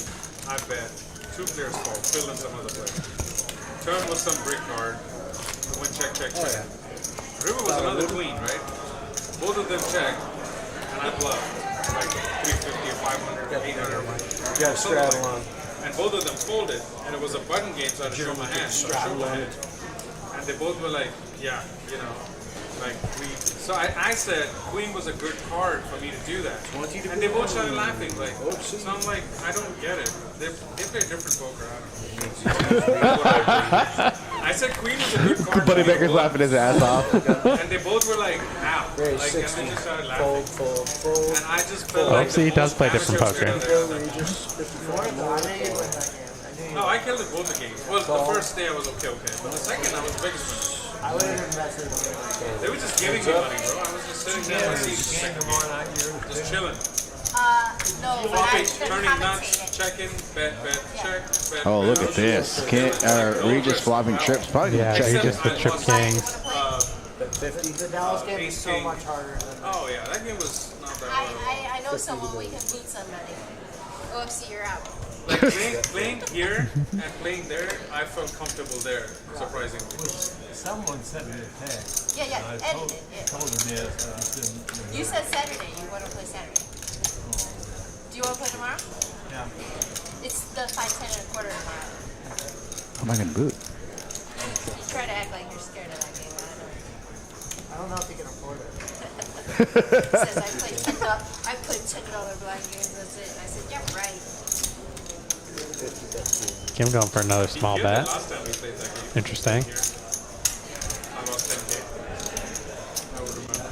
I wonder if Regis is gonna go for the check raise here. Little block bet here.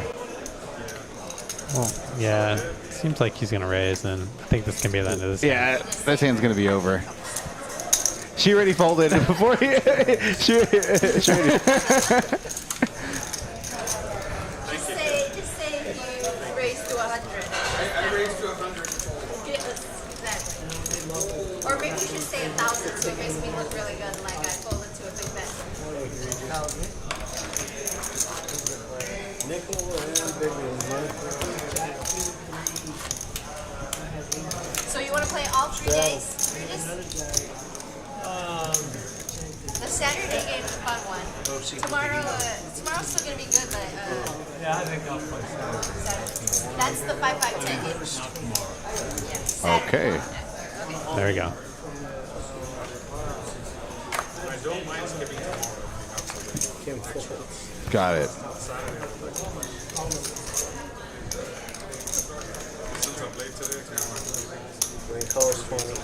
What are you ready? Call. 3 days in a row. Oh Oh my god. 3 of clubs exposed in the muck, 3 of clubs in the muck. I got 4 players. How am I in position with $20 round? Yes. Oh, you got the bar. 4 players, first readers.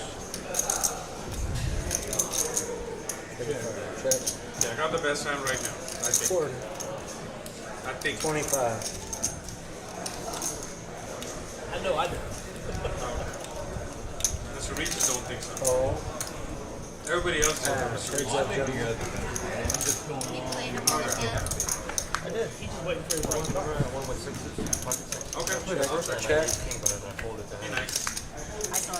Mr. Regis gonna river the best hand here.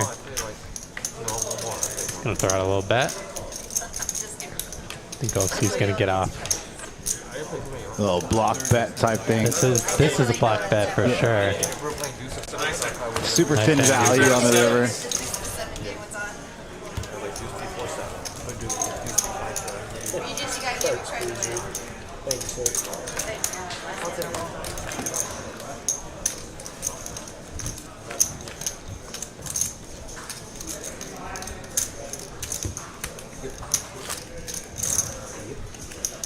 Kim clawing back though. She's had a rough session, not in terms of like playing, but it's just she did have a rough session. Some half the players blocked my But text.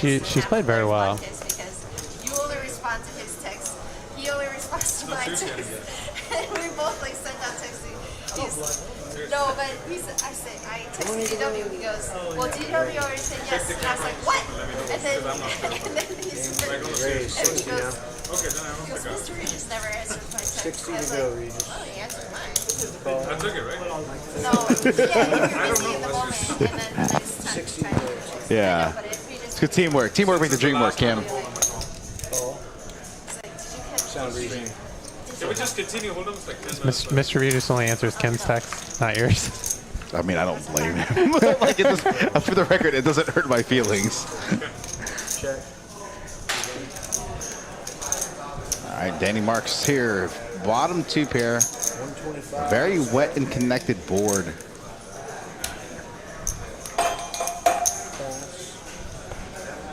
OFC gonna make a light float here. Kim and I joke that if we hit gut shots as often as OFC does, that we would call with gut shots as well. Yeah, oh my As gosh. often, all the time. Yeah, he's so gonna much hit, extra implied value. He's gonna hit, and he picked up a double gutter here. Yeah, he's gonna hit a 7 or a jack. I'm telling you, I'm gonna A bet. 7 would be dirty. Yeah, 7 would be very dirty. A jack would be a lot harder for him to get paid, but We gotta go pick up the kid. Yeah, like he was like womp womp womp. These guys I think this river's gonna go. River's gonna go check. Yeah. Tiny, what's going on? Nice hand, Danny. We have a few more minutes left in the stream, about 10 minutes or so. Disallowed on the turn. Are you gonna play tomorrow? Are you playing here tomorrow in the room? We can try to get road tomorrow before the stream. I don't know. You might play the other one. I'll play Saturday. Maybe here. Yeah. Omaha.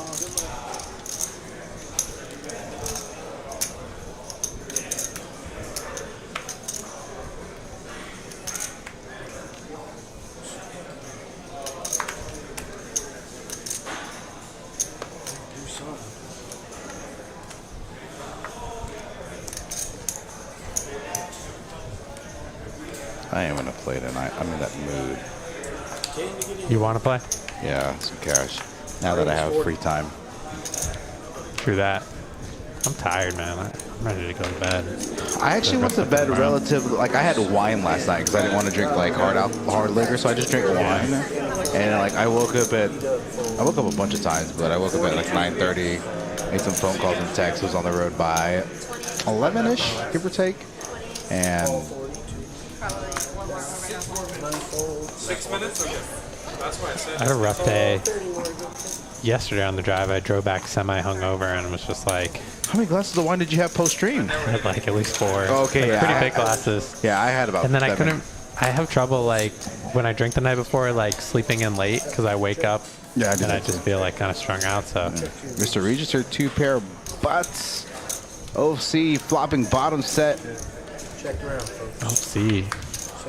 How does he do it? Turns a boat. Oh my gosh. Rocky. He's got to be feeling fairly good about this hand because no one bet the flop. He Yeah. can kind of eliminate aces, kings, and ace king. So he's trying to target like a random ace or a king here. Mr. Regis gonna give him a little bit of action here. He's gonna need an ace on that river.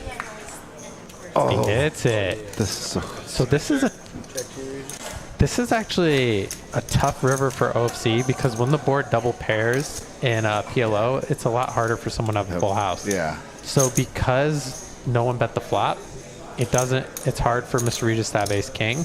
And because OFC has 2 9s in his hand, it's tough for Mr. Regis to have ace 9 or king 9.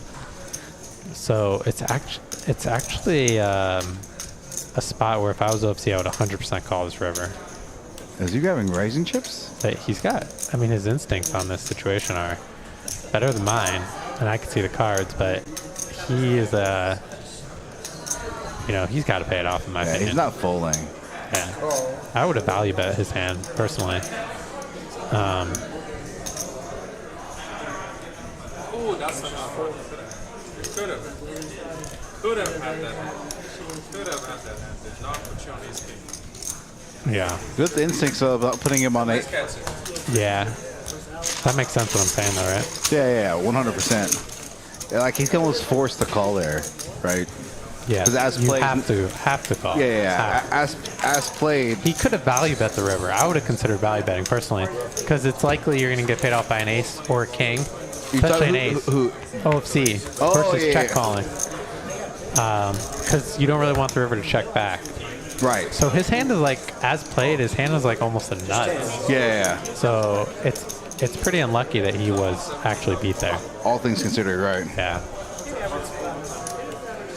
Just for those 6 months when nothing was like in the very beginning, when nothing was everything was shut during those times. Those 5 months. 6 months. Playing online. Has always been my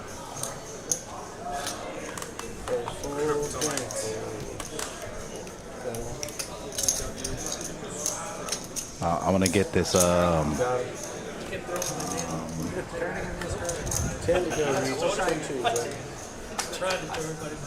Uncle Ron video.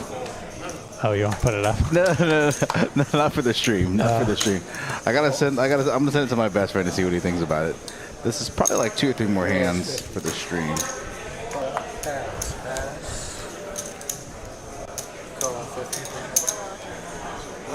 It's the last hand. Second to last hand. Second to last hand. Got some big hands out there. Some decent hands. All right, I want to send this one to Eric and I read. That's what I gotta do. One less than Kim wants. What a spot here. For who? Well, not really, actually. I don't know what I'm talking about. I'm just getting tired. What a spot for nobody. I'm not paying attention, so. Bad MF. Gonna bet 75. Moneymaker. He's got a flush draw. He's got some backdoor straight draws. Gonna make the call.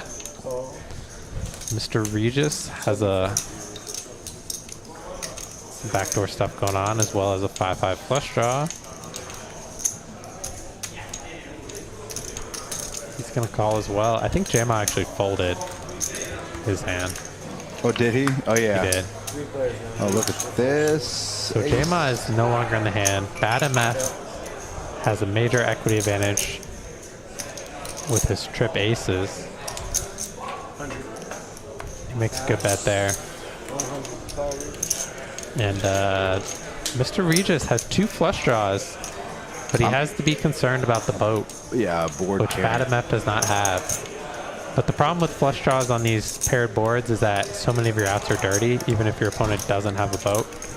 You know, for example, the 10 of clubs, 9 of clubs, 8 of clubs is no good. Thanks for the advice. Along with the 10 of diamonds, 9 of diamonds, 8 of diamonds. But he is going to make the call. He's getting a good price. He has the equity to call, 30% equity. And that river is going to give Bad MF the best hand. It's probably going to go check, I imagine. Bad MF going to take it down with his base 10. Very nice hand.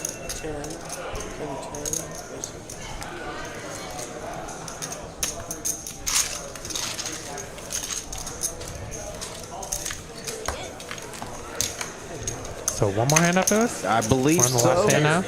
What's that? Then Uncle Ron. Who's that? No, then Uncle Ron. Then Uncle Ron time. Yeah. Gosh. Then watermelon time. Watermelon time. Lucky melon. For the last hand? That's Since I have the button, I thought I'll ask. his watermelon's name is Lucky Melon. Lucky Melon? Yeah. Okay. Her name is Lucky Melon. Her name. Are you sure it's a her or a him? She had a. I mean, she got pregnant and had a baby. Okay, watermelon. I mean, baby melon, baby Lucky Melon. Baby Lucky Melon. I mean, did they adopt or did they? It's 2023 or you know. I don't. If you watch the video, I don't think they adopted. Oh shit! I gotta watch this. I'm for sure gonna watch this. He does balls too. That's why I asked for 25. Opposite equals 100. DW. He's got a nice hand. He's got queens. He's got an ace-high suit. Mr. Regis has paired deuces, double suited. He's got an ace-high suit as well. Here, we're gonna end this stream on a bang. OFC's the last one. Bad on that. Could be in there. Moneymaker's in there with the kings. OFC. Kim's. Jama. Ace 10-9. Premium hand with an ace-high raise suit. here. So these are really nice aces. 120, yeah. He's going to just pot it here. I love that move. DW's gonna call. Mr. Regis is not gonna fold. Think it's one of those. It's a trickle down effect. Everybody's now getting a good price to call. Yeah. And it's the last hand, and It's going to be Texas heads up this hand. yeah, heads up 7 ways. It looks like. OC not in the hand. OC. Oh my gosh, OC's a nit. What a nit. Alright, so you got what you wanted. I had trips in my hand. Yes. $100 off. OFC locked it up. 6 players.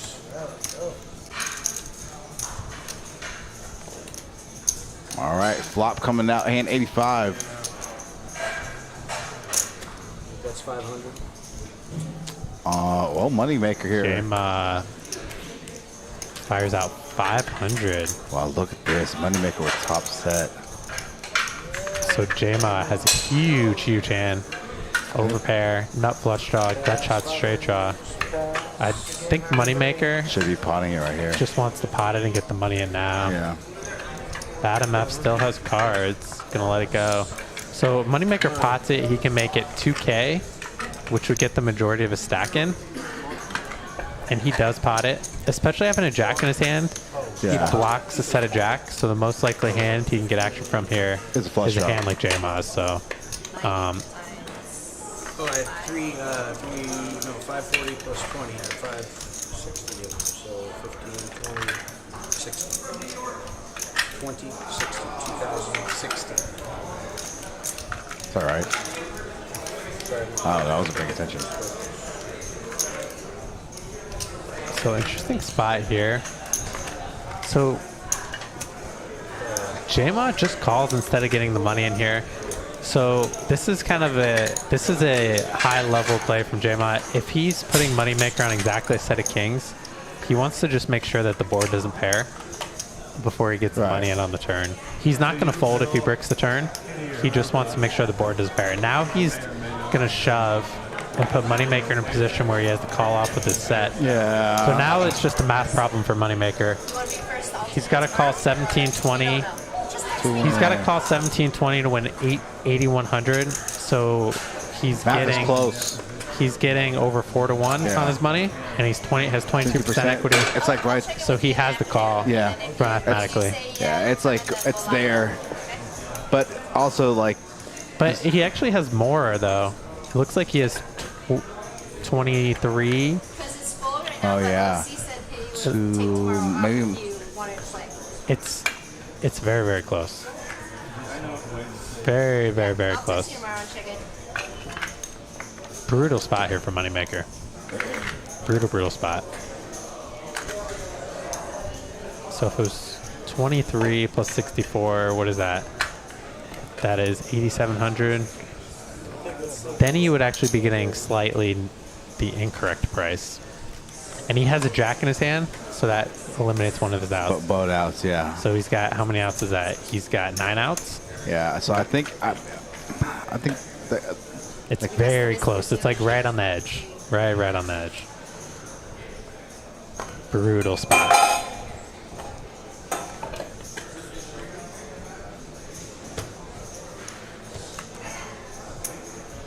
He lays it down. And it's probably the right fold in the long run. Very close. J-Ma there. Picking up some chips that last hand. Nice hand, J-Ma. So results oriented, if you just got it on the flop, he probably would have won a bigger pot, but Yeah. he was able to deny Moneymaker's equity there, so Yeah. nice hand, J-Ma. All right. As we wrap up this stream, let's take a look at the final stats. OFC finishing up with about 9,400. J-Ma about 8,500 there after that nice little win on that last hand. Moneymaker dropped down all the way down to about 1,800. That's for that. VPIP percentages. Again, this is a 5-5-10 around of each. Once I call you ready, you know. Half the PLO side, half the Hold'em side. Mr. Regis all the way up. Yeah. What did I say? What did I put the line at? 65? You said 60 something, yeah, 69 or 65 or something like that, yeah. So I got wrecked. OFC coming in second. 5 players over 50% VPIP. Yeah. Definitely with the PLO side, players liking to see a lot of the flops. Let's take a look at the most important stat of the night. Cumulative winnings. OC up about 3,800. Regis got a bunch of winners batting about 3,200. D-Dub 3K. J-Ma after that last hand. Yeah, last hand got 2,400. Danny there. Won a little bit. Yeah. Texas Kim was down about 5K, kind of swung it back and forth, so down only about 3K. Moneymaker after that hand, losing it to J-Ma, down about 3,700, and Carlos down about 5,400. Again, tune in tomorrow. We're going to be doing a 5-10 quarter. I'm going to be putting a link to that live stream up this evening. So that's for it. That's it for us here in the booth. Again, thanks, Hayden. Yep. For joining me in the booth. Eddie the Asian Station, Hayden Fortini, who's going to be on the felt tomorrow for the 5-10 quarter tomorrow night. Kim's going to be in the booth with me, so look forward to that. You guys have a good rest of the evening. Good night, everybody.